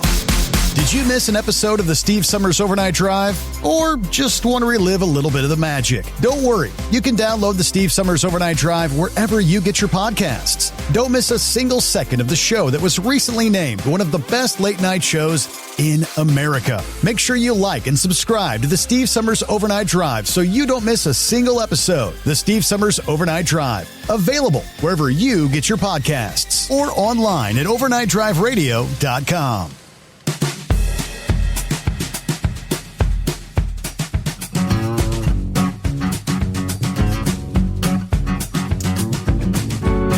Coming up, Eagle will join us once again. First, we get to the blind man. Morning, blind man. Hey, good morning, Steve. My friend Nick up in Baltimore has been monitoring Radio Havana. They're not as belligerent as they were before. I guess they're feeling the pain of having no oil now. Apparently they only have power from 6 p.m. to 9 p.m. and the rest of the time, I don't know what they're doing. I monitored 670 on the AM band. That's one of the Cuban stations that blasts down up here, interferes with the Chicago station. Mm-hmm. They're off the air. 1180, I guess Radio Marti is off now, but they're not being jammed anymore. And Nick's been monitoring Radio Havana. He knows more Spanish than I do, and they're starting to feel the hurt now with the lack of oil and all that. It's just a matter of time before Cuba. Let's hope it falls into our hands, and this time let's keep it and make everybody happy, being under the U.S. Mm-hmm. So, I'm hoping for that. And I know the Cubans down in Florida, they want to go back and, take over that country and make it free again. So we'll see what happens. And like I said, I am monitoring the AM band to see what's what. And Nick knows more Spanish than I do, so he's been listening to Radio Havana and Gotcha. telling me what they're saying. So, yeah, they're feeling the pinch now with the lack of oil. So I guess that's all I can think of for now. And as for Greenland, I guess it's in our possession now. I'm not 100% sure about that, but I remember my history when Seward purchased Alaska from the Russians, and everybody made fun of him, called him Seward's Folly and Seward's Icebox, and it turned out that Alaska was extremely valuable. It still is. So there you go. Let's see what happens when Trump purchases Greenland. That's another let's make a deal scenario, right? Blind man, thank you much. All right. I believe this is what is it? The son of the former Shah of Iran, who's been issuing statements and really convincing the people of Iran to take to the streets. And it is spread literally countrywide. Now, it sounds like the death toll as the government tries to clamp down on protesters is rapidly rising. Hundreds, in excess of 500 was the word I'm seeing like over the weekend. But there's very little able to, information, documentation able to get out of the country because they've had the complete internet blackout in place since last week. Looks like most of the country has been plunged into darkness, no power, no phone lines, calls, nobody able to communicate via telephone. But according to, and I'll give you more on this in our final hour, but apparently this former, the son of the Shah, who has aspirations of coming back and kind of taking over, which I think the President Trump, alluded to the fact that he didn't know if that would be the right guy to do the job or not, but Reza Pahlavi issuing one of the most consequential statements of the uprising so far, they tell us. He tells the Iranian people plainly, the foundations of the Islamic Republic have been shaken, especially over the last 4 days, by million-strong demonstrations all over the country. Now, he says, the uprising enters its next phase. What would that be? That's what he goes on to explain, what he anticipates to unfold, I guess advising them. We'll share that with you coming up. Interesting. Is Iran about to fall? Want to put your business on a brand that is heard in some of the biggest radio markets on some of the biggest radio stations in the United States? Or maybe you want to have your brand take advantage of the explosive growth in podcasting. Why not do both? The Steve Summers Overnight Drive offers the best of both worlds and is ready to put your business at the front of everyone's waking thoughts. I'm sorry, am I moving too quickly for you? Well, at least you'll be on their mind in there somewhere. For sure, the Steve Summers Overnight Drive was recently named one of the top 15 late-night shows in America. So advertising on the Steve Summers Overnight Drive will put you in front of the very clients you want to walk through your front door. Interested? Maybe you want to take a test drive, kick the tires, do a sample tasting, which might be kind of gross. Get details at overnightdriveradio.com or email rwild@lubricationspecialties.com. And let's put the Steve Summers Overnight Drive to work for you today. Well, we're off the air. For good, I think. Your factory fuel filter is letting you down. AirDog heavy-duty diesel fuel systems don't just filter your fuel. The AirDog fully optimizes your truck's fuel system for peak efficiency. The factory-provided filter simply removes particulates and water from fuel. The AirDog system removes all contaminants, including entrained air, water, and particulates, and feeds the engine pump with optimal pressure. Check out airdogdiesel.com to learn how you can capture every bit of performance and efficiency from your fuel system. Did you miss an episode of the Steve Summers Overnight Drive? Or just want to relive a little bit of the magic? Don't worry. You can download the Steve Summers Overnight Drive wherever you get your podcasts. Don't miss a single second of the show that was recently named one of the best late-night shows in America. Make sure you like and subscribe to the Steve Summers Overnight Drive so you don't miss a single episode. The Steve Summers Overnight Drive. Available wherever you get your podcasts or online at overnightdriveradio.com.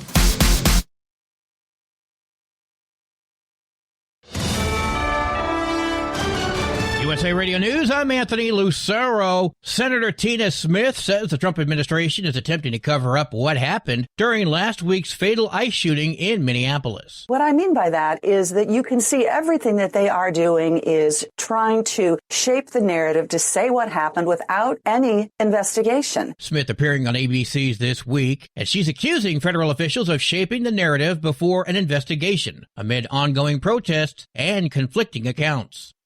Senator Rand Paul is warning President Trump against military action in Iran as deadly protests continue there, saying bombing the country would backfire and unite Iranians behind their government. So when you bomb a country, then people tend to rally around their own flag. They tend to see this is a foreign country coming in and bombing us. And so I don't think it always has that effect. Trump is still reviewing a range of military and non-military options amid unrest in Iran. The IRS will begin accepting tax returns on January 26th. Federal returns for 2025 will need to be filed by April 15th in order to avoid penalties and interest. Most taxpayers will also be expected to pay their taxes that they owe any by that date. Those expecting a refund, though, could see a little more this year. Tax experts say the IRS did not update withholding tables for employers last year, which show how much to take from workers' paychecks. That could mean bigger refunds for certain people. I'm Tammy Trujillo. NASA will attempt to bring home 4 astronauts from the International Space Station on Wednesday after one crew member experienced a medical emergency. The space agency said late Friday the undocking is planned for Wednesday evening if weather conditions are clear at the splashdown site off the coast of California. The 4-person crew includes U.S. astronauts Zena Cardman and Mike Pink, plus 1 Japanese astronaut and a Russian cosmonaut. It will be the first time in the space station's 25-year history that a mission is cut short by a medical issue in orbit. I'm Lisa Taylor. From America's News Network USA Radio News. Commerce moves fast. Your business should too. If you're not on the first page of search results, you're losing customers. Out of sight, out of mind is true. Don't let that be you. iLocal.net has helped local businesses dominate search results since 2009. For a limited time, iLocal.net is offering a free website analysis to improve the online presence of your business. Local business owners across the U.S. turn to iLocal.net to improve their search engine rankings. Search engines are constantly changing their algorithms. You need the professionals who know how to use those changes to benefit your business. Don't hope for new customers. Get found and be chosen. Call 888-699-2407 for your free website analysis. Don't wait. Call 888-699-2407. That's 888-699-2407. For your free website analysis, call 888-699-2407.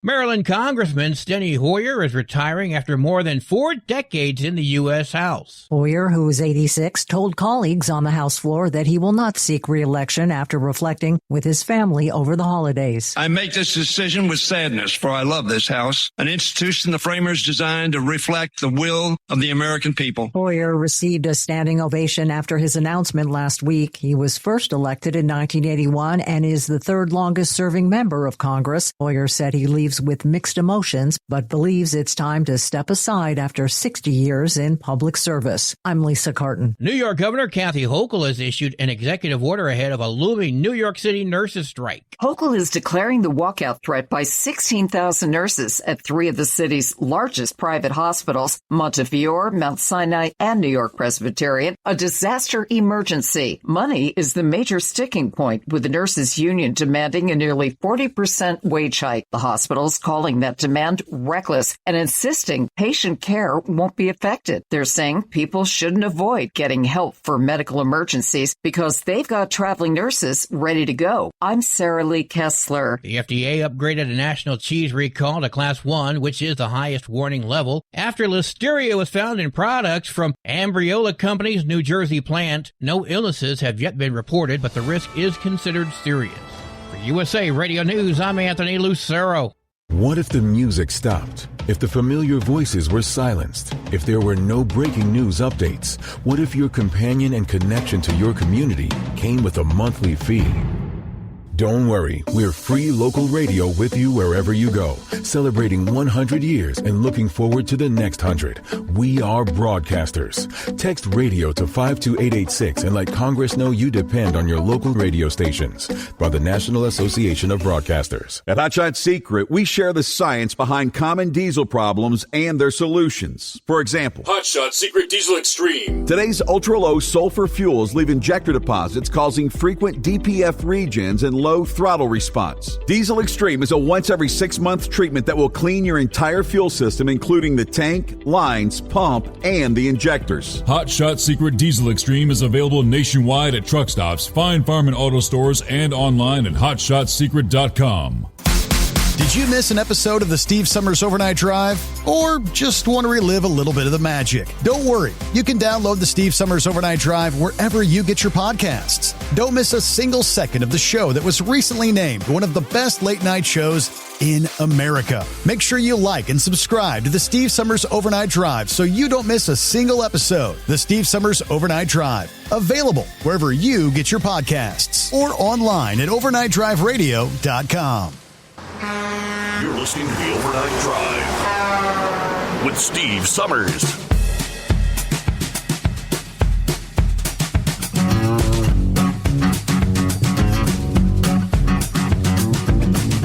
All right, here we go. Final hour. One more time around on a Monday.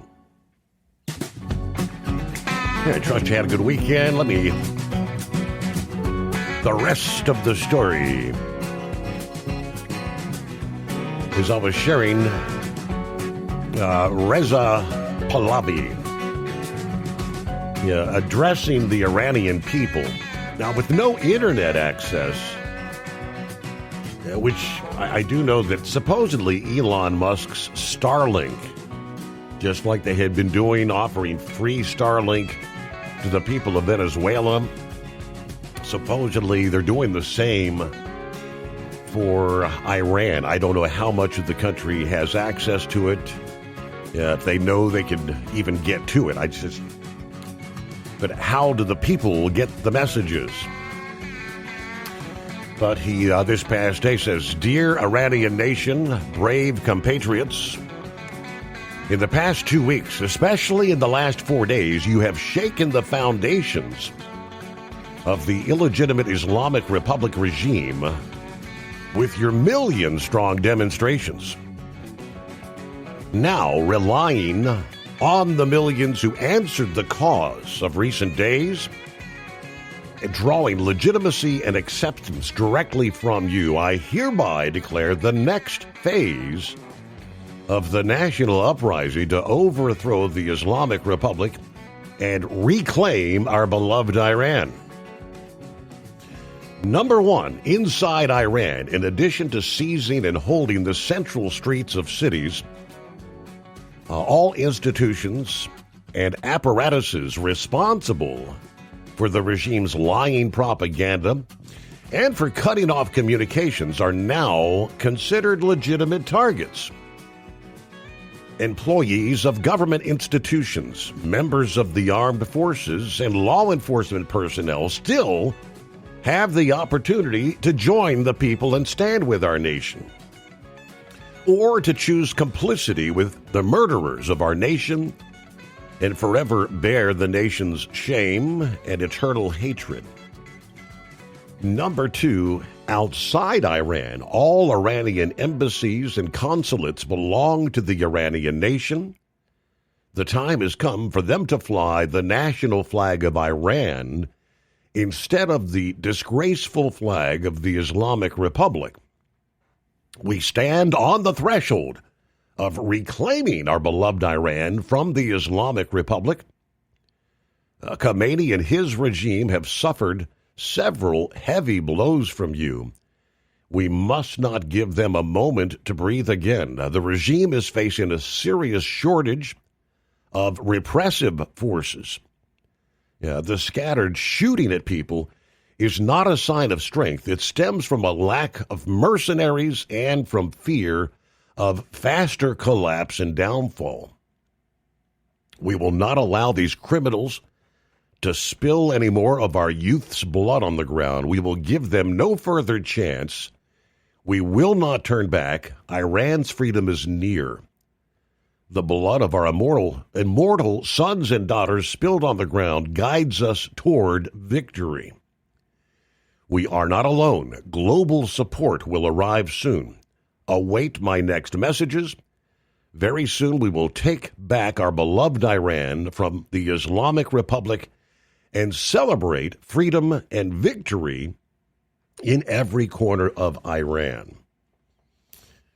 So phase number 2, all right, we'll see where it goes. I mean, there are reports of some in the military refusing to take those commands, refusing to take the orders, to turn on their own people, the protesters in the streets there. Just how many of them, like I said, information is very difficult to get. But things, I mean, some of the video we've been seeing is incredible. The number of people in the streets, incredible.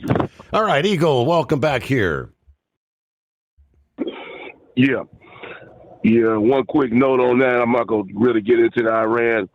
One quick note on that is that coward, the one that's the so-called leader of Iran, the one you always see on TV with the glasses and the beard, they claim that he escaped into Russia or something. That's what I heard today. But it wouldn't surprise me if he, when it got real hot over there in Iran, he skipped town and got out of Dodge. So, but that's what I heard, that he might have went to Russia. So hopefully he'll never be seen again. That's a good thing. But yeah, Steve.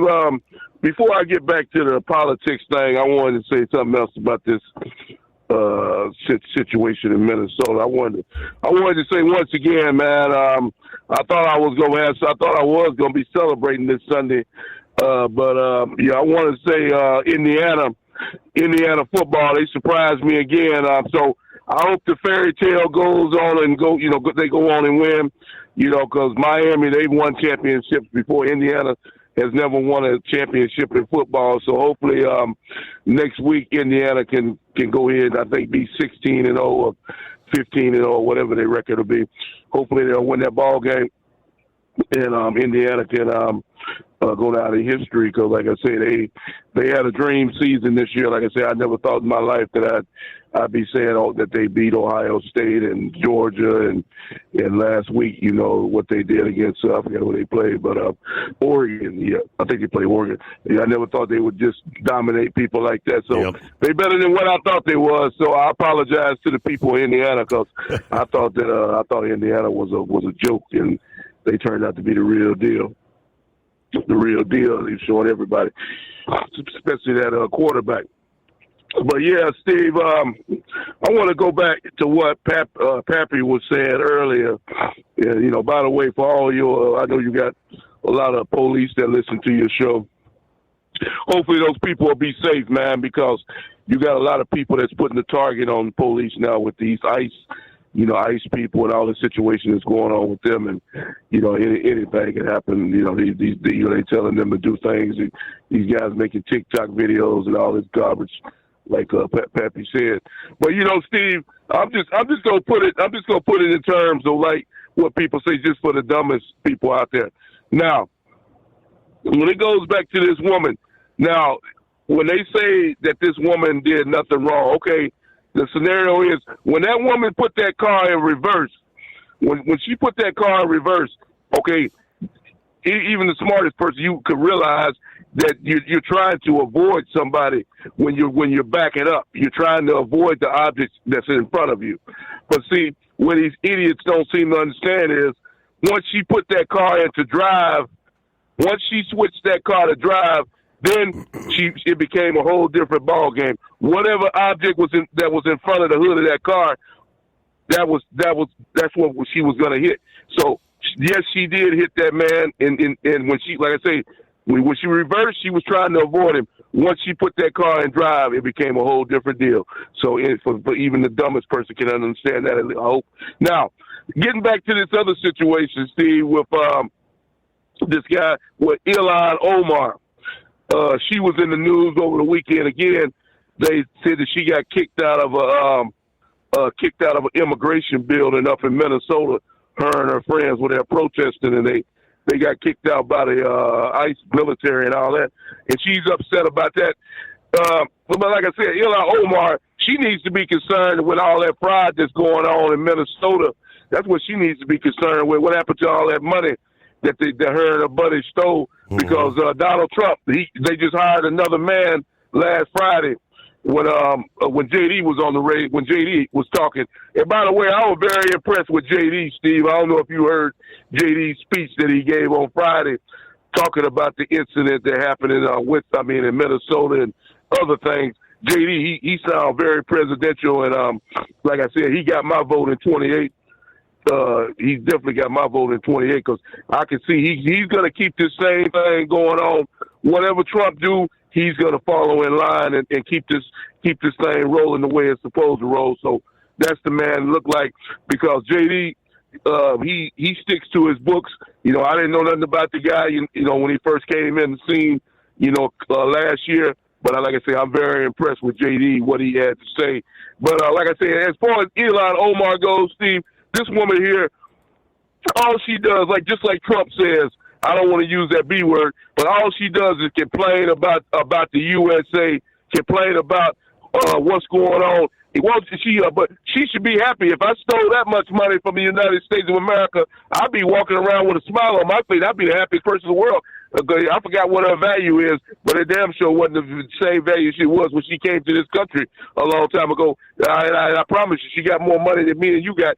If I was in her situation, I'd be a whole lot happier than that with all the money they stole. But that's all gonna come to an end. All three of them, because they're gonna go down in flames, Steve. Tim Walz, that bogus mayor they got up there, and Ilhan Omar, and any other loser that stole that money while Joe Biden was in the White House, because they coming down hard. They sent all kind of people up there to Minnesota to investigate these people. Because like that one guy said, he didn't understand what I meant when he said they were going back home to Somalia with briefcases full of money, and that's exactly what they was doing. And they were wiring money. They were wiring Western Union money back over to Somalia and other countries. And one other thing, remember I asked you this for years, Steve. I asked you this a lot of times about with Omar. I used to say, wait a minute, how the hell did she get into Congress? Who voted for her? Now we know who voted for her. All the people that she shipped in from Somalia illegally to this country, that's who voted for her. Like I said, because I knew people in Minnesota that naturally born Minnesota couldn't be that dumb to vote for her. It was the people that from Somalia that voted for that loser. And I thank you for taking my call. All right, Eagle. Once again, thanks for chiming in here. Have a great day. Safe travels out there. Rolling up on 17 past the hour. It's 844-3388. I'm a little bit confused. Are we officially going to see a interest rate capped at 10%? Thanks to President Trump, or does Congress have to act? Story one. President Trump made a Friday night announcement that they say would save hundreds of millions of dollars from the millions of Americans buried in credit card debt. To celebrate the first anniversary of his second inauguration, President Trump wants a one-year cap on credit card interest rates at 10%. Writing on Truth Social, please be informed we will no longer let the American public be ripped off by credit card companies that are charging interest rates of 20 to 30% and even more, which festered unimpeded during Sleepy Joe's administration. Affordability. Effective January 20 of 2026, I, as President of the United States, am calling for a one-year cap on credit card interest rates of 10%. Coincidentally, the January 20th date will coincide with the one-year anniversary of this historic, very successful Trump administration. Thank you for your attention to this matter. Make America Great Again, President Donald J. Trump. America's total credit card debt reached a record $1.23 trillion. The average household is in hock for some $9,326. Americans facing affordability challenges are increasingly using their plastic to pay for basic needs like food and housing. And the cost of such credit is skyrocketing, only making the affordability problem worse. As of August 2025, the Federal Reserve reported the average interest rate on credit card accounts was 22.83%. Now, some consumers with lower credit scores paying nearly 30%. Now, during the presidential campaign in 24, the president announced he would cap credit cards at 10%. That drew cheers from working-class families groaning under massive debt, and obviously criticism from some banks. Many states ban these sort of excessive interest rates charged under what are known as usury laws. But as we discussed Friday morning, there's a small number of states, as Delaware notably is, that have given the banks, based there, wide latitude. You charge whatever you want. And there has been increasing bipartisan pushback against the banks charging these excessive rates. Senator Josh Hawley of Missouri and Bernie Sanders, no less, of Vermont, introduced bipartisan legislation to cap rates at 10% for 5 years, framing it as immediate relief for working Americans. Hawley's office called the current rates exploitative and tied the efforts to the president's campaign promise. On the House side, AOC actually joined Representative Anna Paulina Luna of Florida, introducing similar legislation with a 10% cap. Luna says, for too long, credit card companies have abused working-class Americans with absurd interest rates, trapping them in an almost insurmountable amount of debt. Noting that banks can still make enormous profits since they borrow from the Federal Reserve at rates about 4%. The credit card rates have almost doubled in the past 10 years. Banks are seeing massive windfalls. The Bank Policy Institute that represents major banks arguing that a cap like this would reduce access to credit for the very consumers most likely to have revolving balances, estimating as many as 2/3 of those revolvers could see credit lines curtailed or eliminated completely.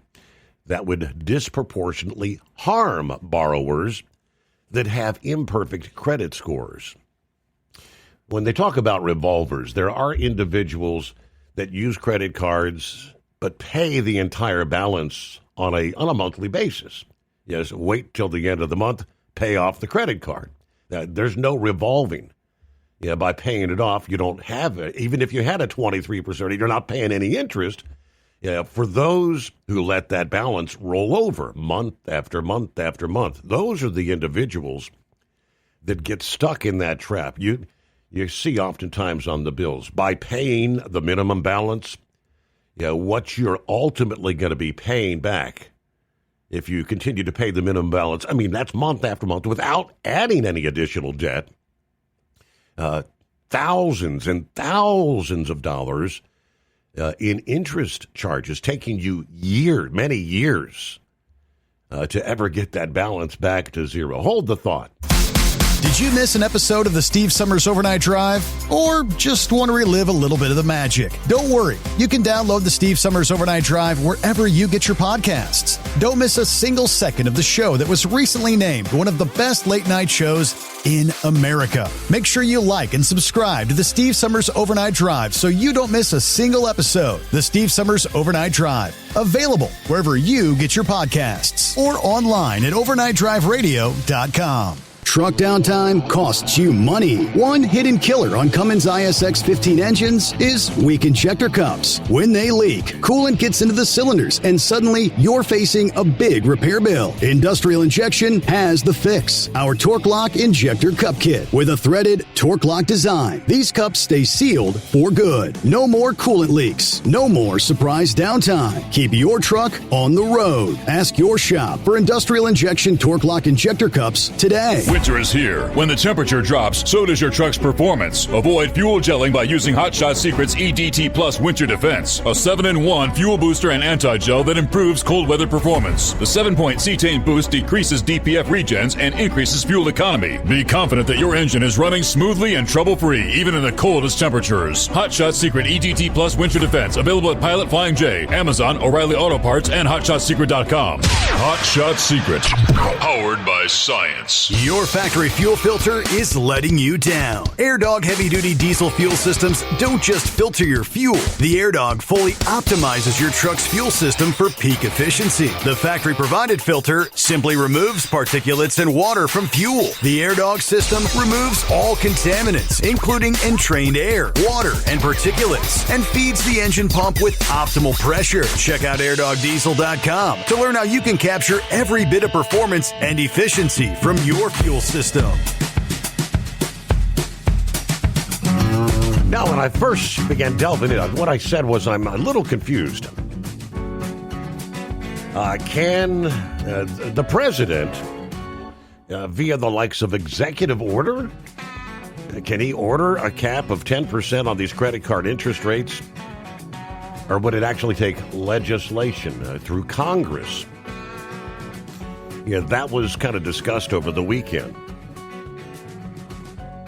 Now, he was not clear on his Friday post, Friday night, whether he might take executive action or if this is going to be done through legislation. One Republican senator said he had spoke with the president and would work on a bill with his full support. I mean, the president said he hoped it'd be in place by January 20th, but I mean, we're already the 12th. Obviously, strong opposition is certain to come from Wall Street, in addition to the credit card companies that donated heavily for his campaign, supported his second-term agenda. Banks are making the argument that such a plan would most hurt poor people by curtailing or even possibly eliminating credit lines, driving them to the even higher cost alternatives like payday loans or pawn shops. Researchers who studied the president's campaign pledge after it was first announced found that Americans would save roughly $100 billion in interest per year if credit cards were capped at 10%. Same researchers found that while the credit card industry would take a major hit, they would still be very profitable. Although credit card rewards and some of the other perks might be scaled back, about 195 million people in this country have credit cards. That was from 2024, were assessed $160 billion in interest charges. Americans are now carrying more credit card debt than ever before, to the tune of $1.23 trillion. Americans are paying, on average, somewhere between 19.6 and 21.5%. And that's interest on credit cards. Is significantly higher than just 10 years ago, when the average credit card interest rate was roughly 12%. So they are correct when they say interest rates have nearly doubled in just the past 10 years. We pause there. USA Radio News, I'm Anthony Lucero. Border Czar Tom Homan says the actions of the woman fatally shot by an ICE agent in Minneapolis could fall within a domestic terrorism definition. What she did was a crime. It's illegal to interfere and impede ICE law enforcement officers. Homan speaking on NBC's Meet the Press. He urges patience in the investigation as protests continue and accounts differ over what exactly happened. Senator Chris Murphy warns a U.S. takeover of Greenland could be the end of NATO. NATO would have an obligation to defend Greenland. Murphy told NBC's Meet the Press that alliance obligations could draw America into conflict with Europe. Iran is warning President Trump that any U.S. attack would trigger strikes on Israel and American bases. Reuters reports that Israel is on high alert as protests grow in Iran, fueled by a collapsing currency and an ongoing internet blackout. From America's News Network, USA Radio News. This is Denny Gillum, host of Frontlines of Freedom, here to tell you about an amazing new book, The Miracle Man, written by a good friend of mine. It's a remarkable, true account of faith, healing, and restoration in the face of impossible odds. Through a harrowing series of events and miraculous answers to prayer, Bill receives a donor's heart with only hours left to live. His rapid recovery and return to normal life is a story that shows God's power to heal and his faithfulness in answering prayers. The Miracle Man is available online through Amazon, Barnes & Noble, and other booksellers. Lisa Wolf here to tell you about our newest website for old-time radio lovers. It's 100radioshows.com. At this site, there are 5 old-time radio shows waiting for you to download free as our gift to you. And be sure to browse the additional 700 old-time radio shows available to you for 70% off by using the promo code RADIO at checkout. This is a limited-time offer, so log on to 100radioshows.com. That's 100radioshows.com. Want to put your business on a brand that is heard in some of the biggest radio markets on some of the biggest radio stations in the United States? Or maybe you want to have your brand take advantage of the explosive growth in podcasting. Why not do both? The Steve Summers Overnight Drive offers the best of both worlds and is ready to put your business at the front of everyone's waking thoughts.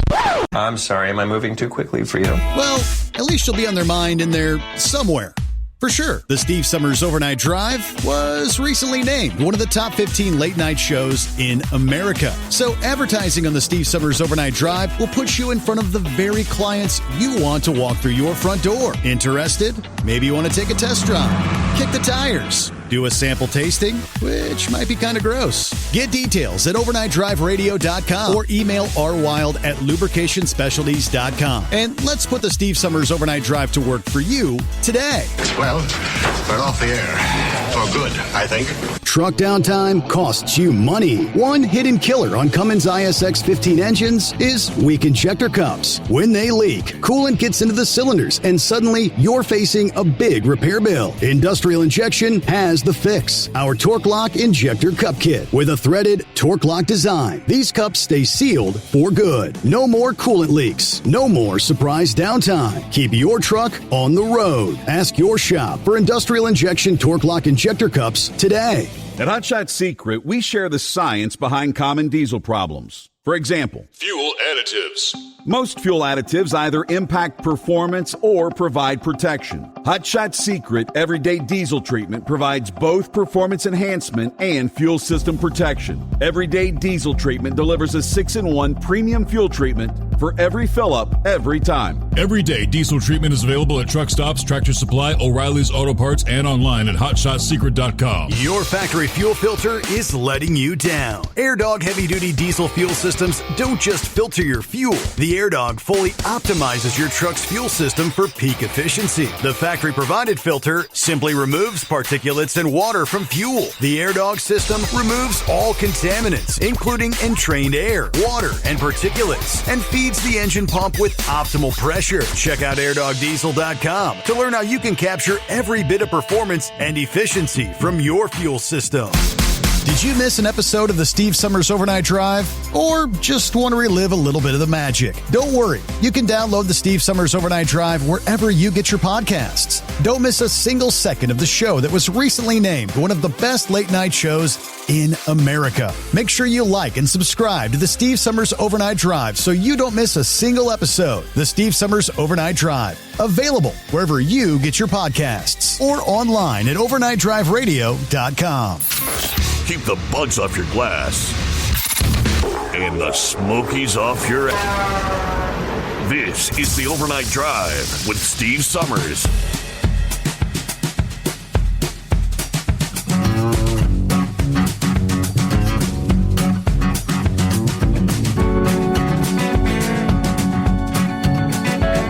All right, real quick, finishing up on the interest rates on the credit cards. They kind of explain credit card companies earn 3 different streams of revenue from their products. First, they charge a fee to the merchants every time we use a card. Fees that are charged to the customers. And then the interest that is charged on balances. Many credit cards have an annual fee, for instance. $79, $99 a year just to have the card. And then, of course, monthly interest rates. The argument from some of the researchers and left-leaning policymakers that the banks earn enough revenue from just the merchants to keep them profitable. If the interest rates were actually capped, a 10% cap would save consumers, though, $100 billion a year without causing massive account closures. That's what they're trying to... I guess the banks are trying to scare everybody, saying, we're going to close your account. That's because the few large banks that dominate the credit card market are making absolutely massive profits on customers at all income levels. There's some historic examples that interest rate caps do cut off the less creditworthy to financial products because the banks aren't able to price risk correctly. Arkansas has a strictly enforced interest rate cap of 17%, and evidence points to the poor and less creditworthy being cut out of the consumer credit markets in that state.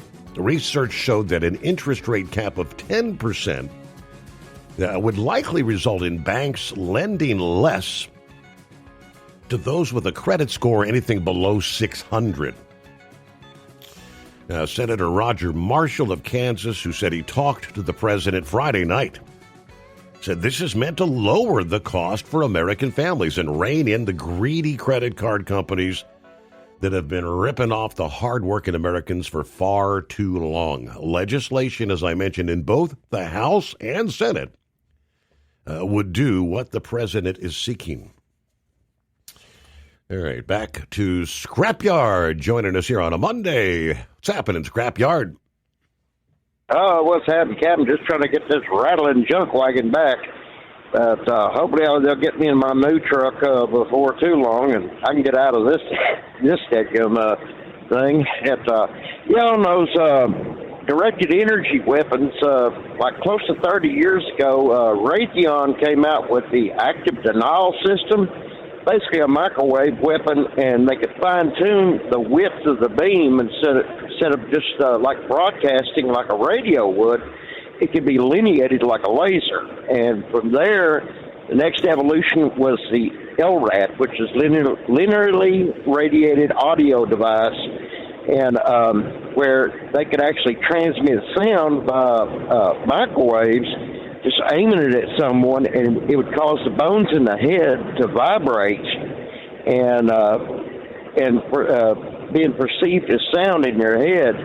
And those LRADs have a safety interlock where they could only crank the power to a certain level, but you could actually go in there and turn the safety interlocks off and crank the power up until a person's skull bones would vibrate so much the little feather bones that are inside the nasal passages would actually cut the flesh, and it just blood start pouring out your nose, and it basically just rattle your head, such vibrations until it would cause massive blood loss. Wow. And if you remember several years ago, Chris Angel out there in Las Vegas got in some trouble over that billboard that he had. They had one where he's there at the Luxor, And there was a certain place on the sidewalk that you could stand right in that area or walk through it, and Chris Angel's voice was being projected by one of those LRAD panels facing at that spot on the sidewalk, and it'd be Chris Angel, like on his TV show, the theme on it, him whispering, "Are you ready?"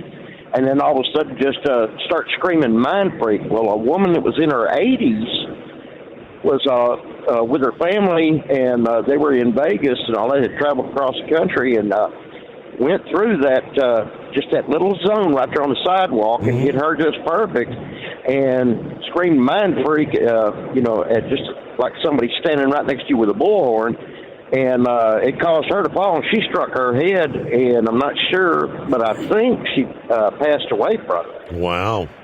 And then after that, it wasn't long. It was a big lawsuit against Chris Angel, and then that billboard was removed. The LRAD speaker was removed. But a lot of businesses, like bus stops in Japan, that they could tell somebody that their bus is coming without using a loudspeaker. These little bus stops that are out there, and it's just these glass buildings, and just facing downward, basically at the seating area, and without having you stand at the door and you're listening. You can't hear anything until you get right in that beam. And some of the newer weapon systems, it's basically all just radio transmitters. Some of the newer ones are using proton beams, which causes severe disorientation. Mm-hmm. And basically hitting people with high energy protons, and just the same thing as like whenever we have a big solar storm, and those protons make it down to ground level, and everybody gets disoriented or agitated. The animals start acting funny. It's the same process, just done mechanically. And on that, and shout out to Hillbilly Texas family. I'm praying for y'all. Yeah. And all that. So yeah, it was. I heard about it too. I'd never got the opportunity to talk with him and all that. But my hats off to him and to his family. And let's see. Over this credit cards and such, if you want to build your credit score, I can tell you a method that I use, and it's 100% legal, and we'll build your credit score back up in record time. When you get a utility bill, pay just a little bit extra on that bill every time that you get it. They have to report it to the credit bureaus. Okay, you paid more than what the bill called for, and you paid it on time. And like my electric bill on my cabin, which isn't much, but I paid it up every time I got the bill. I would pay sometimes 2-3 times the amount of what was specified, and I'm only getting like a $37 a month bill there at my little cabin. But I'd pay like several months in advance and more than that rate. And it will rebuild your credit. And back mine was absolutely ruined due to an ex-wife. And just paying that one bill, I was able to get good enough credit to get my little car, and I was paying less than $500 a month on the car. Yeah, I wasn't aware. I mean, I didn't, years and years ago, I didn't realize that, like if you have, like, say, Duke Energy, for instance, that your electric bill or your gas bill, that they actually report to the credit bureaus. I guess, like the water bill, that they do report to the credit companies. And and anybody that takes your Social Security number for the application, they're actually delving already. Once you get approved and get the service going, they're actually delving into your dispensation accounts. There's 3 federal banks across the country, and anytime somebody gets your Social Security number, they're actually delving into your account to make a bond. A lot of people don't realize that. It's like, paying a down payment on a vehicle is actually illegal because they've already hit your dispensation accounts, creating a bond in case you default. actually taking money out of your account to buy the bond. Well, you learn something new every day, Scrapyard, don't you? Yeah, I've been following a lot of this, trying to learn, and it's quite shocking. It's how the rich stay rich, basically, because they know these tricks, and they're sure not going to tell us. All right, well, Scrapyard, good to hear from you. Get that old jalopy back to the yard, right? He tried to limp it back, did he say? Of course, we've all been following from one city to the next, all over the country, the immigration and customs enforcement operations, getting illegals sent back to their home countries after 4 years of the open door policy allowed millions in. I did not realize, I'd heard a few headlines about temporary protected status ending for some in the country. I came across a little public service announcement posted over the weekend from Michael Morris. It said, looks like the craziness that we've seen elsewhere is about to land in Springfield, Ohio. Both sides would be wise to stay away and let the legal authorities do their job. We don't need the negative publicity or, God forbid, any lives taken in Springfield because of confrontations. Be wise, people, he says, which then takes us to a post. And this is not just going to be Springfield, Ohio. If you don't recall, Springfield's garnered the national attention last year when there were the president actually even, I guess he really got it all sparked when he said something about these Haitians are eating the pets. Remember that? Now, there were examples, they said, where some of these Haitians were killing the geese and whatnot to take them home and cook them. Yes. I did not realize on February 3rd, here just a couple weeks away, the Haitian immigrants in Springfield will have their temporary protected status revoked. I expect ICE and Border Patrol to show up in force. Now, since Springfield is not exactly a tourist town, some of them may be staying in Fairborn or Beaver Creek and picking up extra detainees from the working-class neighborhoods of Fairborn and the immigrant-run restaurants that serve the Wright-Patterson Air Force Base there. They question, is anyone making plans for responding, communicating, and training? Does anybody know which local police departments will be cooperating with ICE? A response from Jen says, hello, I live in Springfield. I'm a local organizer and also part of a local immigration group called G92. We've been doing our trainings and action items for close to a year now to prepare. Our local city police department has advised that it will be business as usual unless House Bill 26 passes through the state prior to then, and then it would be a different story. Our sheriff's office has said very little, which tells me everything I need to know. As for where ICE is staying, they've stayed in Springfield previously when they're doing their enforcement operations like picking up a person with a warrant. We've not seen them here yet on a wide-scale basis like we've seen in other places like Columbus or elsewhere around the country. But she said if you or anyone else would like to get involved in our local efforts, please reach out.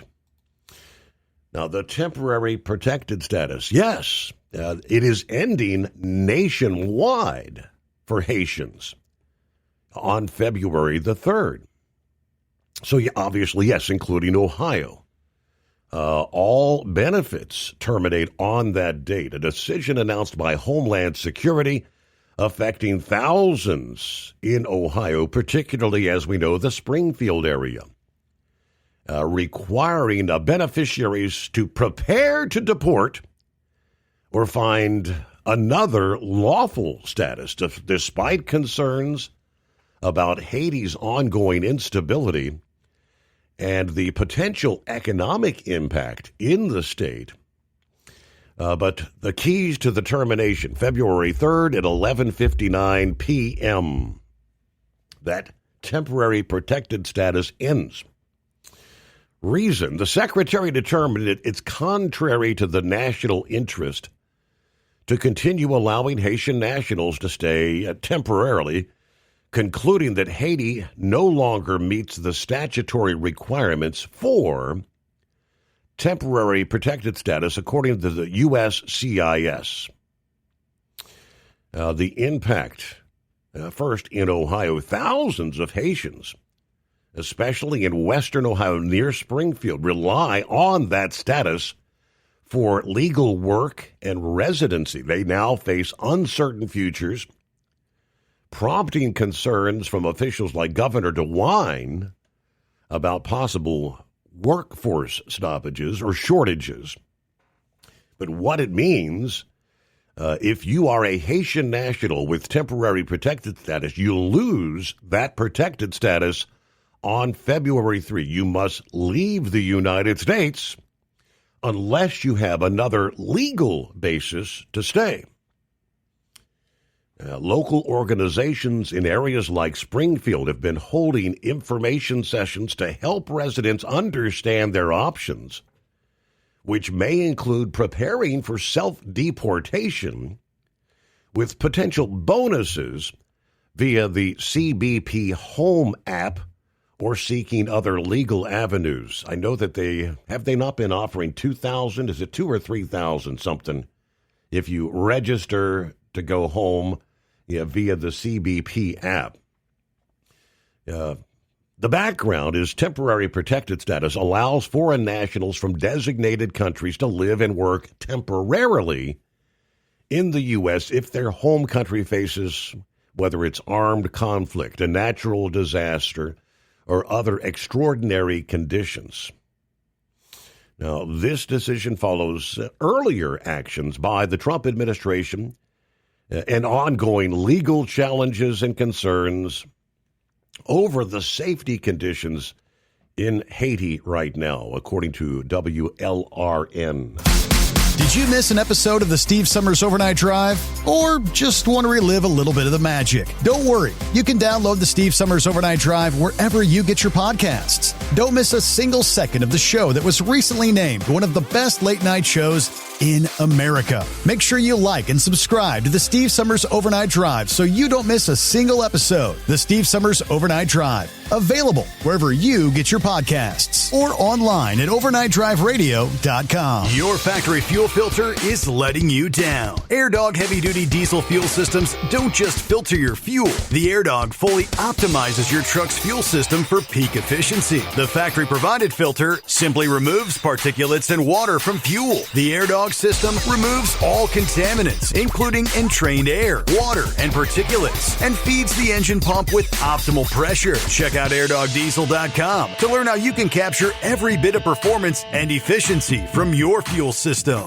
Diesel owners know if you take care of your engine, it'll return the favor. Hot Shot secret formulates additives that help you prevent problems and boost performance. Diesel Extreme cleans internal and external injector deposits, and EDT increases fuel economy by up to 7.3%. Scientifically proven by third-party testing. Add Hot Shot secret at your next fill-up to get the most out of your diesel. Available nationwide at truck stops, farm and automotive stores, and online at hotshotsecret.com. Hot Shot Secret.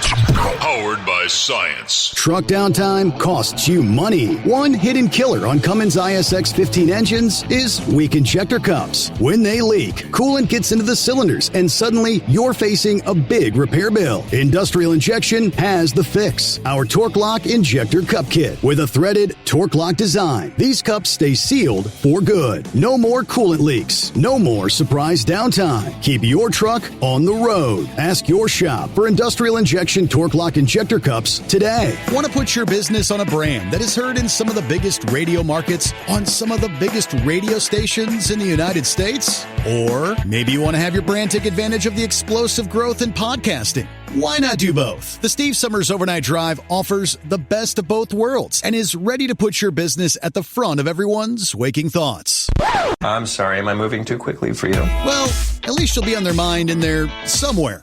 For sure, the Steve Summers Overnight Drive was recently named one of the top 15 late-night shows in America. So advertising on the Steve Summers Overnight Drive will put you in front of the very clients you want to walk through your front door. Interested? Maybe you want to take a test drive, kick the tires, do a sample tasting, which might be kind of gross. Get details at overnightdriveradio.com or email rwild@lubricationspecialties.com. And let's put the Steve Summers Overnight Drive to work for you today. Well, we're off the air. For good, I think.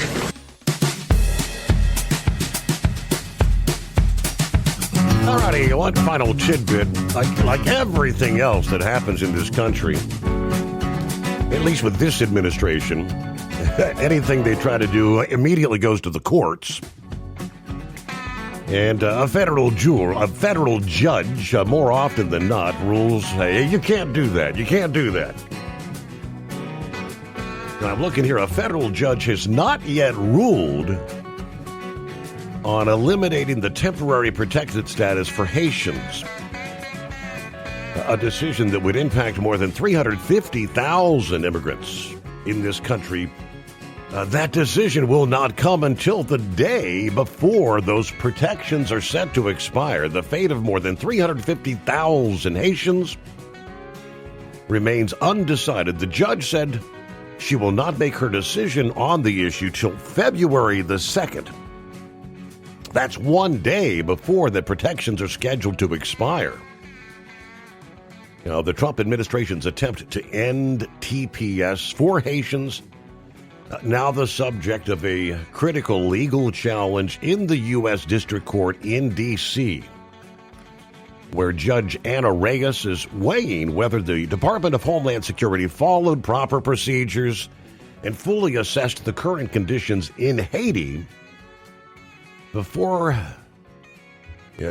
determining to terminate the designation.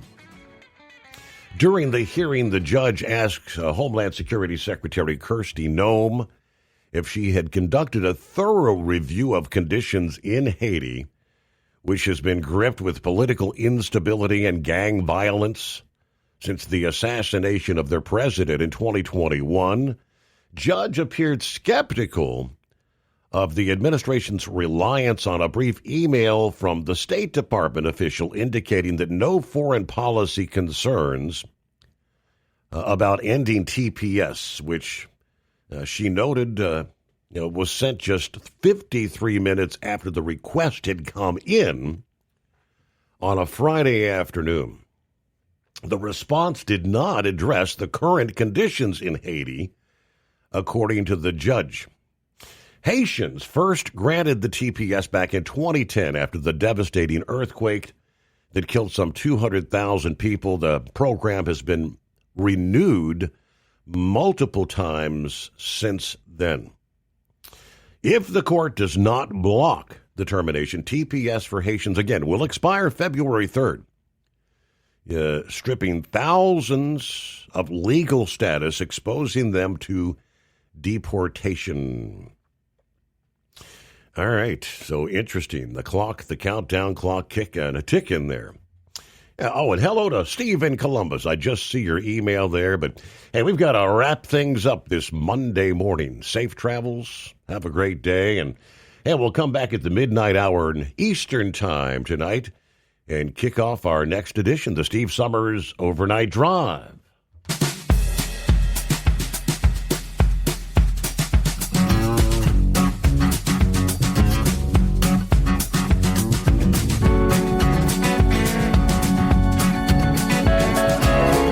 Never guess the places that I've been. You never guess the places that I've been. 'Cause everything is like a dream, yeah, but only in that dream that I live in. I'm never gonna let the day begin. Never gonna let the day begin. 'Cause everything is like a dream, yeah, but only in that dream that I live in.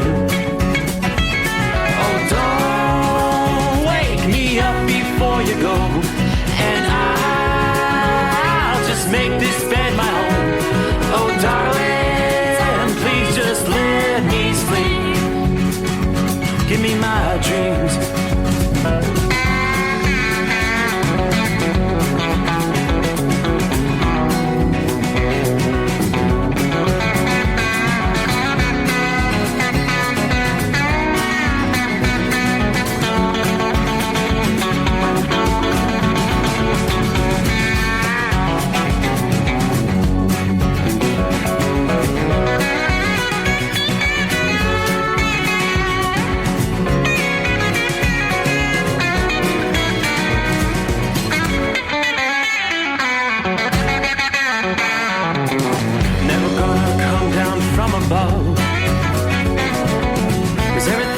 Better from above. Nothing's ever as it seems, yeah, except in that world that I dream of. Never gonna lose the ones I love. Never gonna lose the ones I love.